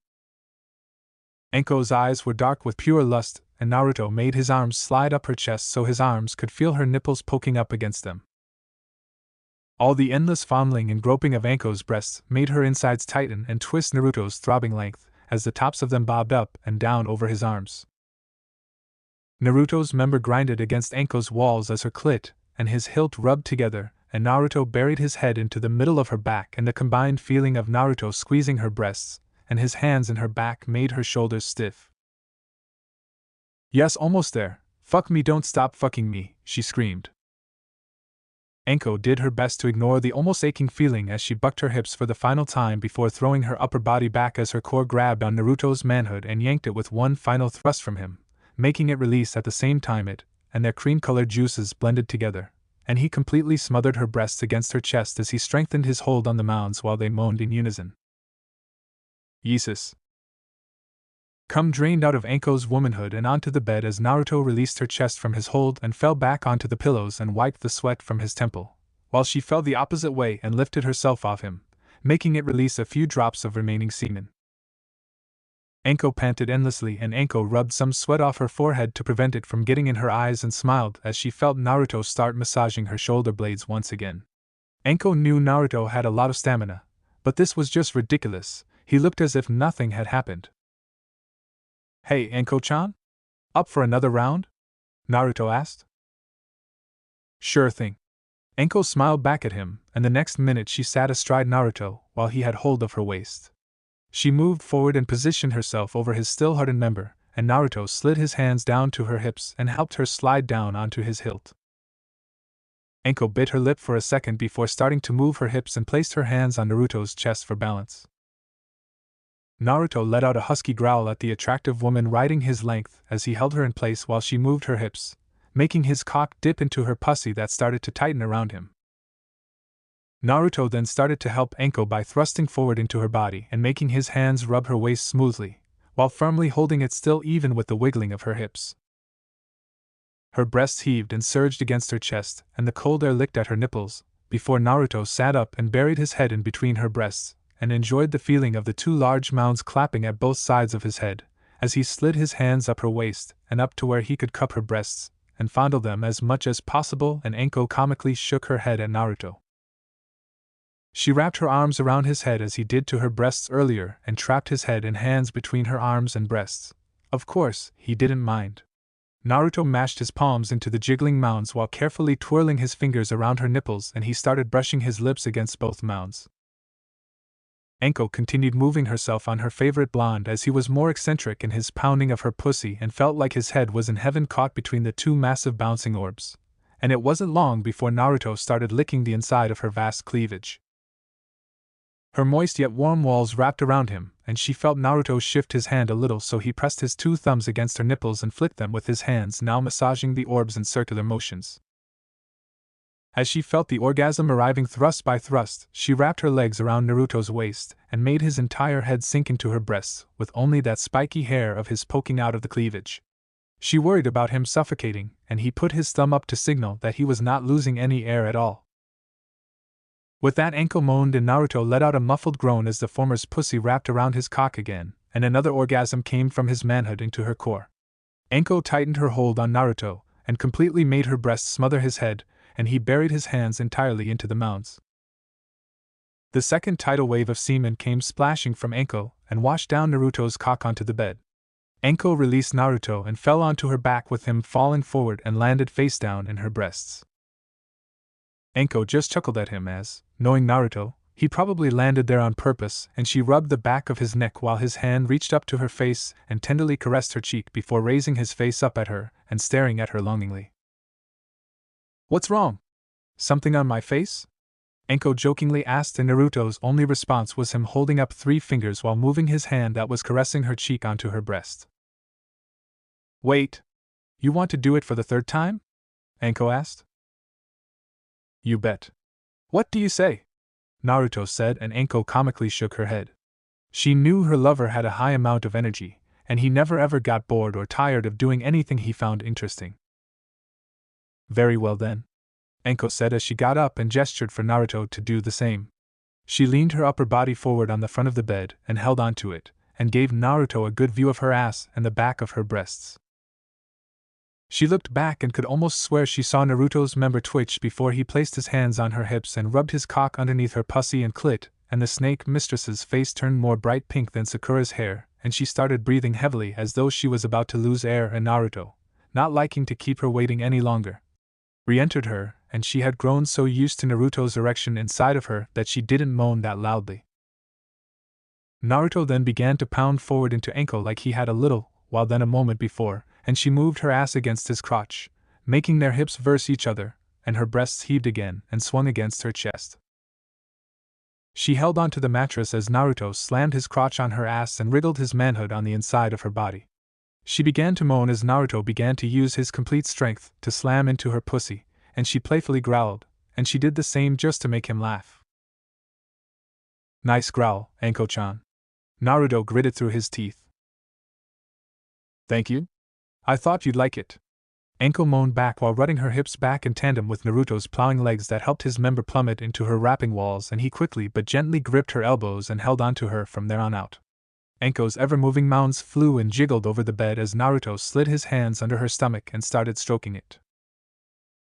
Anko lost the battle of hips to Naruto's superior speed of thrusts, and just let him do all the work as she needed a small rest, even with him still pummeling his almost immortal erection into her womanhood.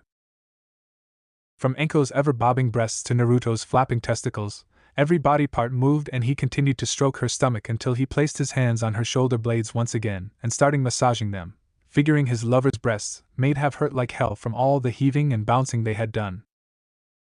Anko lifted her leg and flexibly placed it on the bed and gave Naruto more space to slam his pulsing member into her lower body as her walls welcomed its now veteran source of pleasure, and soaked, and all the while warmed it up, only giving him more motivation to crash into the warmth. Naruto and Anko's eyes both rolled into the backs of their skulls as they felt their third release on the way, and he still perfectly massaged her shoulder blades, ignoring the wild and untamed thrusts he put on the inside of her before they both gritted their teeth together and released yet another wave of semen into the tightening warmth, and every ounce of sperm released vanished into Anko's womanhood. And they panted as he removed his hulking erection that was completely covered in a blend of inner fluids and its own semen. Anko let herself fall onto the bed and lay on her back as she wiped the heavy amount of sweat off her scalp before it poured into her eyes and blinded her. Naruto did the same and stretched his legs and looked down at himself. "Say, Naruto-kun?" Anko asked. "Yeah, Anko-chan?" Naruto said to his lover and smiled as he noticed a smirk forming on her face. "Care to do it again?" "You're on." Naruto grinned, and he and Anko continued having somewhat immortal sex until the next 2 hours before finally falling asleep in each other's arms on their mattress, which was now almost covered by the sweat and cum made by them. Don't you think we should invite Ino next time? Anko suddenly asked. Naruto thought of it, and wondered if Ino would be fine with it. She knew that Anko was his lover, and she didn't seem bothered by it. Maybe. Tomorrow lemon end. Team 10 was in front of the Hokage. They had been called early in the morning to show up in front of the Hokage, most likely for another mission. When they arrived, Asuma looked at his blonde student with an uncertain look. After their mission in Wave, Asuma and Kakashi had informed the Hokage that Naruto was able to use the flying Raijin jutsu of his father. Asuma had expected that his father had been responsible for that, but the old Hokage had been in shock just like them when they saw it for the first time and had denied of being involved or known of that. Did Naruto mention how he knows that jutsu? Hokage asked, feeling a headache, rubbing his temples in hopes of easing the pain. No, Hokage-sama, I was fully convinced that you showed him how to do the jutsu, Asuma replied, trying to figure out how his student had his hands on such a powerful jutsu, and he had no idea whatsoever. He was their Jonin, he should have been able to see something, but instead, he had seen it only after Naruto had revealed it himself. Kakashi, on the other hand, was surprised and shocked but for slightly different reasons. The Jonin knew Naruto was a beast at learning new jutsu, but Kakashi wondered why Naruto had chosen that time to reveal that he could do the flying Raijin. He knew full well that Naruto could have easily defeated the army without doing the flying Raijin, which meant there must be a hidden reason why he decided to reveal it to them, or perhaps it was just to spite them, showing them that he was stronger than they originally thought. Silence took over the office, and Hiruzen was deep in thoughts. His mind was buzzing with questions but no answers. Just what are you doing, Naruto? He asked himself before his hands spread in front of his desk. His eyes lingered on the photo of Minato. Father, what should we do? Asuma broke the silence, his voice sounding concerned. Nothing, Hiruzen answered. Asuma and Kakashi kept quiet, waiting for him to elaborate further. His eyes finally landed on his son, who straightened up. Naruto is a genin of Konoha and I trust him. After all, we can't actually do anything. Flying Raijin is his heritage, even I don't have the right to keep it from him, Hiruzen explained. Shikamaru was busy rubbing his ears while noticing the new look Asuma-sensei was sending toward Naruto. He wondered what that was about. This is so troublesome. Naruto just smiled, already feeling the new chakra nearby. It seemed another part of his plan was nearby. This was working better than he had expected. How do you feel that you will meet your sister Kurama? Naruto mentally asked his friend, who groaned in annoyance. Chomei is not my sister, brat. Just because the old man created us doesn't make her my sister, Kurama replied, growling, already knowing that he wouldn't be able to sleep with her nearby. Naruto thinking that he slept a bit too much. What did you call us for, Hokage-sama? Asuma asked respectfully, taking a step forward. This earned the attention of Ino, who noticed that her favorite blonde was distracted, most likely talking with Kyubi. Shikamaru had his eyes half open now that they were finally addressing the mission. You have a mission in Taki, the Hokage simply answered, mostly paying attention to Naruto, wondering how he would react to the person who would be with them throughout the mission until it was completed. Taki, isn't that the village that is very hard to find? Shikamaru stated, wondering what business Konoha had with another shinobi village. While Taki and Konoha weren't exactly at others' throats, they weren't allies, but in the shinobi world the only allies worth putting your whole trust were the allies that could highly benefit from you. That's how the world works. Indeed, that's why Taki sent a shinobi to lead you there, Hiruzen replied before clapping his hands. The door suddenly opened at Naruto's right. Team 10 turned in time to see a green-haired girl opening the door. Her face was all smiles. Naruto couldn't help but smile back at the girl, who looked to be shining like a sun from happiness. Hello, fellow shinobi, my name is Fu of Takigakure, and I hope we become friends. Nice to meet you, Seven. I'm Uzumaki Naruto, Naruto said cheerfully, and everyone wondered what he meant by calling her Seven. Fu blinked twice before a huge cute smile spread across her face. She had never thought that she would meet another Jinchuriki like her. Nice to meet you too, Nine. I'm Fu, she replied, and both Team 10 and Irika stared at the young girl when she called Naruto Nine. Seeing that Naruto called her Seven, that could only mean she was also a. Who would figure? Shikamaru raised an eyebrow. He didn't know of Naruto being a Jinchuriki before. Of course, He had seen the way people looked at his friend and the names they called him. Shika had tried to ignore them, but at the same time, he was angry for calling his friend a demon. Now hearing Naruto call the other girl 7 and the girl Fu called Naruto 9, Shika had no doubts anymore. His best friend was Jinchuriki of Kyubi. Ino, on the other hand, was happy to see her favorite blonde meet someone like him. So, old man, I guess the mission involves Fu? Naruto asked, and the Hokage chuckled. The mission I have for you is a B rank because of its importance rather than danger, the Hokage started. The mission is to go to Hidden Village in the waterfall and negotiate trading agreements. For here will accompany you to the village since it's hard to find, the Hokage concluded. The Hokage picked up the scroll and threw it at Asuma, and said, and there are the mission details. So let's head out. I want to see your village, Naruto said towards Fu, who was happy to talk with someone like her. Before we part ways, prepare for a 1-week mission. Gather at the West Gate in 1 hour, Asuma said, and everyone left the room. West Gate. About 1 hour later, everyone stood ready at the gate. After they signed their release forms, they left the village traveling at shinobi pace towards Fu's village. Soon Naruto decided to know more about Fu. So Fu, what's your village like? Naruto asked, and Fu got a bit hesitant. The only thing I can say is that it's beautiful, Fu replied, keeping her cheerful attitude, but Naruto could tell that perhaps Taki wasn't really that friendly towards her. The thing I love most is that it has the most beautiful sunsets, she explained with a smile, and Naruto nodded. Wow, that must be a beautiful place, Naruto said, with Fu agreeing immediately before a thought came to her mind. If you want, I can show you a spot once we arrive there, Fu said, turning at Naruto, who nodded in agreement. That would be awesome, Naruto agreed, much to Fu's delight. So, Fu, tell me, what is your favorite activity to do? Naruto asked curiously towards the green-haired girl who beamed.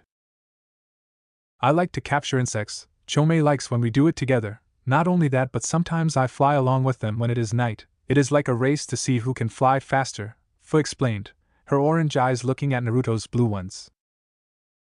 Wow, that must be amazing. I'm sure it is beautiful to see the village from above, Naruto said, with Fu nodding in agreement.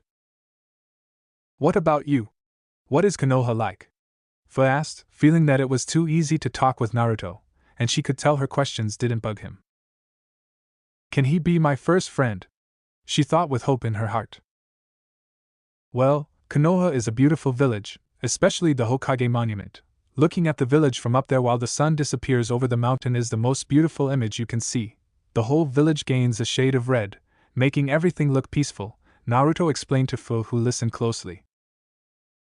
While the duo Jinchuriki were happily talking with one another, the rest of Team 10 were walking behind them, wondering just what was happening. Wow, never seen Naruto be so friendly with a stranger so soon, Shikamaru commented, not wanting to mention the fact that both were Jinchuriki, and that could be the reason for that. Shika was almost convinced that Asuma-sensei knew of Naruto being a Jinchuriki. Still, he didn't know how much Ino knew, therefore, he kept that piece of information to himself. That's Naruto for you, always ready to be friends with anyone, Asuma replied to Shika, who just made a HMMH sound like agreeing with him. As for Ino, she was happy to see her blonde friend finding another friend, but at the same time wondering if Fu would soon see Naruto as something more. Yesterday, when she had been training with Anko-sensei, she was approached by the snake mistress in a new way. So, you like Naruto too? Anko suddenly asked out of the blue as Ino was trying to catch her breath. They had been training for hours, but now Ino could barely stand. She looked up at the snake mistress almost as if she couldn't understand what she just said. What? Ino asked back quickly, not sure if she heard her right. I said that you like Naruto? Anko asked again, but more like a statement rather than a question, a dangerous smirk not leaving her pretty dangerous face. Ino felt shivers down her spine. Everyone in Konoha knew of her sadistic nature. That's one of the main reasons why many people tend to avoid her, except Naruto, of course, and a few others. Ino tried to speak, but unable to find the right words. She hoped Anko wasn't going to unleash her snakes at her, and Ino, being exhausted like this, doubted she would be able to run away. The snake mistress knew Ino liked her blonde. She, of course, had no problem with it. Anko smirked sweetly at the platinum-haired girl. You don't have to be scared of me. I would never hurt my student, not to mention I'm completely okay with that, Anko said sweetly before licking her lips. Why you okay with that? Ino asked/shouted, not bothering to hide that she was surprised before a blush crept onto her face. Of course, she said seductively before approaching Ino, who straightened up, feeling an arm around her shoulder and Anko's breath close to her neck send shivers of pleasure in her spine. She felt her knees feel like jelly. Perhaps next time you can join us. He's quite big, she whispered to Ino's ear, who blushed heavily at the thought of Naruto's. OJ Ino, you alright? She escaped her naughty thoughts when she felt something touching her forehead. Her eyes saw Shikamaru literally knocking on her forehead as if it was some door waiting to open. You spaced out. Everything alright? Shika asked again, noticing the blush on Ino's face. She opened and closed her mouth before.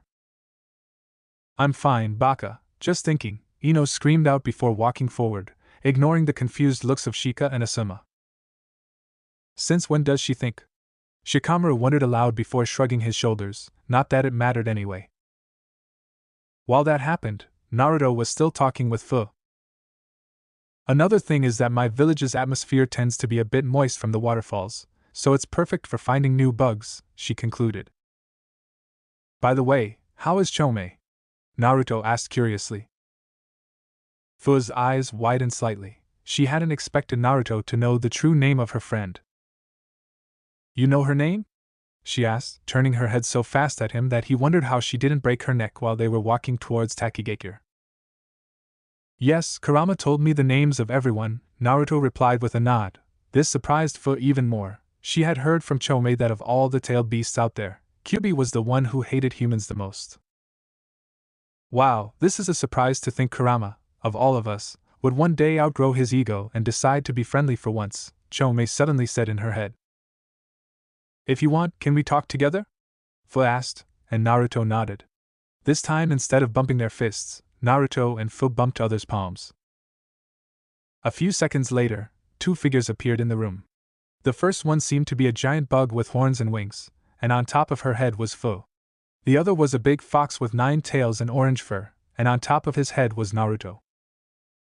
Chomei, long time no see, Kurama said uncaringly. It is not like Chomei had changed much, the same annoying bug he had known since he knew anything. It's been a while, Kurama. I see you haven't changed much, Chomei replied, paying more attention to the Jinchuriki rather than Kurama. You know, I never thought of seeing you friendly with your container. What could have caused such drastic change? Chomei said playfully while smirking but still happy to see her brother was friendly for once.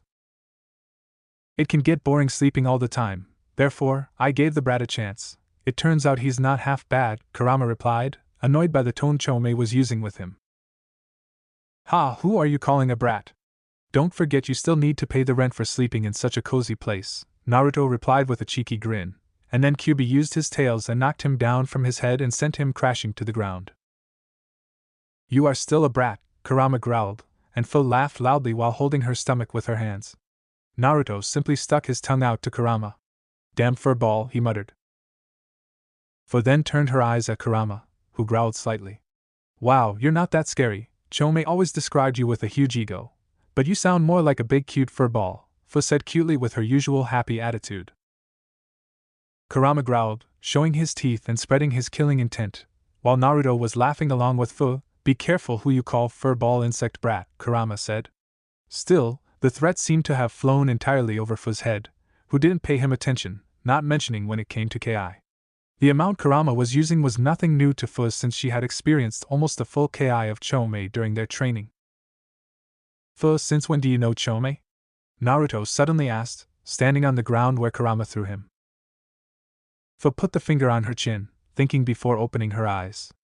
I think on my 4th birthday, I needed to jump over a long cliff, and Chomei helped me, Fu replied with a happy smile patting Chomei underneath her, who seemed to enjoy if her purr was anything to go by. Why did you need to jump over a cliff? Naruto asked, confused but instantly regretted it when the cheerful smile of Fu disappeared, a frown replaced, before looking down, playing with her green hair.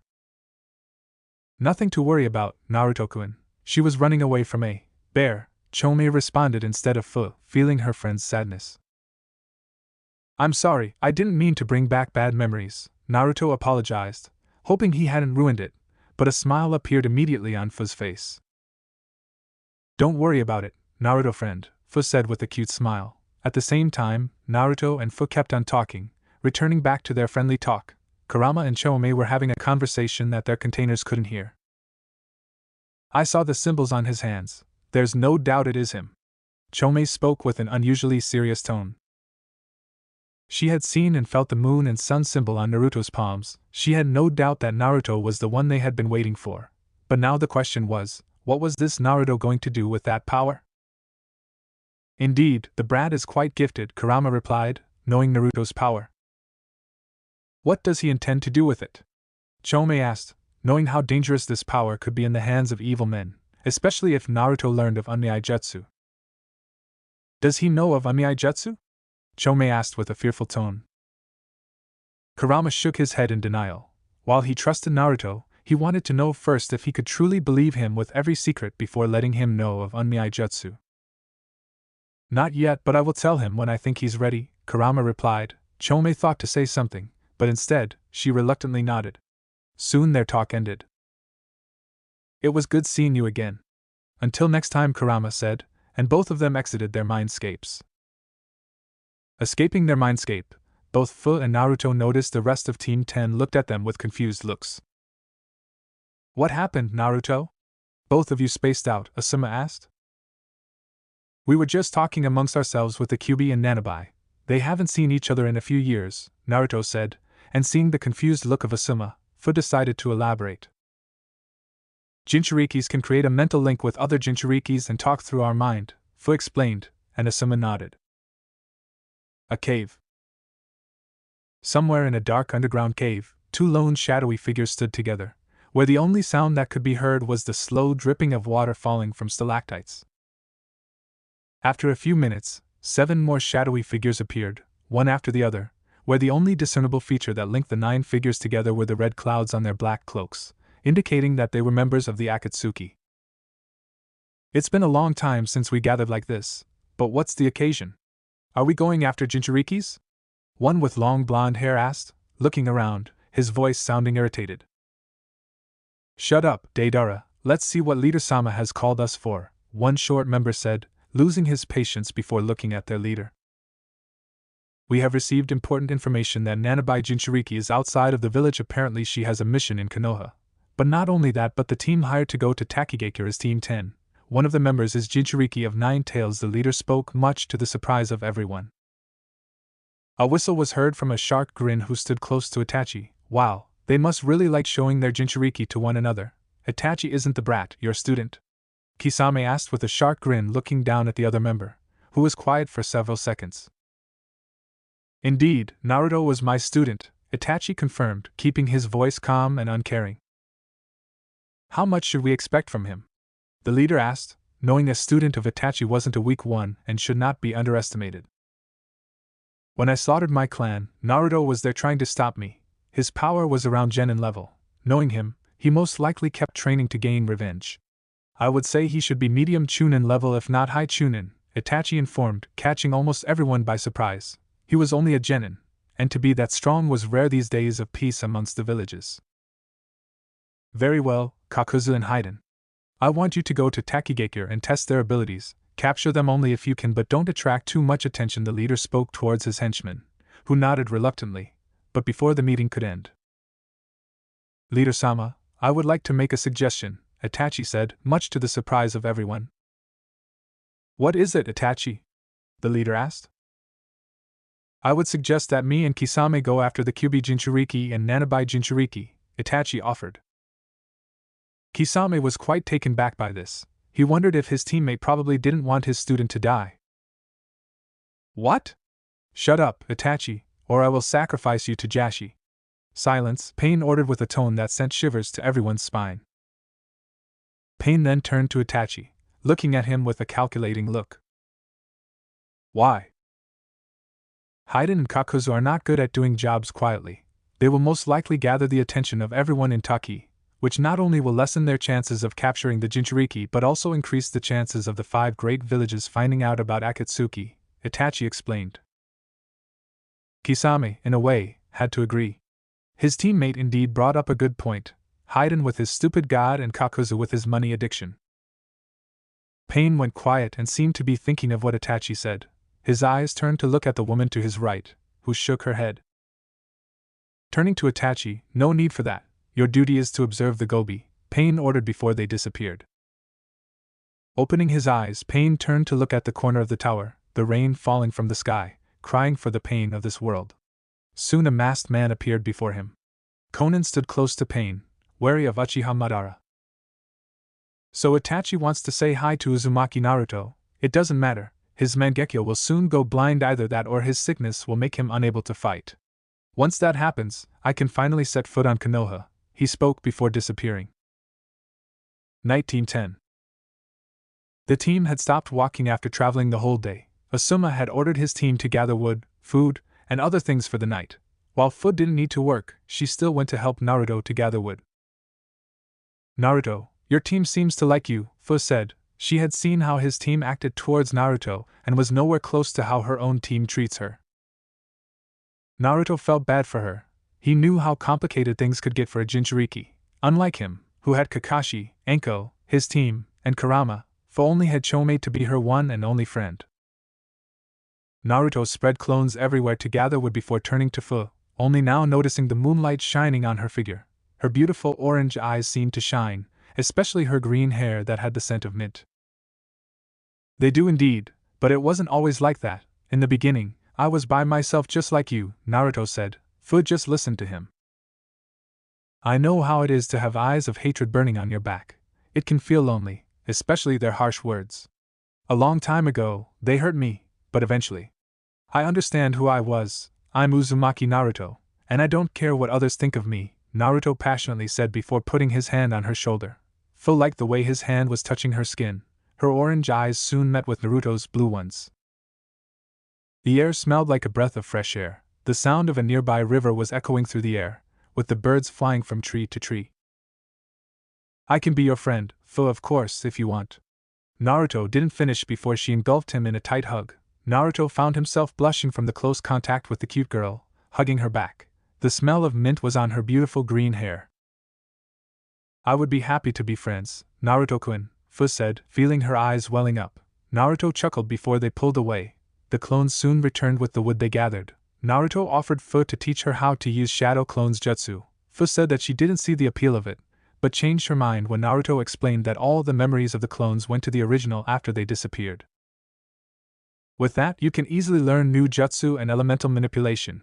The only thing you need to do on your own is training your body," Naruto explained, walking towards the camp. "Chomei trained me since I'm 6 years old. I can even control Four Tails' mini bijou form without going berserk, but only for 10 minutes, Fu explained. Naruto was quite impressed to hear that. It was one thing to control Chakra Cloak, but mini bijou form was 10 times harder to control than Chakra Cloak. "That's quite impressive, Fu-chan," Naruto complimented her. Fu suddenly felt her cheeks burning, but she didn't understand why. "You will understand soon, Fu-chan," Chomei suddenly spoke in her mind, making the Jinchuriki girl even more confused. "What do you mean, Chomei?" Fu asked, only to meet silence in return. "Stupid giant bug." She suddenly felt a nudge on her shoulders, turning to her left, seeing Naruto looking at her with a raised eyebrow. "You spaced out," Naruto said, knowing it was probably Chomei. "Nothing really. Chomei is bugging me," Fu replied, irritated before hearing Naruto chuckle. "Was that a bug pun?" "Pun? What's that?" "Is too troublesome to explain," Naruto said deadpan before his eyes widened in horror. "Oh no, I'm turning into Shikamaru," Naruto screamed in terror with Kurama laughing his ass off. Soon the Jinchuriki duo reached the camp. Naruto started cooking the food since he knew how to cook, one of the things that Naruto knew he inherited from his mother. Ino was busy talking with Fu, wanting to know more about the Jinchuriki girl. After cooking the food, everyone started eating. Team 10 was used to Naruto's cooking except for Fu, who was the first to react. "This is so delicious, please can I have more?" Fu asked with Naruto laughing before giving her more. Few hours later, near the waterfall village. Naruto's instinct kicked in, causing him to slightly jump out of surprise as Team 10 and Fu approached the village entrance. "What's the matter, Naruto-kun?" Concerned, Ino inquired. "I feel 3 chakra signatures approaching at fast speed, all joining level," Naruto stated as everyone took their places. "What is your rank, Fu?" Naruto inquired. "On my own, I'm a medium Chunin level, but if I use Nanobai's chakra, I'm about low Jonin level," she stated, not revealing to anybody but Naruto that she could control Four Tails Chomei and battle a low S rank to medium S rank shinobi with it.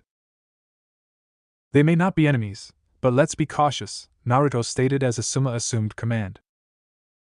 "We'll have to split up since there are 3. Can you take one by yourself, Naruto?" Naruto nodded in response to Asuma's question.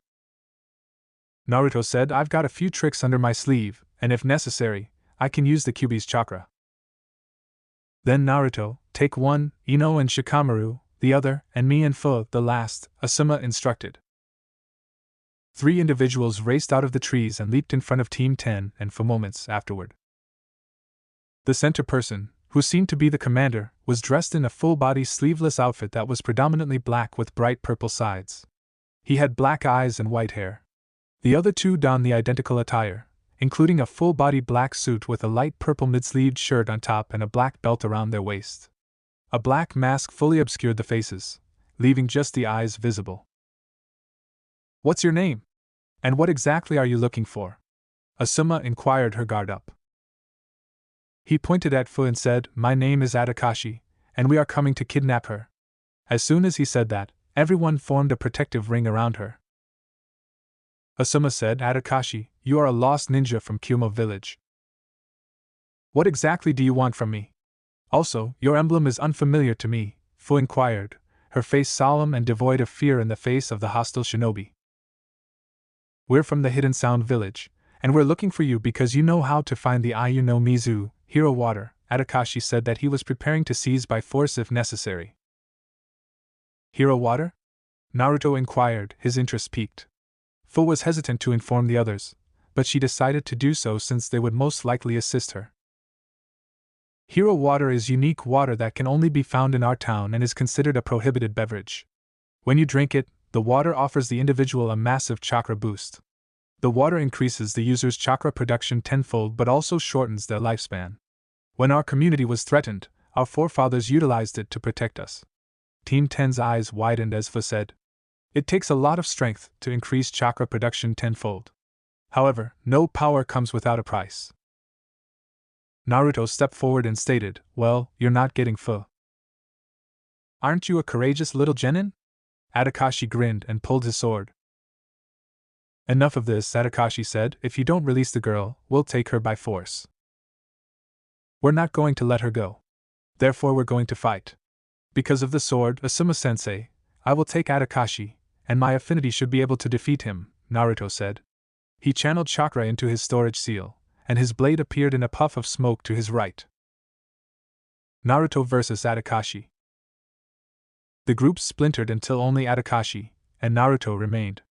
Before one of them made a move, they exchanged glances. "You've got a lot of guts to go up against me in a fight." "I'm unstoppable," smirking, Atakashi remarked. Naruto stated with a shake of his head, "You're much too self-assured. There is no such thing as an indestructible shinobi. We all have flaws and make mistakes." Atakashi ran forward, determined to eliminate the obnoxious blonde. He slashed him with a vertical slash, attempting to kill him in one rapid action. Naruto, on the other hand, stopped the sword with his own sword, and the 2 struggled for supremacy until they came to a halt. "How is that possible? How did you manage to block this blade in such a manner?" Atakashi inquired, irritated. "As I already said, no one is invincible, and that sword isn't all-powerful. My sword is composed of chakra metal, and I have a strong affinity for lightning, so it's nearly as good as yours," smirking and pissing Akachi off, Naruto stated.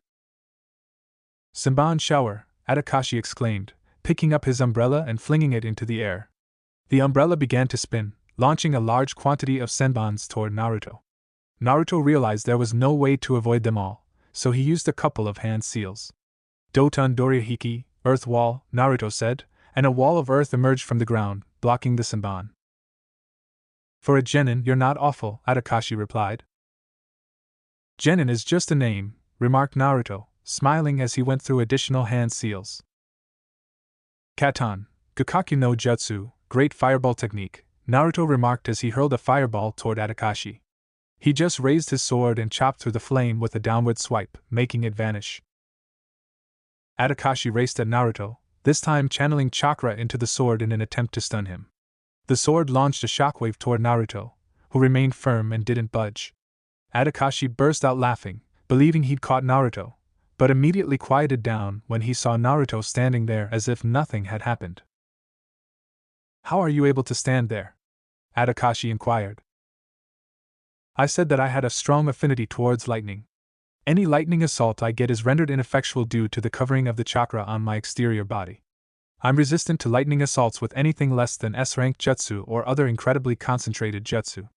That is why I have resolved to fight you. Atakashi clenched his teeth as Naruto spoke. It makes no difference since I'm going to murder you regardless, Atakashi remarked as he attempted to slash Naruto once more, but he was blocked and leaped back. Let's see what you can accomplish without your prized sword, Naruto said, smirking before grabbing his swords, taking them away. He immediately sealed them away, leaving his enemy without anything. It's time to wrap this up. I need to check in on the rest of my crew.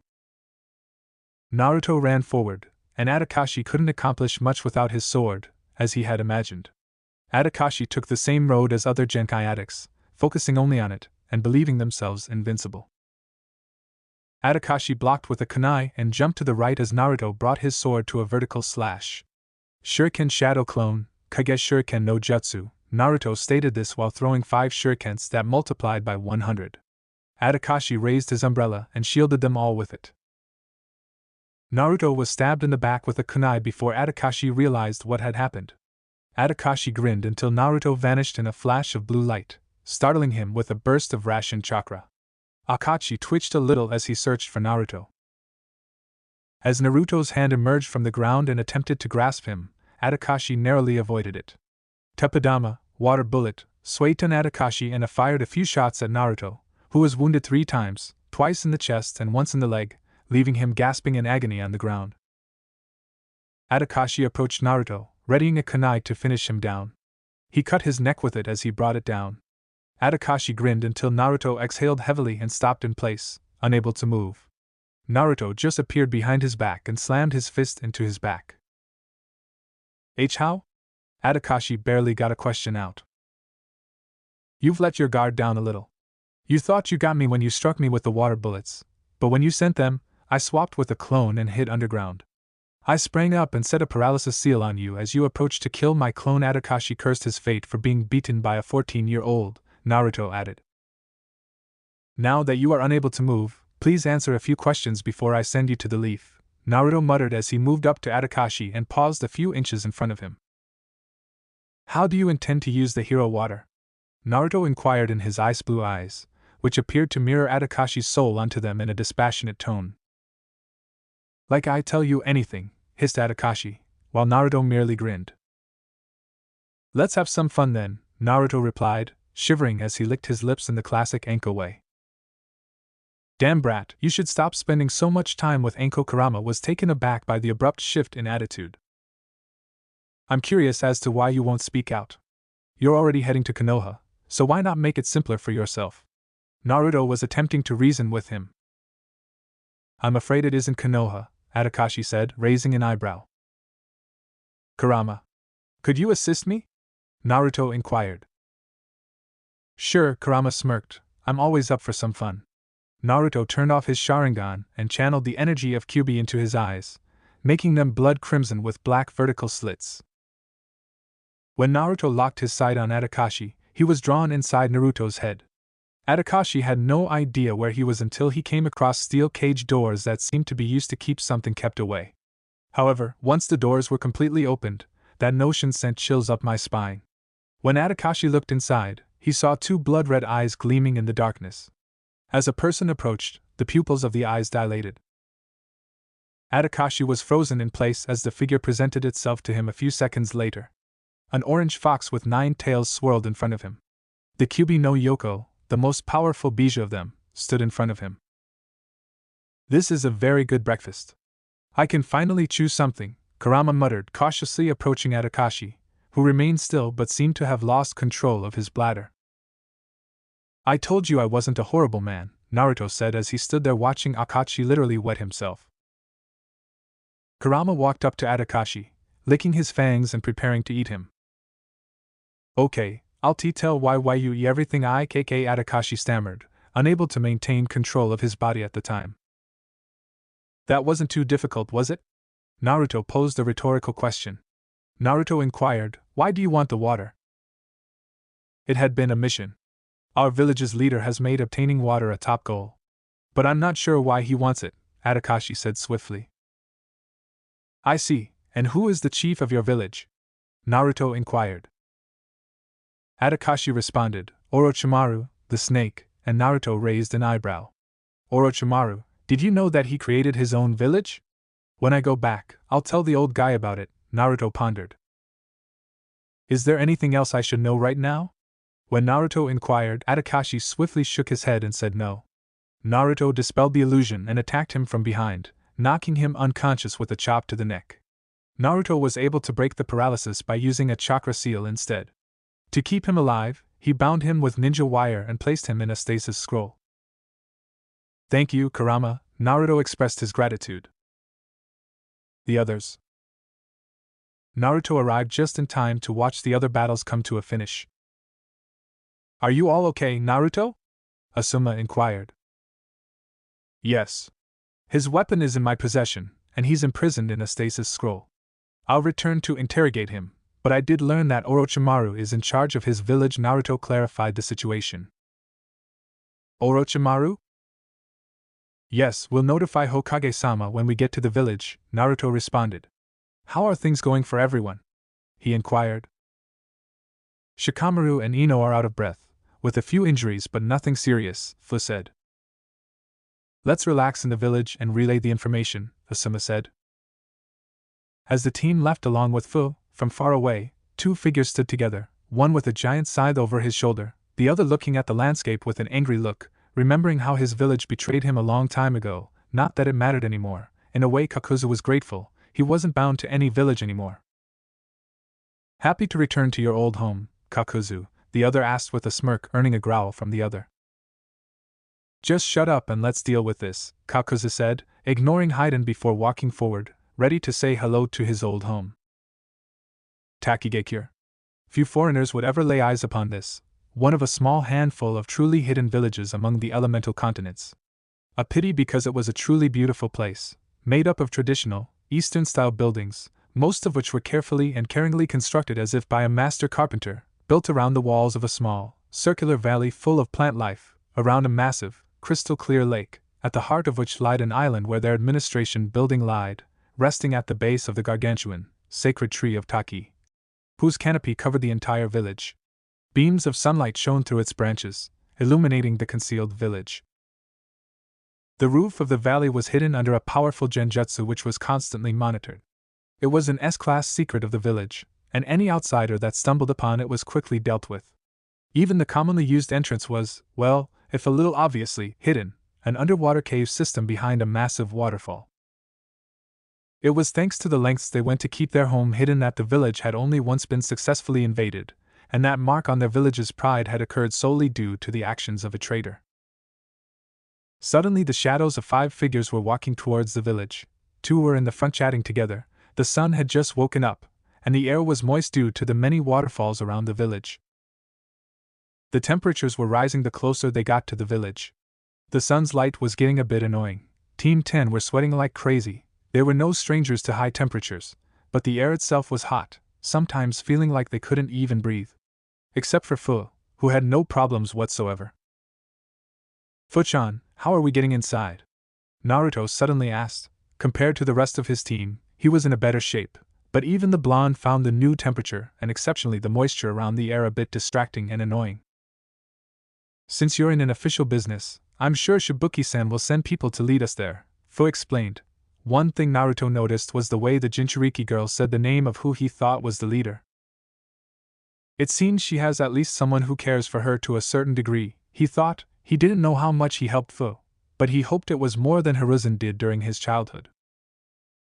Another thing the blonde noticed was Fu apparently not knowing how to get inside her own village, which seemed a little strange. She's a kunoichi of Taki. Why doesn't she know it? Or maybe she's keeping it secret. Naruto wondered about it. Has been 3 days since they left Konoha, and he was sure today they would arrive. But Naruto couldn't shake off the feeling that something was off. He didn't know what, but he could almost feel the tension rising around him, almost letting him know that not everything was as it seemed. Naruto, for 3 days, had thought of a way to either have Takigakure as his ally or have Fu as his ally. The girl was very easy to talk with, not to mention her bright personality that really put a big smile on Naruto's face. The blonde didn't admit it, but he quite liked her friendly personality, especially her cute face. He hoped to meet her, and soon after this mission, Naruto had already decided to give her a kunai with a flying Raijin seal on it, giving her the kunai before he left if she ever needed his help and he wasn't around to provide it. Naruto's mind suddenly went to Lord Shibuki. Whoever this man was, he was the leader of this small village.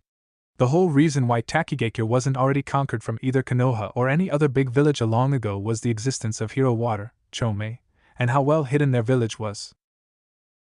Naruto thought he could get Taki to follow him, but he couldn't do the same as he did with Land of Tea or Wave. Both had their own problems to solve, which opened the door for Naruto to step in and take charge. So far this village had no doors open for him. As far as Naruto could see, he had 2 options. Either Takigakure becomes his ally or just Fu. Not much else was important here except Fu-chan. Sure, the hero water was tempting, but Naruto didn't need any extra boost of his powers, not to mention the usage of said water was not something one could do without consequences. Especially if the legend warrior Komori Kunai, the young, was anything to go by. The strongest shinobi of Takigakure, who lived even before the likes of Hashirama and Madara, was alive around 5 centuries ago. The stories tell the tale of how he died in his sleep at the age of 13, after the use of hero water. Stories said he was able to defeat over 10,000 enemies of Takigakure, surviving the bloodbath but then dying in his sleep the same day. Chunin exams are close, and knowing my sensei, he most likely will want us to participate. I wonder if there will be anyone interesting there, Naruto thought. He had planned that his message to Mei Terumi should have either arrived by now or will arrive soon. She would not pass the chance to take out Yagura without bloodshed on her part. Of course, there was a chance Konoha would refuse to help them. If Konoha refused to help, Naruto had made a plan to leave the village, helping Kiri and gaining their alliance and Bija at the same time. But if that would be the case, his plan would need to speed up a little. Soon they were stopped by 2 shinobi wearing Taki emblem. Asuma walked forward, standing in front of his team, eyeing both new shinobi. "We will lead you to Takigakure, but we need you to be blindfolded," the first said, a male around his 30s, long dark hair with a scar across his lower lip, into his neck. The second was a woman, with long dark hair as well, heart-shaped face, her left eye covered by her hair falling in front of her face. She looked the same age as the man. Very well, Asuma agreed to it. Despite not liking to be blindfolded, he understood and respected the policy of other villages, and therefore he followed their orders for now. Soon each one of them was blindfolded, even Fu-chan, for some reason, despite being from Taki. Soon they dived deep into the lake, following the 2 strangers. After swinging for a few minutes, Naruto emerged from the water, using his chakra to stand on the water's surface, removing the blindfold now that they were inside. The moment he was inside, Naruto could feel the chakra everywhere, especially this close to the village entrance. So they used Genjutsu to hide their location. Smart, the blonde thought, knowing this must be an S-rank Genjutsu to hide an entire village from the naked eye.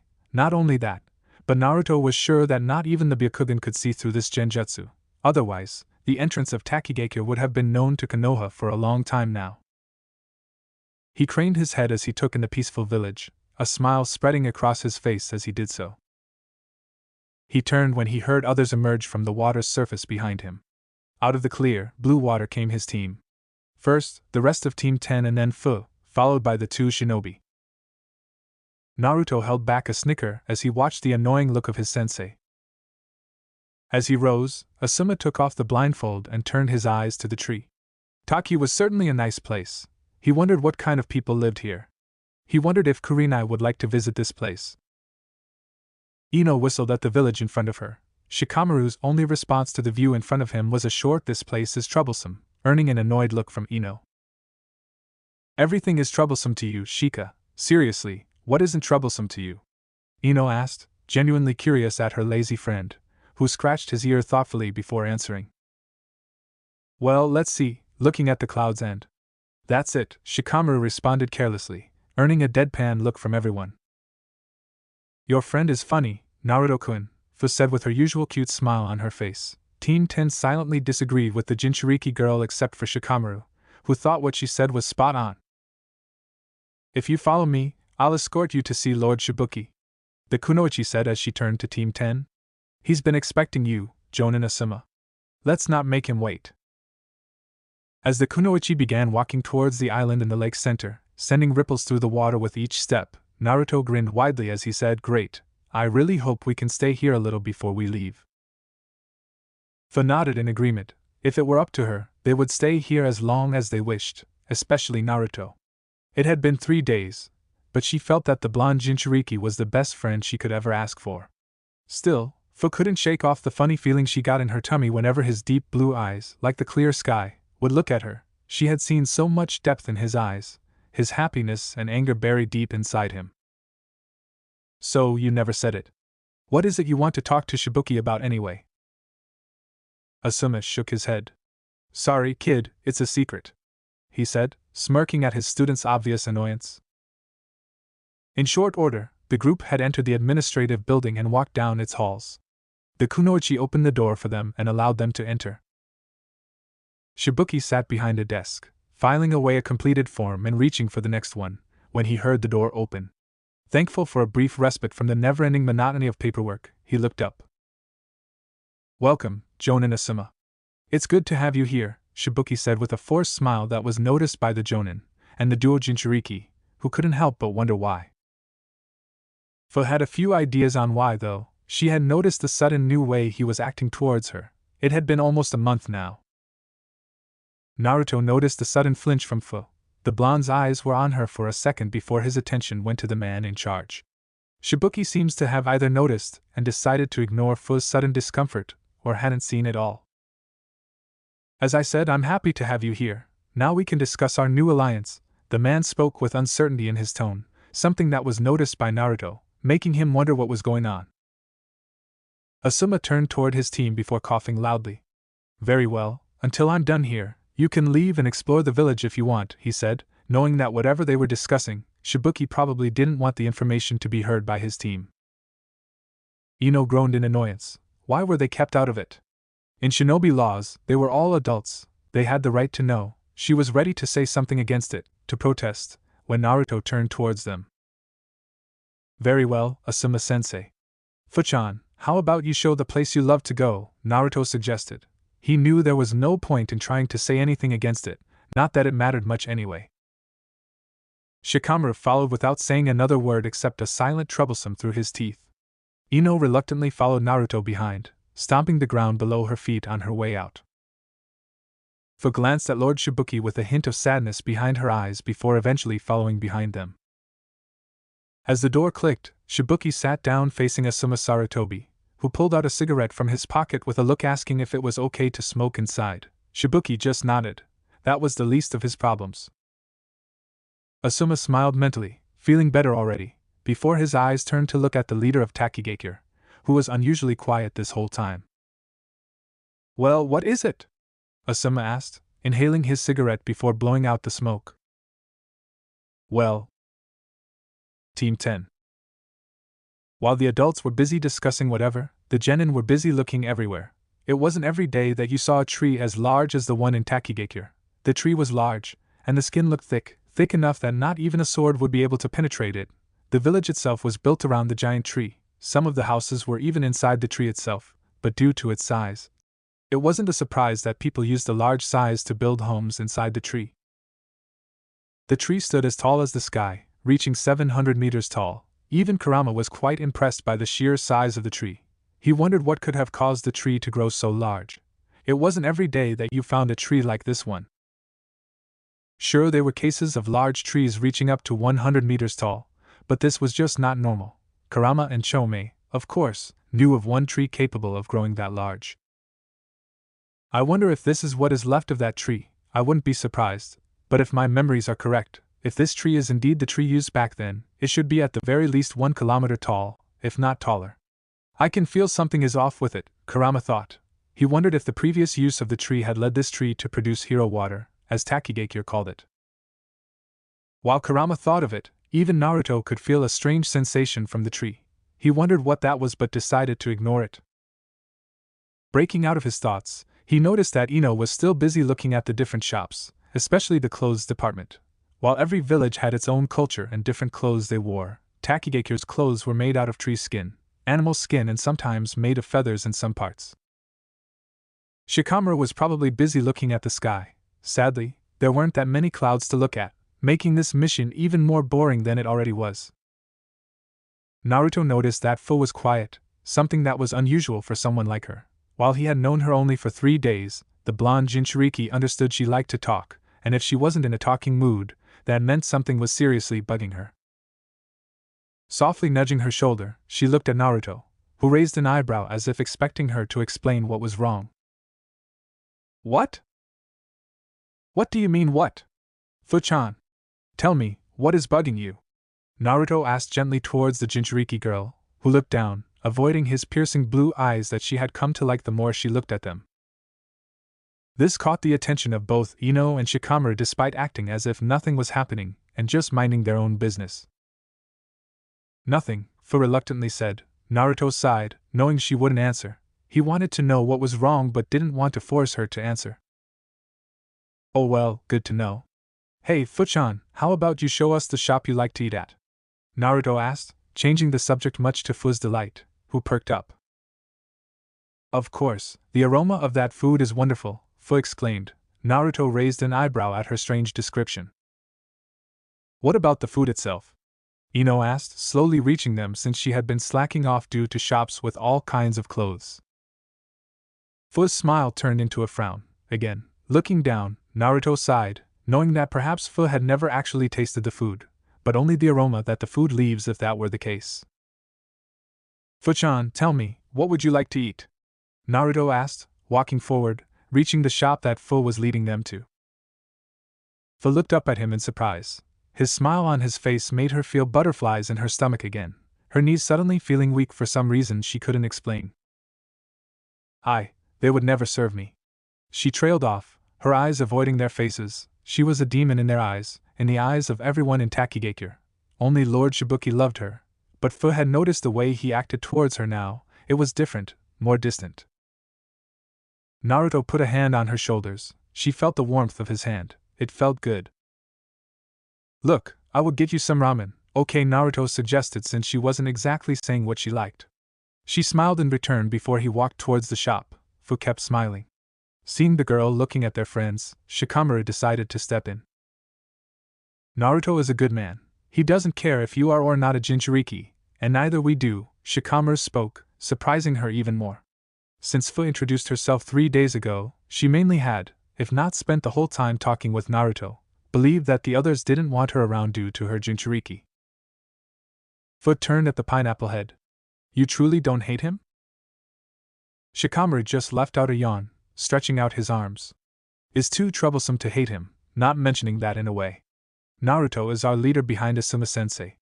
We always rely on him to pull us out of bad situations and save our asses, Shikamaru said with a smile. He hated to admit that Naruto was as close as a friend could ever get, on the same level as Choji, his childhood friend that he had known for 10 years at least. Hearing his words, Ino nodded shortly after with her own smile before turning to Fu. Shika's right. Naruto is our leader and best friend. You are his friend, so we are your friend as well, Ino spoke towards the other girl who held down a cry. She felt happy.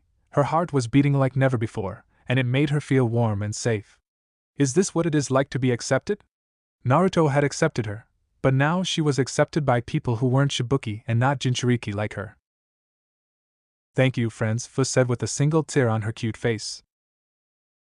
Both Shikamaru and Ino smiled at the girl before Naruto returned, holding a bag filled with food.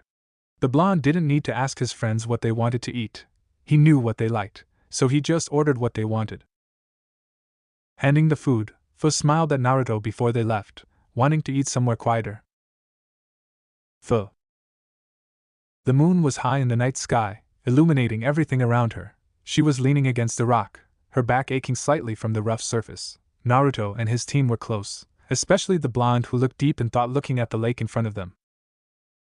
They could hear the sound of birds flying over them, crickets singing their song nearby. Insects were flying everywhere, much to Fu's delight. She glanced at the others. Shikamaru was lying against the grass on his back, most likely sleeping. Ino's head was resting against Naruto's shoulder. Fu noticed the closeness between them. She wondered just how close they were. Is she his girlfriend? She asked herself, wondering that such a closeness between them definitely meant that there was more to it than just friendship. Naruto, meanwhile, noticed that Ino had fallen asleep against his shoulder. He smiled at her.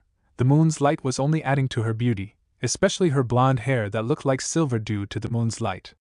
Slowly, he let her sleep against his jacket that he used as a pillow for her head. Turning around, he noticed that Fu was looking at him, her beautiful orange eyes filled with warmth that could melt even the biggest ice.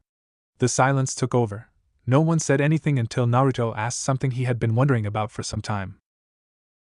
Fu-chan, tell me, have you ever wondered about? Naruto asked with a gesture to the outside of the village. Fu didn't need to hear his words to know what he meant. Fu knew she had thought of it, and not just once, more times than she could count. The only thing keeping her here was Lord Shibuki, the only person in this village that cares. Does he? You can't forget his look at you a year ago? A voice said in her mind, reminding her of the only time since she could remember herself that Shibuki looked at her the same way as the others, the look of hatred. It had almost scared her. Fu had cried herself to sleep that night, thinking that he would leave her. Back then, Fu had thought it had been an innocent question, but it seemed that wasn't exactly the case. Who was the previous Jinchuriki of Chomei? Fu closed her eyes, wanting those ugly thoughts to go away. She was with friends now, no point dwelling on the past. I have Naruto.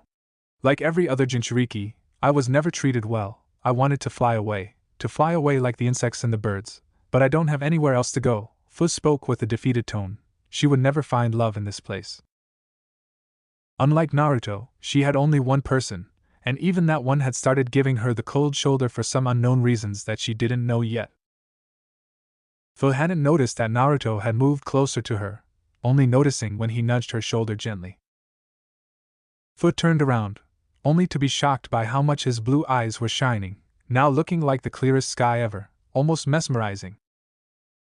That's not true, Fu-chan. We are both Jinchuriki.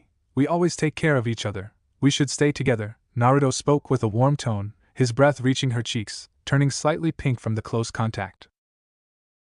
Fu nodded, smiling. Before she knew it, she hugged him as tightly as possible. Naruto was taken aback slightly before returning the hug. What is this feeling? Fu questioned herself before ignoring it. For now, she felt safe and happy like this. That's all that mattered. 3 days later. Since arriving here, whatever Asuma-sensei was discussing with Lord Shibuki still wasn't resolved. Team 10 didn't know what it was. They had asked the Jinchuriki girl for information. Perhaps she knew something that they didn't, but she had just shrugged her shoulders, not knowing what was happening between the Konoha Jonin and her leader. The sun had just started rising, peeking through the mountain far away. Fu was currently with Team 10. Not much had changed. They wondered what was taking so long. Shikamaru was showing Fu how to play shogi, and Ino was busy checking out some of her new clothes, but the blonde girl had noticed that her favorite blonde was quiet, almost as if something was bothering him. Would you like to play a game, Fu? Shikamaru asked. Fu's intrigued expression was her answer. I enjoy playing shogi. I want you to play a match with me, Shikamaru said to his new friend. Ino and Naruto had disbelieving expressions on their faces. The only person to beat Shikamaru was Shikaku, and Fu apparently had never played before, but everyone started from somewhere. I don't know how to play Shikamaru. Can you teach me? Fu asked curiously. Though she knew shogi was a boring game, she didn't want to deny playing a game with her friend, especially since he said he wanted to play with her. Practically a first for Fu. Shikamaru smiled before preparing the board, soon finishing it. Ino wondered why Shikamaru had a shogi board in a mission outside the village, but decided to ask later. Fu, the board is set, Shikamaru said. She plopped down on the opposite side of the board and said, So, how does this work? Fu asked. With those words, Shikamaru set about teaching Fu how to play shogi and how each piece moved as well as the rules. Once he was done, Want to try one game, Fu? He asked. While they were both busy playing, Naruto closed his eyes, suddenly feeling two enormous amounts of chakra suddenly inside the village. Not only that, but their level of malice was very unsettling. Standing up immediately, his sudden movement caused his friends to stop and look at him with concern. Naruto-kun, what? She didn't get to finish as a man rushed at their location from above, his right fist raised, covered with earth chakra, making his whole arm more gray, almost black in color, and the skin hard as a rock. Hitting the ground where the blonde girl was, the amount of power caused a small explosion to happen, and the debris and dust spread everywhere. The Akatsuki member thought he would see the dead body of the blonde girl, but instead, they had dodged his attack, somehow. Looking to his right, standing up, he looked at the two responsible for their survival. The blonde boy had seen his attack coming, not only that but was fast enough to grab his friend and escape the attack. Same for the green-haired girl, she had grabbed Shikamaru's shirt, pulling both him and her away from the impact of the attack. I didn't even see it coming, both Shikamaru and Ino thought at the same time. They knew just from his presence alone that he wasn't just an ordinary shinobi. Just being close made their skin crawl, sending shivers of fear down their spine. Naruto narrowed his eyes, stepping forward. He could feel the other one nearby, but unlike the masked shinobi in front of him, the other one was much weaker than him. Akatsuki. Naruto realizes before analyzing the man in front of him, covering his mouth, only his eyes visible, the emblem of the missing nin of Takigakure. He must be the one with 5 hearts that Itachi warned him about in his letter. Before Naruto could say anything, another crashed right beside Kakuzu, who looked annoyed, before turning to his stupid partner, who for no reason decided to reveal himself instead of a surprise attack to make the job easier. What are you doing, you moron, revealing yourself like this? Kakuzu yelled at him with annoyance and anger. The man, now identified as Hidan, just glared back at him. So what? I'm immortal. Besides, these brats don't stand a chance, Hidan boasted, completely ignoring Team 10 and Fu. You think your immortality will protect you when? Kakuzu didn't get to finish before Naruto threw a kunai right at Kakuzu before teleporting right in front of the missing nin with a red Rasengan, enhanced by fire chakra. Kakuzu's eyes widened in disbelief. He hadn't expected to face the flying Raijin. Again. Shit. Rasengan. Naruto slammed his jutsu right in his chest. The flames and heat spread everywhere, and the grass everywhere burned to ash, sending Kakuzu flying before exploding in a burst of fire and wind. The moment his Rasengan made contact with his skin, Kakuzu was sent flying away by the force of the Rasengan. The high temperature has caused the surrounding environment to start burning, but Naruto noticed that Kakuzu's skin had turned gray at the last second. Shit, he thought, knowing what that meant. As he landed on the ground, suddenly a scythe was right in front of his face, wielded by the other Akatsuki member who had a maniac grin on his face, wanting to see the blood of the blonde. Their eyes made contact, and due to the desire to kill, Hidan didn't notice that Naruto's eyes had turned red. Die, he screamed in joy as his scythe sliced the punk's head in half, one eyeball flying in the air. Hidan's grin grew but was immediately replaced with confusion and anger when a sword went through his chest from behind.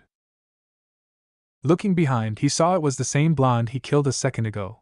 His confusion increased when the one he killed disappeared, but his eyes widened when he saw the damn Sharingan in the blonde's eyes. Sharingan? How is this possible? I thought only the Uchiha bastard had that annoying eye. Hidan's eye made contact with Naruto's Sharingan again.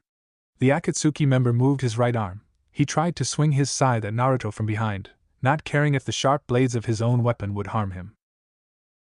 Naruto disappeared from view before it could hit him, jumping up in the air, when Kakuzu suddenly showed up right in front of him in midair, a punch directed at his face. Naruto used his arms to block as the punch sent him flying away. Crashing against the ground, Naruto didn't waste time before standing up. The blonde knew his friends were in danger, especially Ino and Shika. Unlike him and Fu, they were not ready yet to face an S-rank shinobi. Naruto Ino screamed in panic, seeing him slamming against the ground, but her losing the focus on the battlefield gave the enemy an opening. Hidan was right in front of her, ready to kill her, his scythe up in the air just above her head when his body suddenly stopped moving just as the scythe was dangerously close to her head. A shadow had connected with his shadow, making him immobile as he glared at the annoying genin who was desperately trying to hold him down. This is way too hard. He's much more powerful than me, Shikamaru thought in alarm. They were in no way even close to fighting someone like them. We need to run away, he thought urgently, hoping Asuma would arrive soon, but him using the shadow control jutsu made him completely open to Kakuzu, who rushed to his position. His arm had turned gray, enhanced with earth affinity, ready to crush his skull to pieces. However, Kakuzu didn't live longer than everyone else without gaining experience from the many fights. He completely saw the attack of the little girl with green hair, Nanabai, he thought as she rushed with her kick. Kakuzu grabbed her leg in midair before slamming her against the ground. Again and again, the smoke cleared, revealing Fu, who was glaring at him as red chakra started spreading all around her. Shit, he thought before he jumped away, just as the annoying girl used her wind attack to push him away. Kakuzu looked at where Hidan was standing a minute ago, only to see him lying on the ground beside him, his mouth bleeding, as was his torso. That bloody blonde, Hidan shouted in annoyance. While Kakuzu was trying to deal with the annoying genin who used his shadow jutsu, Hidan had broken free from his stupid shadow control, ready to kill him only for the blonde Jinchuriki to punch him in the face. Naruto analyzed the situation in front of him without looking away from the enemy. Shika, you and Ino find Asuma. Leave this to Fu and me, Naruto ordered his friends. Fu was currently using the Three Tails stage since it would take longer to get tired. Hearing what Naruto said, both Shika and Ino stood up. They knew they weren't ready to fight against enemies like them, but Naruto was literally telling them to abandon him and Fu. We are not running away, Naruto-kun. Me and Shikamaru can help you, Ino shouted desperately, her fists clenching, knowing deep inside she was no help in this situation. Naruto still kept his gaze on them, knowing they would take every opportunity to attack. The masked shinobi, at least the one with the scythe, seemed to be too careless. That's where you are wrong. How strong you are now. I hate to say it, but you can't do anything. Right now, we are facing enemies who are S-rank shinobi, strong enough to fight a Kage. Want to help? Find Asuma-sensei. Shikamaru, I trust your intellect, just watch the shadows, and you will find your way, Naruto spoke before taking a step forward toward them. Ino was reluctant to leave, but Shikamaru gave her a serious look. Don't die, she said before they both ran away, leaving Fu and Naruto against Hidan and Kakuzu. The first one started laughing seeing the small fry running away. Do you think they will be safe if they run? I will personally slice that girl to small pieces right in front of you, Hidan declared with a grin that reached his ears, his teeth mixed with blood. Kakuzu, meanwhile, was watching the blonde with a calculating look. He knew something was off here, especially with the blonde one. What is this? How is he so calm in front of us, even if he was a suicidal bastard who cares little for his own life? The way he breathes is completely calm. Even Hidan's taunting didn't make him lose control, the smart Akatsuki member thought. He was about to tell his partner they needed to do this quickly and not underestimate the brats. Hey, look at what we have here, Kakuzu. It seems to be that Kyubi is brave, and so is the Nanabai demon, Hidan said, not sounding at all worried. Fu glared at them for calling her friend that, but she didn't fall for it. They would soon get what was coming to them. Do not underestimate the Kyubi brat. He's a Jinchuriki after all, Kakuzu warned him as he kept his eyes on the blonde, who didn't have any kind of reaction. While the Akatsuki duo were talking, Naruto was deep in thought. Why was Asuma-sensei called so early in the morning? Leaving us defenseless against them sounds too convenient, not to mention they came inside a village that is supposed to be hidden, he thought, noticing the Taki ninja emblem on Kakuzu. Even if he knew how to get inside, the sense of shinobi around the village should have detected them, Naruto thought, realizing someone had allowed them to walk inside without any warning. Not only that, but it happened when the Kyubi was inside the village as well. Naruto remembered Fu's words about Shibuki, the leader, who seemed to have started distancing himself from her in the past few months. I see. Nah, he's still a brat, and what am I worried about? I can't die, although that sword of his did manage to piss me off, Hidan said carelessly. Kakuzu said nothing but removed his coat, revealing a body full of stitches. as if his whole body was once torn apart and stitched back together somehow. Hidan's walk quickly turned into a run. Hidan began to shriek as he came close to Fu. Ah! Hidan jumped into the air and came down at Fu with his scythe. Fu quickly rolled to her right, avoiding Hidan's scythe. Hidan quickly swung his scythe to his left, towards Fu. Fu jumped back, dodging the triple-bladed scythe once again. Hidan quickly turned towards Fu and charged towards her again, and when he got close to her, he unleashed a barrage of swings with his scythe. Take this! Ha! Ha! RGH! Fu just dodged the slashes one by one. He would move to the left, move to the right, duck down, jump up, anything to avoid being caught by one of those blades. Hidan was getting frustrated at this. Just stand still and die. Hidan brought the scythe over her head and slammed it down extremely fast. Fu had rolled to the side, hoping to avoid being cut with it, and fortunately it only cut through her pants. It hadn't hit her skin. Fu, wanting to end the battle before she actually got nipped by the scythe, quickly threw a wind jutsu at Hidan. The immortal was unable to dodge it and was hit with its full force. This sent him flying several feet away, but he quickly regained his composure and landed on his feet. Fu wasn't done, and neither was Hidan. Hidan charged forward towards Fu once again while Fu put her hands together and performed the shadow clone jutsu. Fu created 6 more of himself, so there were 7 Fus in all. As Hidan drew closer, the Fus began charging at him as well. When Hidan got in the range he needed to use his scythe, he quickly spun around, slamming his scythe into 3 shadow clones, causing them to disappear in a puff of smoke. While 3 of the 4 remaining Fus jumped upon Hidan, slamming him down onto the ground and pinning him there. As Hidan struggled to break free from Fu's grip, he began to curse, "What the hell, you little brat? Get the fuck off of me! Fucking get off me!" The last Fu held out her right hand, her palm open, and without the help of another Fu, she formed a Rasengan. How does she know that? Hidan thought, remembering when the blonde Jinchuriki used it against Kakuzu. Fu quickly jumped several feet into the air and came plummeting down at Hidan. As the last Fu got closer with her technique, Hidan just spoke 2 words, "Well fuck." Fu was only 3 inches above Hidan, so he shot his right arm forward, slamming her Rasengan through his shadow clones and into Hidan. Fu had slammed it into his gut. The Rasengan fluctuated for several seconds until it exploded. When the light from the explosion had faded, Fu was standing over Hidan's body. There was a huge gaping hole in his torso. But there was no blood, no organs, or anything to be seen. This wasn't good. Fu knew something was up. She just couldn't help but think, what the hell? As Hidan lay on the ground, he thought, fuck what pain wants. I'm killing this kid now. Hidan quickly caught Fu off guard. He brought his scythe up and swung it at her. Fu could barely dodge the attack, being nipped in the front of her left leg by it. The cut wasn't too bad, but it did draw a bit of blood. Hidan smirked, jumped up, brought the blade that had Fu's blood on it to his mouth, and licked some of it off. Fu stared at Hidan. She couldn't help but think, this guy is disgusting. But this has to be an intimidation method. Well, if he thinks he can intimidate me this easily, he's got another thing coming. But how's he still alive? That's what really gets me. Hidan then quickly slammed his scythe upon the ground and drew a circle with a triangle within it upon the ground in Fu's blood. Hidan stood in the middle of it, and his skin turned black with white markings that made him look like a skeleton. Curse Jutsu, Ceremony of Death. Fu's body became limp, and she couldn't move. What the hell is going on? Why can't I move?